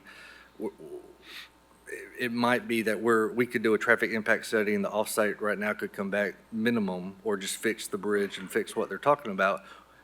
Or it could come back more strenuous as things get more clustered. So we're rolling the dice there. Made it clear to staff when they asked for a full traffic impact study, we don't know the full design here. We don't know the concept. We don't have the picture that we have at Belltown. So again, this is a 10-year project, so that's the reason you're only seeing the 70 lots. We have to start at the back, but if it's up to us, we know we want to come from the front at Sam Lee. And we know that once we do have that access to Sam Lee, that we will have Sam Lee improvements. We'll have to widen or do it. We're talking about doing a turnaround or a roundabout into the bridge and making that road less dangerous. So that's where we're at right now. The last condition that Mike Reynolds added was for us to widen from our entrance down Swofford to the 18-foot, which is passable, which we're agreeable to. But this won't be the last time y'all see Roland Manor come in front of you. We will have to come in front of you every single phase. So this is 70. When we want to build on lot 71, I'll be back in front of you with a new traffic impact study saying, look, this is how the 70 lots have changed this environment, this is the existing environment, this is the new environment, and what else we're going to have to do. So we thought this was the best way to approach this project. And I'll yield my time for any other questions or comments. Thank you. Commission? I do have a question. Or Mr. Sanderson. So I see that you guys are going to keep the house, and then looked like there's a large common area that looked to be 10 or 12 acres that you're trying to conserve for the homeowners, the future homeowners. Can you tell me what you're doing with the house? Yeah, so that's a 12,000 all bricks, 7 fireplace, slate roof. To replace that thing, it cost $10 million to build it today. We, with codes participating, would love to turn this into the clubhouse. What that looks like, we don't know, but that we would love to let every homeowner in there enjoy the use of that area, surround it, put the community pool, workout facility. And then we have across the street onto Beaver Creek, maybe a kayak area, just whatever kind of the amenities allow it to be. But we have every intention of keeping the house and making it the clubhouse. Yeah, that's great. As I said at pre-agenda, I'm very familiar with this property. I actually walked it several years ago. It's a beautiful property. I have It is. no doubt that you guys will do a great job with it. And the Blue Way, I mean, Beaver Creek down through there is considered a Blue Way now, so I think that would be great if you worked in a. Yeah, we would love to. The Beaver Creek Kayak Club has done an incredible job cleaning up the creek. So is obviously Knox County Stormwater. So we would love to participate with them and see what we can do to help improve and encourage the kayaking and the use of the creek. Yeah, I think that's great. I personally think that numbers 7 and 8, I believe those are the ones that talk about the road improvements out there. But Mr. Elliott, could you speak to that a little bit on the road improvements that could be required in the future? Without seeing a traffic study, it'd be hard. There was an intersection we're going to convert to a three-way stop to help with some sight distance. Our staff did measure from their intersection back up to Gwynn. There was a small section that's below 18 feet, so we're going to ask them to widen that. But without seeing the full scope of the traffic impact study, it would be hard to say what improvements may or may not be required. Right, but I believe, again, conditions 7 and 8 probably cover that for the community. I think that's sufficient protection for the public that they know that Engineering Public Works won't allow intense development to happen on that property until improvements are made. Yes, that's correct. And there's going to become a point that the fire code will require them to have a second access point. So there's some assurances there that second access will be put in and that some of the traffic will be distributed out on the Sam Lee rather than all on the Swafford and Gwynn. Yeah, that makes sense to me. Anybody else have any questions? Well, I'll just go ahead and make a motion to approve the alternative design standards based on the justification provided by the applicant and recommendations of the Knox County Department of Engineering and Public Works. All right, we have a motion from Vice Chair Huber, seconded by Commissioner Levinson, to approve the alternative design standards as he described. All in favor say aye. Aye. Any opposed? Motion carries. Thank you. Make a motion to approve the concept plan subject to 17 conditions. We have a motion by Vice Chair Huber, seconded by Commissioner Levinson, to approve the concept plan subject to the 17 noted conditions. All in favor say aye. Aye. Any opposed? Motion carries. Make a motion to approve the development plan for up to 70 detached residential lots, subject to one condition. We have a motion by Vice Chair Huber, seconded by Commissioner Levinson, to approve the development plan for up to 70 detached residential lots, subject to one noted condition. All in favor say aye. Any opposed? Motion carries. Thank you. Agenda item 39, subdivision Humberto Rodriguez, property Curtin Road. Applicant developer Humberto Rodriguez, location west side of Curtin Road, northeast of Andes Road, approximate acreage 1.6 acres. Zoning is planned residential up to 5 dwelling units per acre. Existing land use, agriculture, forestry, and vacant land. Proposed use, single-family residential subdivision. Number of lots, 8. And this is going to require 4 motions. We have variance 1. Motion recommendation is to approve the variance to reduce the pavement radius from 40 feet to 35 feet on the cul-de-sac based on the following evidence of hardships. A, the subject property is very narrow and a larger radius will not work on this property. B, the radius reduction is necessary because of the narrow property and it will not affect a traffic hazard. It will not cause a traffic hazard. C, the granting of the variance will not be detrimental to public safety, health, or welfare, and fire, pump, or emergency vehicle will still be able to navigate the cul-de-sac. Knox County EPW recommend approval of this variance based on the justifications provided by the applicant. Motion 2, related to variance 2. Approve the variance to reduce the intersection spacing between 2 local streets, the proposed road and Ishman Way, from 125 feet to 119 feet based on the following evidence of hardships.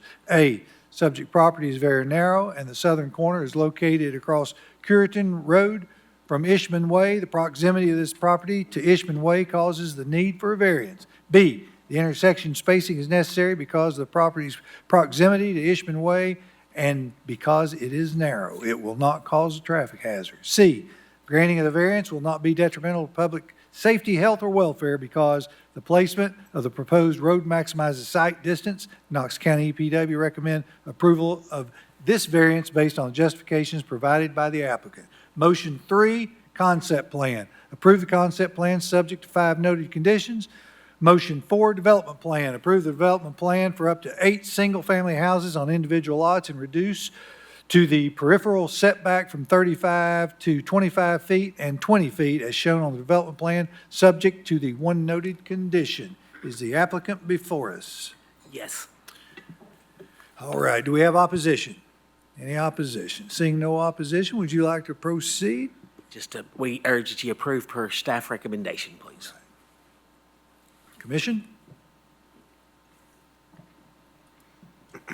I'd like to make a motion to approve the variance to reduce the pavement radius from 40 feet to 35 feet on the cul-de-sac based on the evidence of hardships set forth in the staff report. Second. We have a motion by Commissioner Anderson, seconded by Commissioner Levinson to approve the variance as he further described, related to variance 1. All in favor say aye. Aye. Any opposed? Motion carries. Chair will entertain a motion. I'd like to make a motion to approve the variance to reduce the intersection spacing between 2 local streets, the proposed road and Ishman Way, from 125 feet to 119 feet, based upon the evidence of hardship provided in the staff report. Second. We have a motion by Commissioner Anderson, seconded by Commissioner Levinson to approve the variance as he described. All in favor say aye. Aye. Any opposed? Motion carries. I'd like to make a motion to approve the concept plan subject to the 5 stated conditions. Second.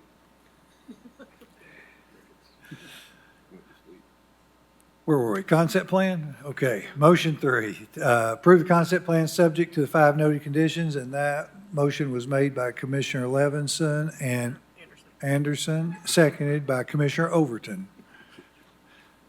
All in favor say aye. Aye. Any opposed? Motion carries.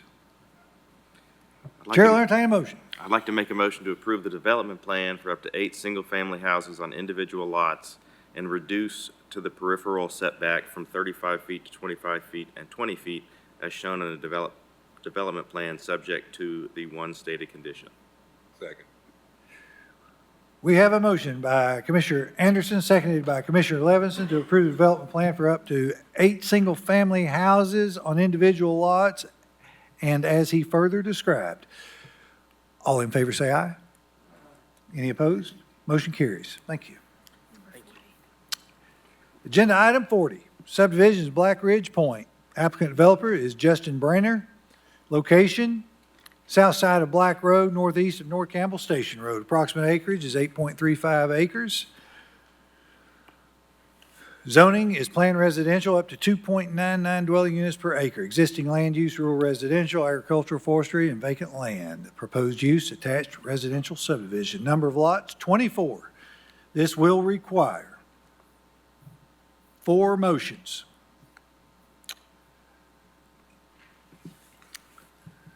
Motion 1, staff recommendation, as related to the variance. Approve the variance to reduce the K value of Road A from 25 to 20 at PVI Station 1 plus 12.00 based on the following evidence of hardships. A, this property with the HP designation slopes down by approximately 62 feet from the edge of Black Road to the rear boundary. There's a 28.8-foot elevation change along the right-of-way of Road A from its intersection of Black Road to the approximate middle of Road A at Station 4+00. B, the topography is unique to the property. Approval of this variance will result in less disturbance within the HP designation of this property. C, approval of the variance is not anticipated to be detrimental to public safety, health, or welfare, as there are no apparent sight distance issues on Black Road and no through connectivity via Road A. Motion 2, approve the requested alternative design standard to reduce the street frontage of the lots identified, provided that guest parking will be accommodated by increasing the pavement width of Road A to 26 feet as recommended in Condition 1 of the concept plan. Motion 3, approve the concept plan subject to 11 conditions. Motion 4, approve the development plan for a residential subdivision of one existing house and up to 23 attached dwelling units in the PR zone based on the acreage on the final plat and a peripheral setback reduction from 35 feet to 15 feet along the western and eastern boundaries as delineated in Exhibit B, subject to the 3 noted conditions. And I see an applicant before us. If you'll state your name and address, please. My name is Justin Briner. I live at this property, 11912 Black Road, Knoxville. Do we have opposition? We do have opposition, and would you like to proceed or defer? I will defer. Okay. All right. So we have, is it Robert Brylowski?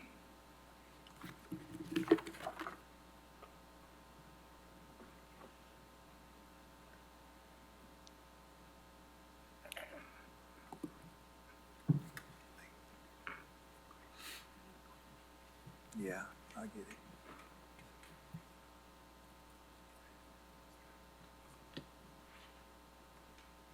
it. Robert Brylowski. I reside at 1290 Loggerhead Lane, 37932. I am here to request postponement of action today to allow opportunity for further review and conversation with the neighboring property owners. My comments are also directed to Justin here, and I expect he will give a response to them. You and the staff have received multiple comments which have all raised grave concerns concerning the risks of increased storm flooding downhill and hillside destabilization resulting from the proposed conceptual plan that is before the Commission. You have seen Justin's diagram showing water flows in the parcel, and you have also seen the concept plan that he showed us, the Braxton Creek neighbors, in August. There is also the concept plan that Justin provided in his zoning application in February 2024 that I didn't include in my public comments before, but I think would be useful to view at this time, and that's on the back side of your sheet. Justin has consistently told us that he recognizes that the ravine area is not suitable for development and knows that we have flooding concerns particularly related to that area. This is reflected in these earlier concept diagrams. The February diagrams contains a line of east-west houses, but note that they are located close below his residence so as to leave a substantial undisturbed buffer zone below them above Braxton Creek. And by placing these houses further uphill, the storm flows can be easily directed towards the retention pond at the southwest corner, which is believed to be the main control for storm runoff. The August plan, as I previously discussed, concentrates the development within the southwest portion even closer to the retention pond and leaves the hillside above Braxton Creek undisturbed. Remember that the southwest region has the least slope as well and thus requires less land remodeling and surface disturbance. I thus do not understand why in the current plan, Justin has now decimated the hillside buffer area above Braxton Creek by placing a line of 17 houses that leaves only 35 feet of setback on the southern property line. In this location, one now has to fight the topography and natural water flows to attempt to channel stormwater to the retention pond. And even worse, as I read his map, it shows some of these houses intruding into that ravine area that's already has very steep slopes. Why the necessity to create a housing plan that entails major challenges and no margin for error when there are alternative designs that could utilize the natural land features rather than fighting them? Is it not better to preclude engineering challenges rather than creating problems and then putting the focus on solving their consequences? Consequences that could be prevented from arising in the first place by working cooperatively with the land features. I would also ask Justin, who has hitherto stated an interest in being a good neighbor and has seemed responsive to our input in revising his earlier plans, as to why he did not speak with us about this plan and why he has now created a plan that is so tilted against our interests as downhill owners. Is there not a way to create a more balanced approach that addresses all our interests? Why the rush towards approval rather than taking the necessary time to get things right? Please, let's allow more time and offer occasion to consider all the interests of the neighborhood. Thank you. Thank you. I think we have one more signed up. Yuri Jindin.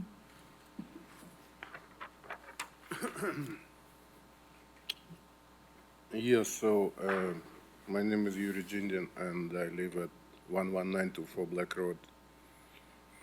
So this development actually will further increase the traffic on Campbell Station Road, which leads to Black Road and further to Hardin Valley. Mr. Jindin, if you don't mind moving toward the microphone a little yeah. bit so I could hear you. So this road is congested, very congested right now after there was a huge development along Fred's Road, which also connected to Campbell Station Road. So without, providing additional infrastructure, you will be stuck with all this traffic, which goes to Fred's and then to Black and then to Hardin Valley. You cannot develop so much, properties without providing additional infrastructure. That means widening the Campbell Station Road. Thank you for your comments. All right. Well, good evening, and thank you for your time. Pull up some notes here. I appreciate my neighbors coming and voicing their opinion on my project, and my concern is their concern, and our process is to go through the process that you guys have in place, which is engineering and design, and that's when the majority of those concerns are going to be addressed.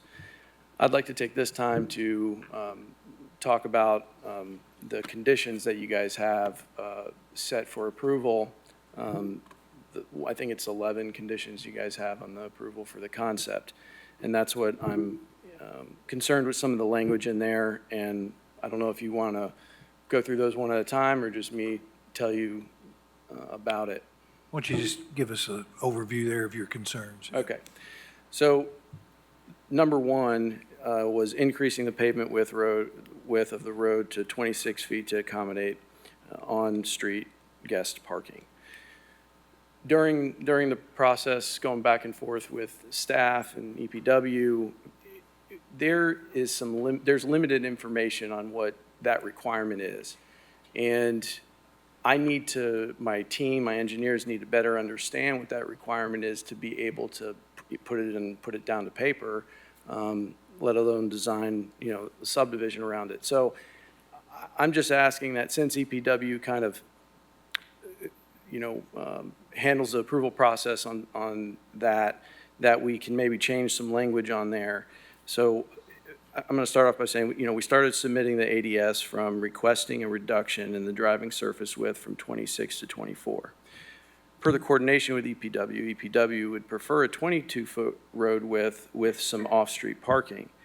However, planning, staff, EPW, and the subdivision regs could not provide me the requirement for guest parking to incorporate them into our concept plan. Mr. Brainer, we can go through these if you want, but would it be more appropriate that maybe we delay this and let you get with engineering? I've done that. And I understand their hands are tied because the subregs don't provide the information we need. So right now, the concept plan has a parking requirement or parking notes on it, that tells you how many, which currently meet the off-street parking.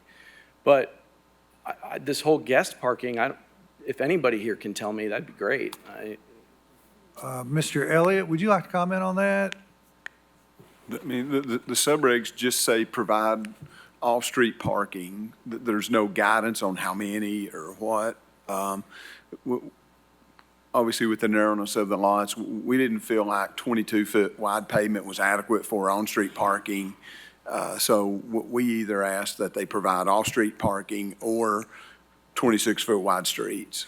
And so where I'm going with it is if I know how many parking spaces you're looking for, I might be able to widen driveways to fit two. You know, there's things that we can do. I'm just trying to limit the disturbed area, and I need to know what the requirement is to do that. And since nobody can tell me, all I'm asking is that we change the condition to give him approval for us to work together and come up with a plan that works without having to come back here. How would you word that? My suggestion was to basically leave it what it says and then add or a width of 22 feet with the required amount of guest parking. Mr. Elliott, how do you respond to that? My preference is that we would approve it here today, showing what he's going to do. I think it leaves too much interpretation in it for my staff to have to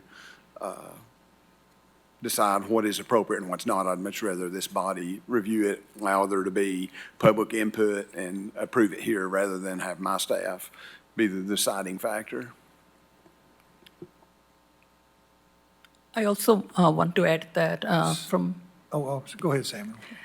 From planning perspective, we'd like to see on-street parking rather than a separate off-street parking space that would include more disturbance within the HP area. This property is also within the rural conservation place type, which recommends 50% open space. So an additional parking space will also mean less open space. So we prefer that the pavement width be widened to 26 feet so that the guest parking can be accommodated in that area. And the sub-reg says that the Planning Commission consider adequate guest parking shall be provided throughout the development to consider the reduced lot frontage, which is another their request. So if we do not consider guest parking, we cannot really approve the other alternative design standard they are requesting.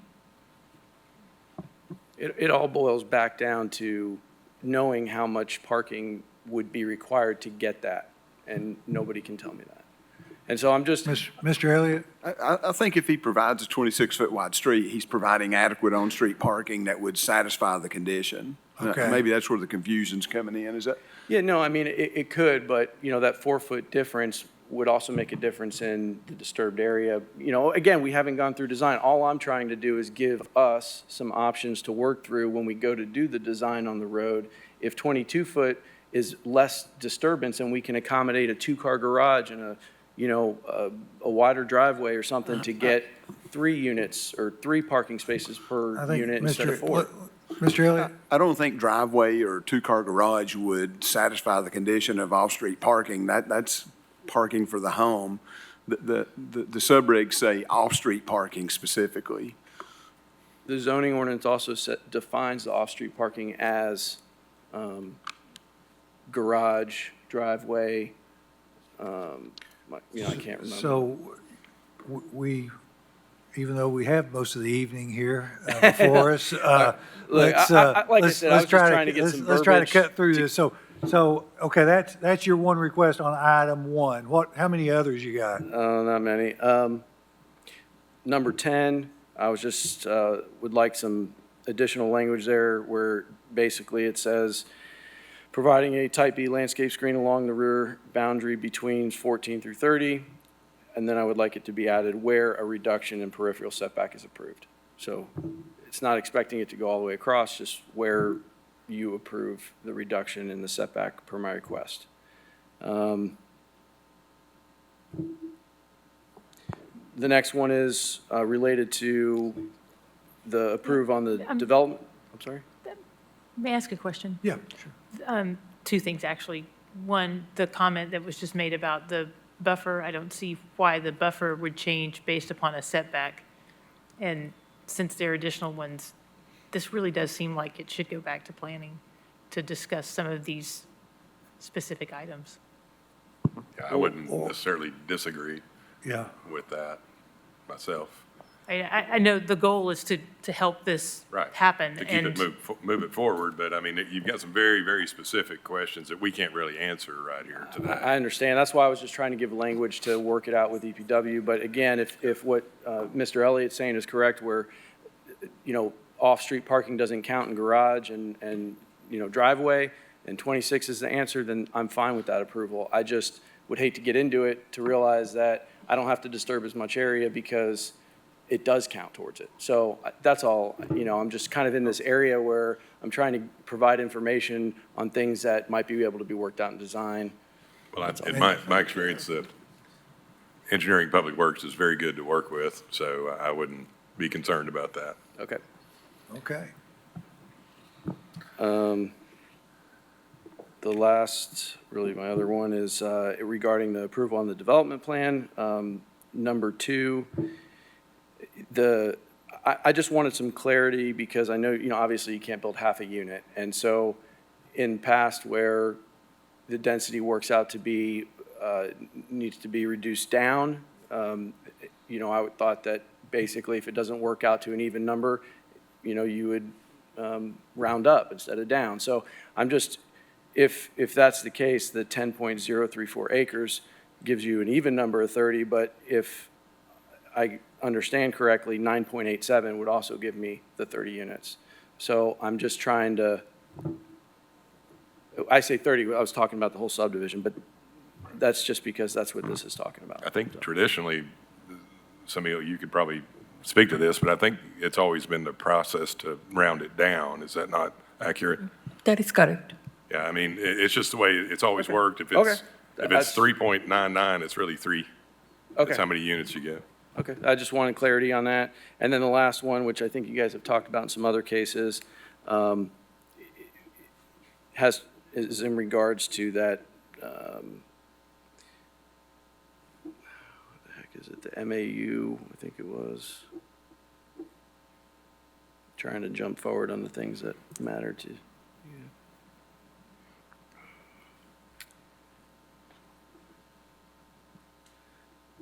Where I would have to add to the right-of-way, or, you could come back with the right-of-way. Do you know what I'm talking about? I think you're referring to the MOU if they. Yes. If there's something found during the permitting phase that would require improvements within public right-of-way, and then it'd be your responsibility to pay for it versus if it wasn't identified today, but during the permitting phase, it's like, oh, we need a new pipe underneath the road or something. That's going to be your responsibility. And this is just subject to the road that I'm putting in, not down the street? Well, I'm going to leave that to Steve, but there could be other reasons. Yeah, it could be anything off-site. We've just ran into scenarios where we All get right. a plan approved. We're getting kind of, off track here. So we've been very generous with the time here. Let's move on and, let's see here. Commission. Commissioner Higgins. Yeah, sorry. Is this one of the things that we can, as commission, can postpone? Okay. Well, we can, but we may, I would suggest that you look to the applicant developer and say, hey, if we were willing to pass it in this form, you're willing to move forward. Yeah. Okay. I think with all of these notes, it only makes sense to postpone if you want those notes. They're just too many little things for us to work in, I think, right now.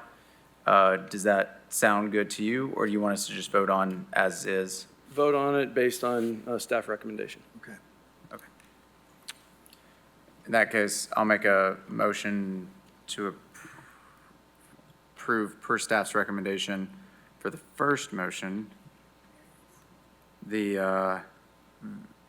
for the variance 1, to reduce the minimum vertical curve crest K value from 25 to 20 at PBI STA 1+12 on Public Road A.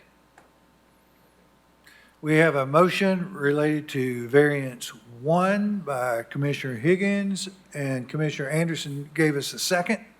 All in favor, say aye. Aye. Any opposed? Motion carries. Make a motion to approve is it variance, or the alternative design standard? Reduce the street frontage of lots 8, 13, 14, and 30 from 25 to 20 feet.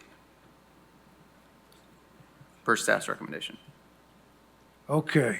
Second. We have a motion by Commissioner Higgins, seconded by Commissioner Anderson on motion 2 related to the alternative design standard as described in the staff recommendation. All in favor say aye. Aye. Any opposed? Motion carries. And then, is it the concept plan next? Yes. Make a motion to approve the concept plan subject to the 11 conditions per staff's recommendation. Second. Motion to approve concept plan subject to 11 conditions by Commissioner Higgins, seconded by Commissioner Anderson. All in favor say aye. Aye. Any opposed? Motion carries.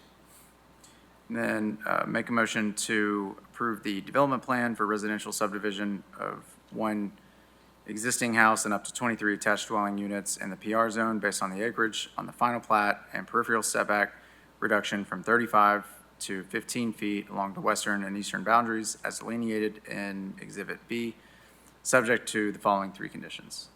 Per staff's recommendation. We have a motion by Commissioner Higgins, seconded by Commissioner Anderson as it relates to motion number 4 on the development plan as described in the recommendation. All in favor say aye. Aye. Any opposed? Motion carries. Thank you. Agenda item 41, subdivision, Brackett Road subdivision, applicant developer Ball Homes, location north and east sides of Brackett Road, north of Tall Shadow Lane. 34.7 acres. Zoning is planned residential up to 2 dwelling units per acre. Existing land use, agricultural, forestry, and vacant land. Proposed use, detached residential subdivision. I'm John This- excuse me. This will require 2 motions. The staff recommendation is to approve the concept plan subject to 12 conditions. And motion 2, development plan, approve the development plan for up to 69 detached residential lots subject to the 2 conditions. I see the applicant before us. Do we have any opposition? All right, seeing no opposition, you may proceed. I'm John Valiant. I represent Ball Homes, and we ask that this commission approve this pursuant to the staff recommendation. Thank you. Commission?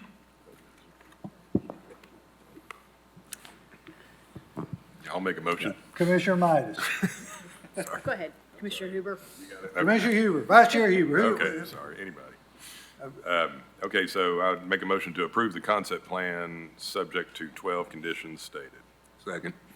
We have a motion by Vice Chair Huber, seconded by Commissioner Levinson to approve the concept plan, subject to 12 conditions. All in favor say aye. Aye. Any opposed? Motion carries. Make a motion to approve the development plan for up to 69 detached residential lots, subject to the 2 conditions stated. Second. Vice Chair Huber's made a motion, seconded by Commissioner Levinson to approve the development plan for up to 69 detached residential lots, subject to the 2 noted conditions. All in favor say aye. Aye. Any opposed? Motion carries. Agenda item 42, applicant Doug Justice, Jelly Bean Properties. Location, north side of Crenshaw Road, east of Maryville Pike, south side of West Governor Johnsonville Highway, 4.33 acres. Zoning is planned residential up to 8 dwelling units per acre. Existing land use, agricultural, forestry, vacant land. Proposed use, multi-dwelling development. The motion, staff recommendation, is to approve the development plan for up to 32 multi-dwelling units as depicted on the site plan, subject to the 14 conditions. Is the applicant before us? Do we have any opposition? Any opposition? Is the applicant here? I don't see the applicant here. This property or this project was postponed a few times to evaluate the moving the access potentially to Maryville Pike instead of on Crenshaw Road. Ultimately, we determined that keeping the access on Crenshaw was most appropriate. The applicant was fine with the conditions of approval. If you have any concerns or questions, I might be able to answer them, but just leave Okay, it at that. well, Commission? Just Commissioner Higgins? One motion? Yeah, correct? one motion. I'd like to make a motion to approve the development plan for up to 32 multi-dwelling units as depicted on the site plan, subject to 14 conditions.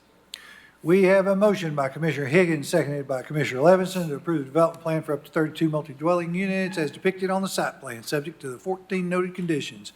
All in favor, we have Commissioner Midas. Hey, Mike, that include the right turn onto Crenshaw with the island? It should have that.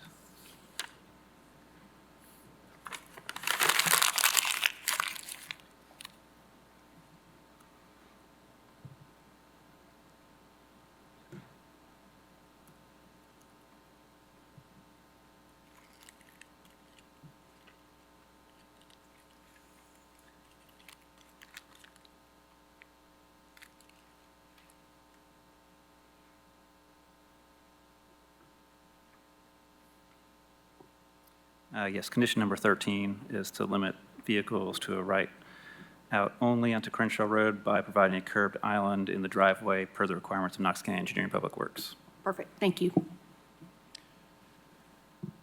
So we have a motion and a second, right? Okay, all in favor say aye. Any opposed? Motion carries. 46. Agenda item 46. Tommy Hunt, location, northeast side of Concord Road, north side of Second Drive, 4.85 acres. Zoning is neighborhood commercial, existing land use, agricultural, forestry, vacant land. Proposed use, fueling station and restaurant. This will require one motion.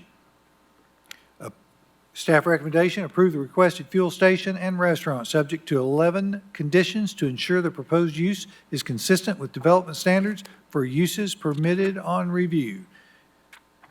Councilor Mullins, do we have any opposition? We do have opposition. 46. I've got one person signed up to speak. Jonathan, do you want to proceed or defer? I'll defer, please. Thank you. Okay. Mr. Jonathan Harris? Are there any others that want to speak? Okay. You should also indicate on the record that Commissioner Overton has recused herself. Oh.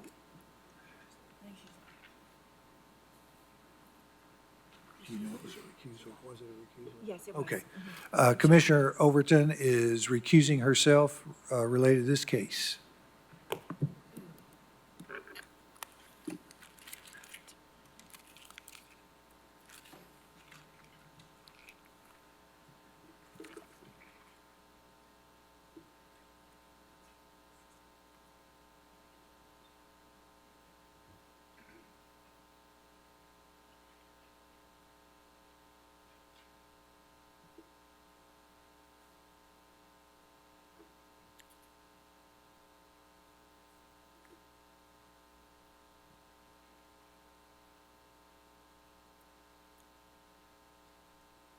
You may proceed. Okay. Sorry.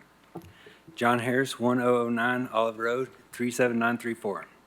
I am a resident and speak on behalf of the Historic Village of Concord, the National Register Historic District that is adjacent to this development.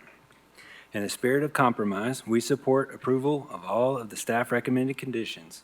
We do have 2 additional conditions to ask for and an environmental concern. The first condition, we would like to see something like what you had just on agenda item 42, condition number 13, reading limiting vehicles to a ride-out only onto Second Drive by providing a curbed island in the driveway per the requirements of Knox County Engineering and Public Works during permitting. This was a similar condition on the previous plan. The applicant argued it would prevent trucks pulling boats from turning into the establishment. If the curb was designed in a way to allow this turn, then this would not be an issue.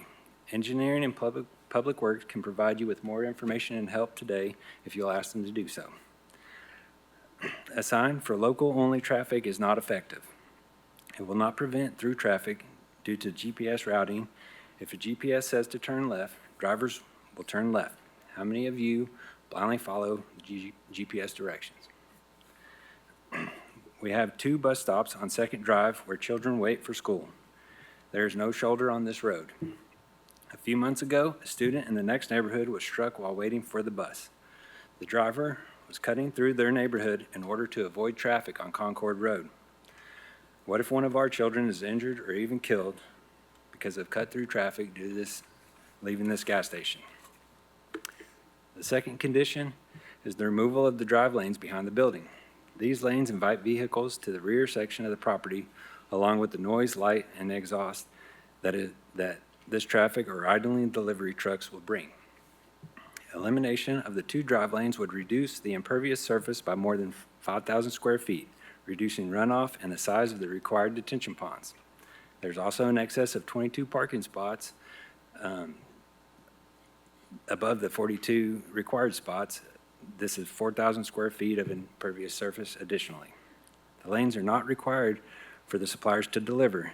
There is already an excess of alternate delivery area on the property. Having worked in many restaurants my whole life and accepting thousands of deliveries, I can assure you that suppliers will modify the deliveries and the schedules to fit the needs of the business. We are concerned that the drive-through window was removed from this plan to make it easier for approval. Our support for this proposal comes in good faith that the applicant is not using this as a less controversial means of gaining initial approval, only to add a drive-through use at a later date. Third, we would like to note genuine concern for the sinkhole that is present on this property. Gary Tucker, one of our residents who is an engineer, submitted compelling public comments with observations. We are concerned about the use of fueling stations and underground fuel storage tanks on a property where there's an active sinkhole. Lastly, I feel compelled to address the pump limits.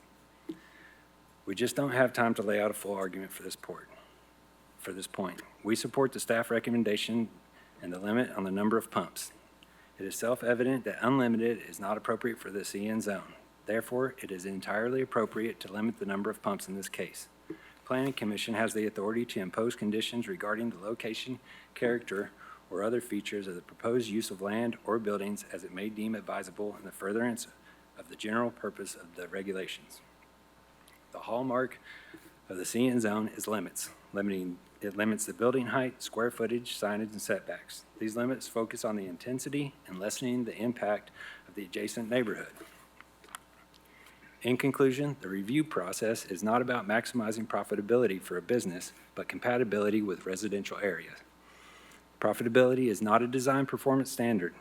The use on review process is to provide appropriate provisions for the impact of development on an area, which in this case is a historic residential neighborhood. Mr. Hunt could have purchased property somewhere else, but he chose this property. He must accept the limits and the neighbors that come with it. Thank you for your consideration, and Merry Christmas. Thank you. Merry Christmas. Would you give me 30 seconds to ask my client a question before I start my comments, please? Sure. Thank you.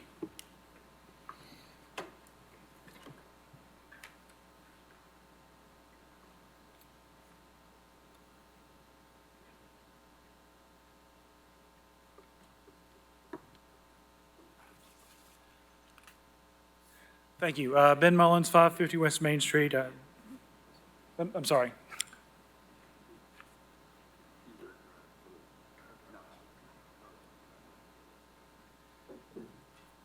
Sorry, false start. Ben Mullins, 550 West Main Street, here for the applicant. We went through this application pretty extensively back in June, so I do appreciate the neighbors coming and focusing their comments on a few things. That really helps me be able to address that, especially this late in the evening. And I know Mr. Davis made a joke about attorneys getting paid by the hour. I know you guys do not, so thank you very much for still being here and still paying attention. Just to address the neighbors' comments really quickly, the curbed island, we've talked about that and we've looked at that. I mean, there is a concern about vehicles turning left from Second Drive into the development with boats and trailers. There's also a concern about our delivery trucks that may have to access that. We're going to have to improve Second Drive, but still having left turns with into the property with an island that restricts left turns out does create an issue with the turn radius that could cause some safety issues. That's the reason why we didn't do that. We think most people that are going to be using this are already familiar with the area, aren't going to be blindly relying on GPS, and aren't going to be going into the old Concord neighborhood through Second Drive unless they intend to. I live very close to this property. I drive this area. I drive Loop Road and Woody multiple times a week. I love, sometimes I'll go through this neighborhood because I want to see the historic nature of it. I respect that, and I think this plan respects that as well. The sinkhole, we've had geotechnical engineering. We don't believe it's a sinkhole, but we'll continue to work with Engineering Public Works through the design plan and to make sure they're comfortable with that. And so any environmental concerns with that would be addressed. But our preliminary engineering and geotechnical information indicates that it's not an actual sinkhole. It's an old man-made depression. We hit, I think they actually did some bore augers and it hit refusal pretty soon into it, so that, it wasn't open, there's no open throat or anything below. The drive lanes, I understand they're concerned about a bait and switch, that we're going to somehow then slip a drive-through in since we didn't. We're not going to do that, but even if someone were to want to do that, that has to come back through. That is another use on review. We couldn't do that without coming back through this body with a revised design plan, revised concept and development plan, and you guys would hear that then. So the reason that is there is for safety. Now I think the gentleman who spoke said delivery individuals will find a way to get it done. Yes, they will, but we want to find a way to do it that is safest for the delivery individuals, for our employees, and for the people that are coming to this development, to this gas station to use it. And the diagram they put shows plenty of places for large vehicles to park. They also have to back out, and that causes conflicts with the patrons that are using the property and patronizing it. So we think this is the safest plan to allow the delivery trucks to come around the back to avoid those conflicts. Pump limits, minute and 44 seconds. It is hard to address that, which is why I sent a very detailed letter out to everybody to review it. I am concerned when you speak of intent, and there's general statutory and ordinance constructions, you don't get to the intent of an ordinance if you can apply it by the plain language. And the fact is, the plain language of this ordinance does not have any standards related to the number of pumps.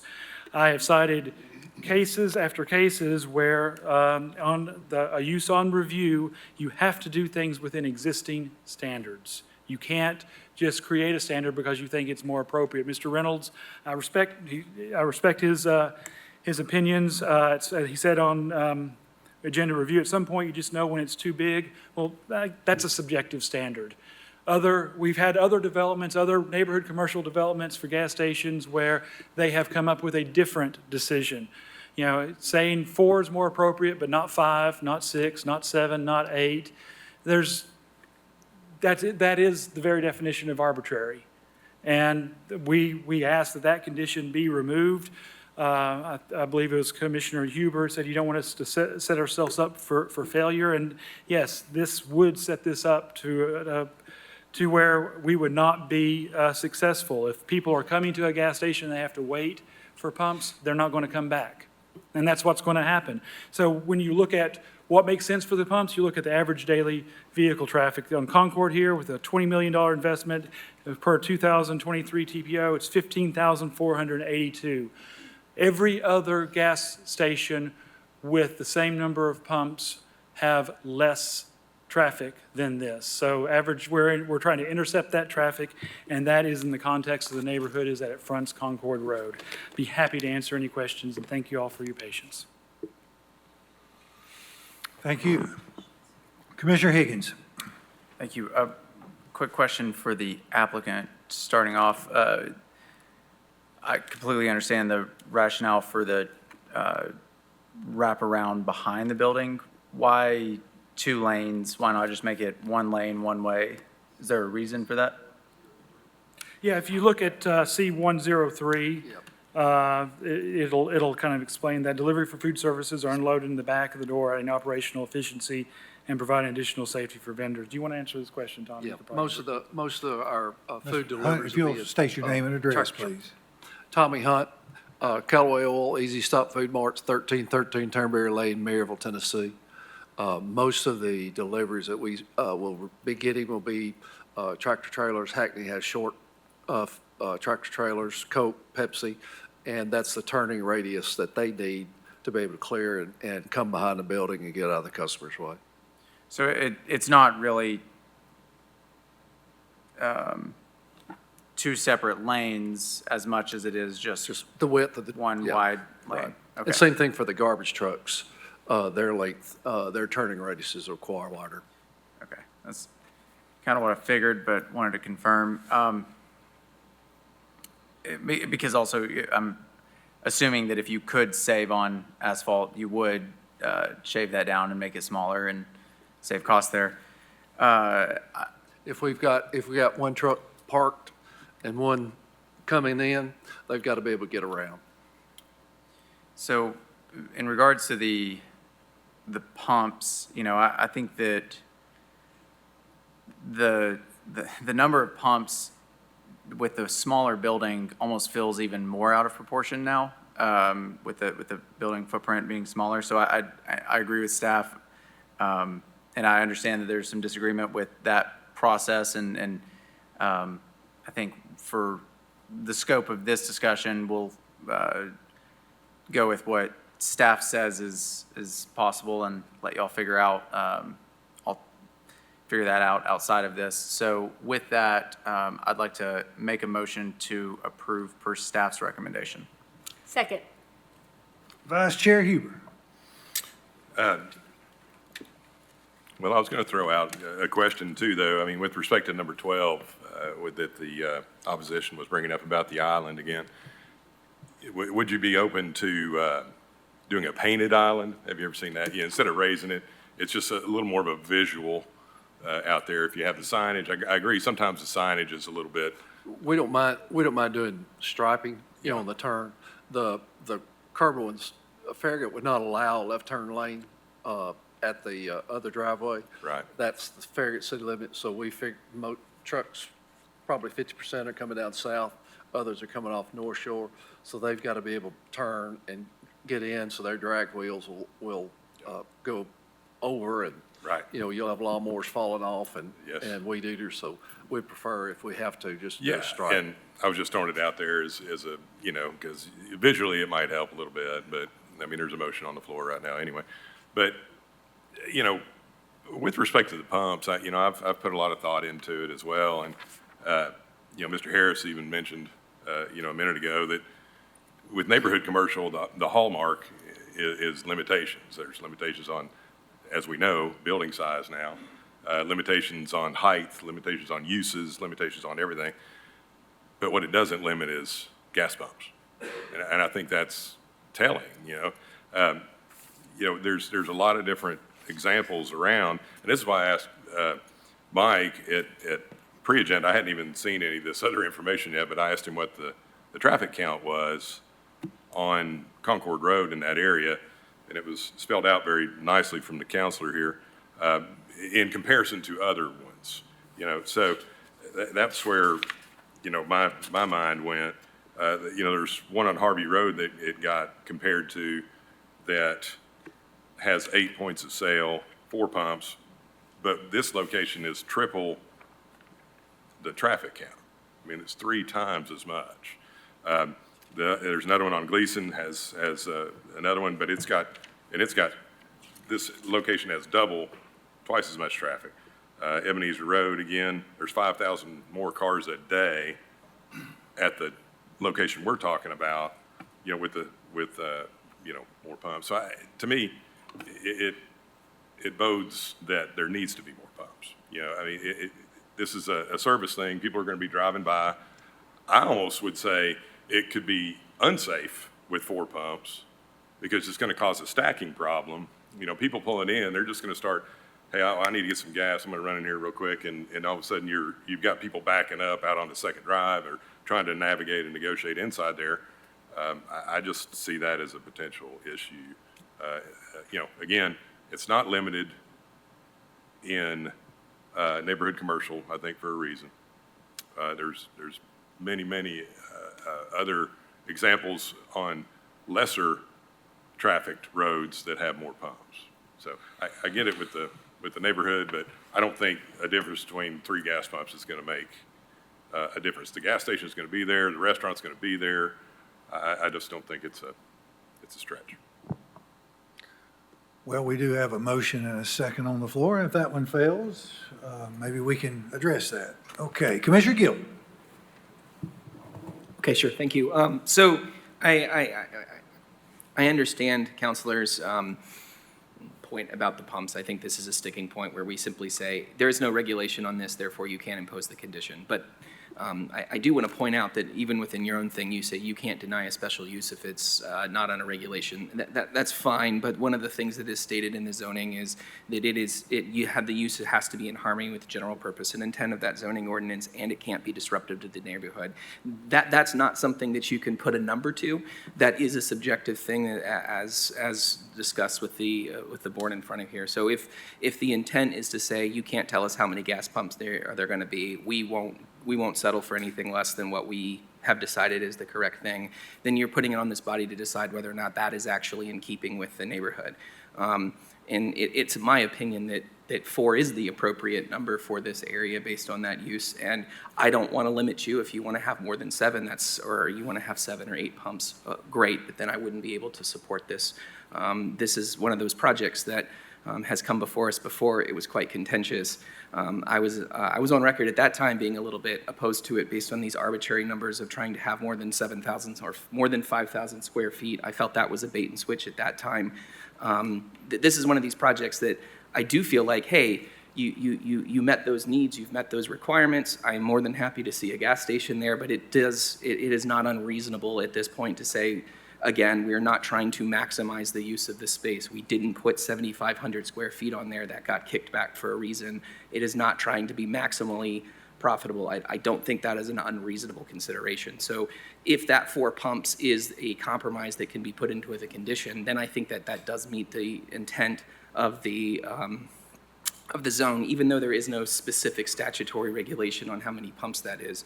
But if it's not, if that's not a condition, and Counselor, I respect your opinion on that, I think you've made a very compelling case that that's not something this body can put on that. And if that's the case and that needs to be struck, then that's not something that I can support within the bounds of the harmony of the general purpose and intent of that ordinance, or in keeping with the character of the neighborhood where it's being located. Thank you, Commissioner. Commissioner Adams. I just want to say thank you for all of the adjustments that have been made. I did recognize, as Commissioner Gill said, we've looked at this before, it's come back, there's a lot of adjustments, and I appreciate this. I think it made it a better project. I do support the 4 pumps. I think Commissioner Higgins said it right, that it looks weird to have that many pumps that was originally requested with the building size that is structured for neighborhood commercial. I have a question, because the case that we just heard had the same sort of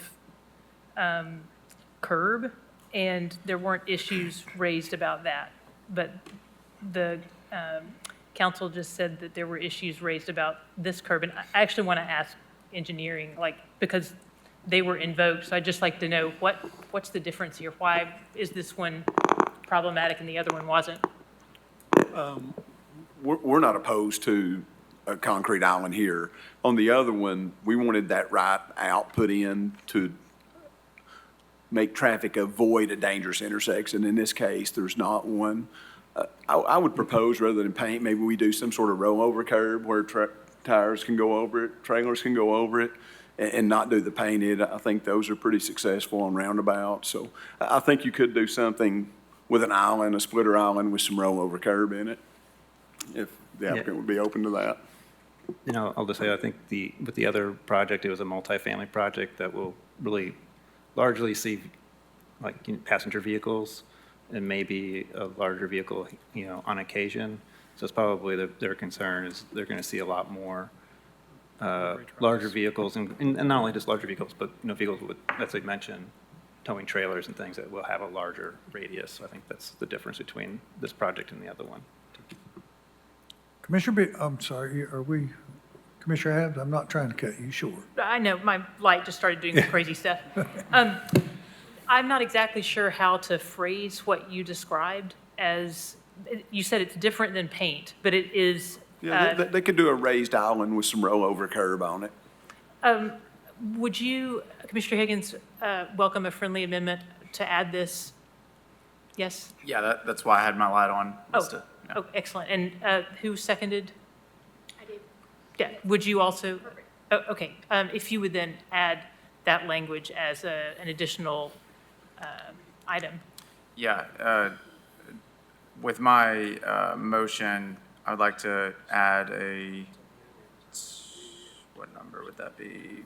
12th condition, to include a rollover type curb in the road. For the right out. Right out, I'm sorry. On the second drive. Let me ask one question. The neighborhood wanted us to shrink the road as rapidly as we could. Knox County had requested us to upgrade Second Avenue, full wide road. The neighborhood said, let's shrink it down as soon as you can to deter people turning left out of the driveway. If we put a raised curb in the driveway and you've got folks coming in, they're gonna have to swing further out on the road to get in and clear and miss the raised curb. If we don't have the raised curb, you're not forcing people and forcing us to build a wider roads to accommodate the people to swing wide and not have the trailer hit the car waiting to get out of the driveway. Well, the intent of the rollover curb is that it's just slightly raised so you can still drive over it. I understand, but you're also forcing a driver who doesn't want to knock over the contents of his trailer to swing further out, and we've got to build a bigger road to accommodate that for the turning radius. I think you're defeating the purpose the neighborhood wanted to have the road narrower, quicker. Yeah, so the neighborhood wants it narrowed quicker to the neighborhood, not back towards Concord. So I think what you're talking about works still. What the neighborhood does not want is it to be Mike, narrowed. you're going to have to go further toward out the the neighborhood. right of way at the driveway. Yeah, but they want it narrower towards the neighborhood. Yeah. I'll keep my amendment in there, and I'll make another comment that I've looked around at other stations at more busy intersections and busier parts of town and seen a number that use 4 pumps. I would say that if there's a concern about the capacity here, I believe I've seen a number of stations where they break up the pumps, put some on the sides, have different ways. I'm not trying to propose that, but I will say I think there is enough room on the site to where you could potentially, if you needed higher capacity, come back with something that breaks it up a little bit more to maybe help with that scale issue. But that said, I think that with the 12th condition that I've added in, I'll unless there's any other friendly amendments. Commissioner Biggs. I guess I'm just kind of hung up on the infatuation with the number of pumps a little bit here. Like, I don't think we wouldn't regulate or like dictate points of sale in a store. We wouldn't tell a restaurant how many tables to have if they were serving people inside, and all those things also drive traffic to businesses. So to me, we established it like the last time that we saw this, that, you know, the pumps and the canopy like don't count towards building square footage, so they're complying with the square footage piece, and this is essentially, you know, how many customers they're serving and like their points of sale. So to me, it feels, I don't know, not appropriate for us to be taking such a strong stance in terms of how many points of sale this business has here, and maybe I'm missing something, but you know, I think there are other things that we don't kind of have opinions on that also drive traffic to businesses. And so it feels a little bit strange that we have such strong opinions on the pumps here, but maybe I'm totally missing something. Thank you. Commissioner Anderson. I actually, I know it's getting late, but I'd like to agree with Commissioner Biggs on that, and I think what Commissioner Huber was getting at earlier. You know, it outside of it being a subjective kind of standard as far as how many pumps we're going to allow, I think if you want this to be a nice kind of successful operation, I don't think 4 pumps is enough. I had to stop and get gas on my way here today, and I stopped at a similarly situated station, and two of the pumps weren't working, and so the cars were stacked up. It was chaos.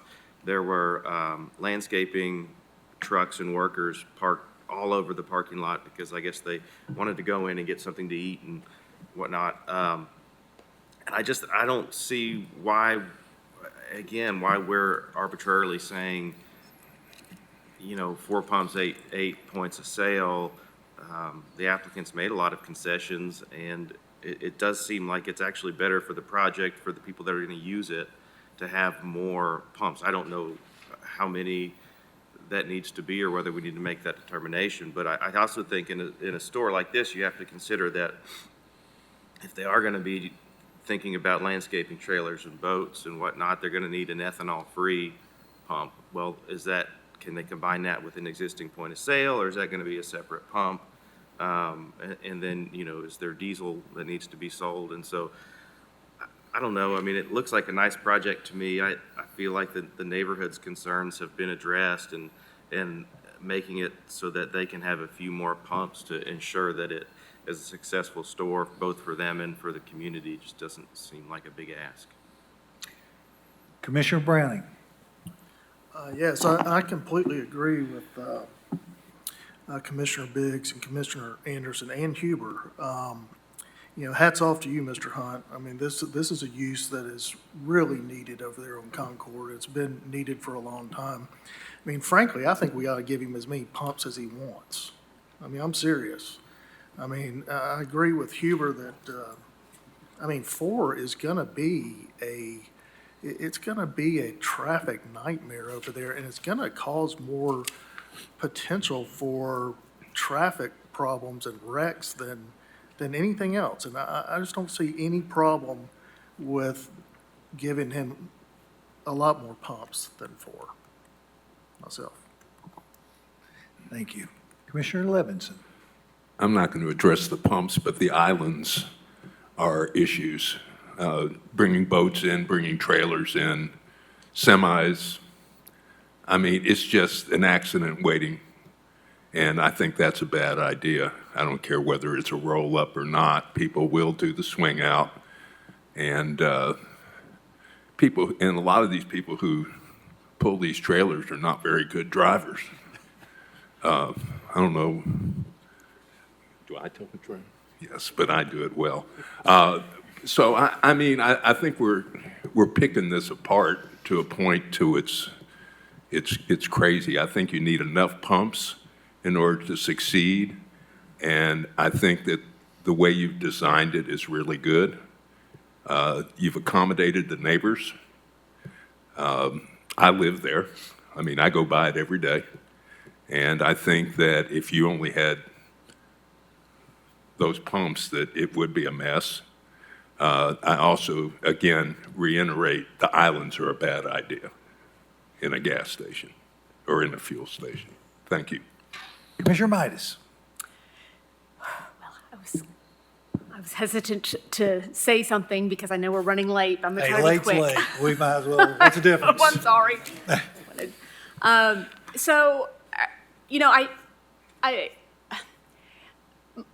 If this wasn't CN, I would be all for this design. The fact that this is neighborhood commercial and it's a use on review, we really have a lot of discretion to put conditions on this. Commissioner Levinson talking about trucks and boats and everything.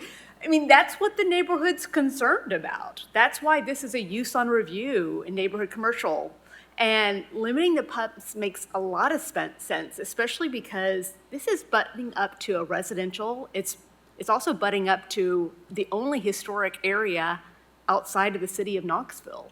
I mean, it is up to the neighborhoods to want to protect this. And if they can't make money on it, then maybe this isn't the right location. Maybe they need to put their easy stop somewhere else where they could do general commercial and put as many pumps as they want, and then we could approve this like that.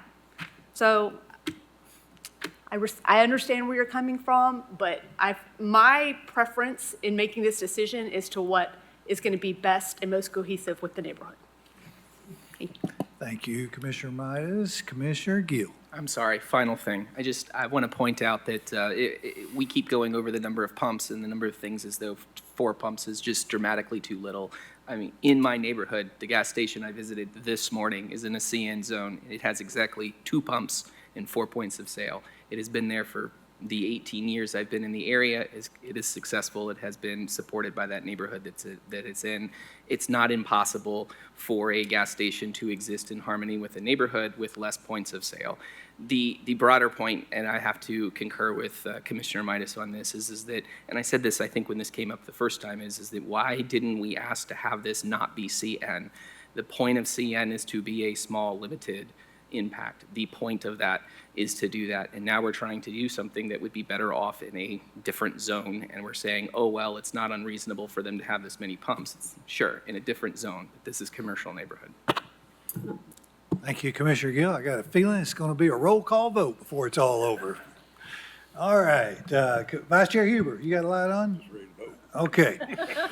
So we have a motion by Commissioner Higgins, seconded by Commissioner Midas. Commissioner Browning, would you like to say something? Oh, no. Oh, okay.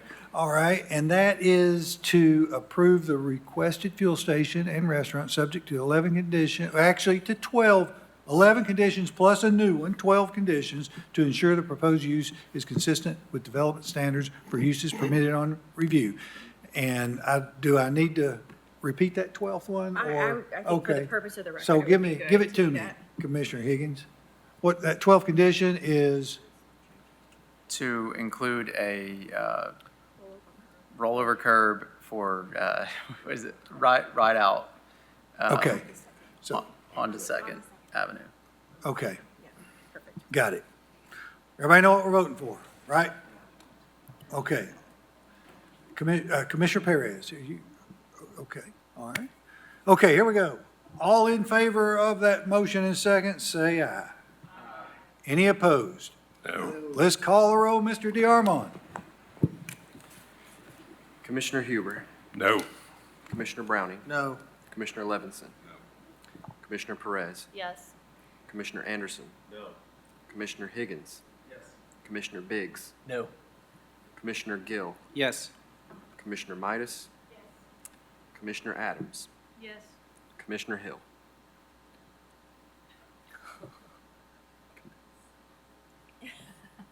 Maybe? No. Going with a no. That is 5 yes, 6 no. On one hand, on the other. Okay, Chair will entertain another motion. I'd like to make a motion to approve the requested fueling station restaurant, subject to 11 conditions to ensure the proposed use is consistent with the development standards for uses permitted on review, with a revision to number 1 condition, there shall be no more than 7 gas pumps dispensers with no more than 2 points of sale per gas pump. Second. Okay, we have a motion by Vice Chair Huber, seconded by Commissioner Anderson. Is that right, Commissioner Anderson? To approve the requested fuel station and restaurant, subject to 12 conditions, 11 conditions, with no more than 7 pumps and 2 points of sale. Is that right? Per pump. Anything else I need to add to that? Okay, you know what we're voting on, right? Commissioner Biggs. I was going to ask if we could propose adding a 12th condition to at least paint the curb, you know, not have a real one, but a painted one. So How does engineering look at a painted, I mean, people don't adhere to them typically. Yes, that's correct. Yeah, I mean, I'd rather not have anyone, I don't know if it presents any liability or not, but. I don't know about liability, but they're going to ignore the painting. Yeah. If it's not some sort of raised island, they're not going to adhere to it. Sometimes they don't adhere to it. They don't adhere to the raised island, correct? Yeah. okay, yeah, trying to make a good faith effort, but if we don't think it's effective, then yeah, don't, you need to force it in. Okay, all right. Commissioner Perez? No, I'm just ready for roll call. Okay, Commissioner Adams? Did you, when you read off the motion, did you say 11 pumps or 7? 7. Okay. Mr. DeArmond, do you? Okay, all right, we ready to vote? We are. All in favor, say aye. Aye. Any opposed? No. Call the roll, Mr. DeArmond. Commissioner Huber, Yes. Commissioner Browning, Yes. Commissioner Levinson. Commissioner Perez, No. Commissioner Anderson. Commissioner Higgins. Commissioner Biggs, Yes. Commissioner Gill, No. Commissioner Midas, Commissioner Adams, Commissioner Hill. Yes. That's 6-5. I had to think for a minute. Wait a minute, I voted no. Thank you all very, very much for We are everything you did adjourned. today. We appreciate your endurance.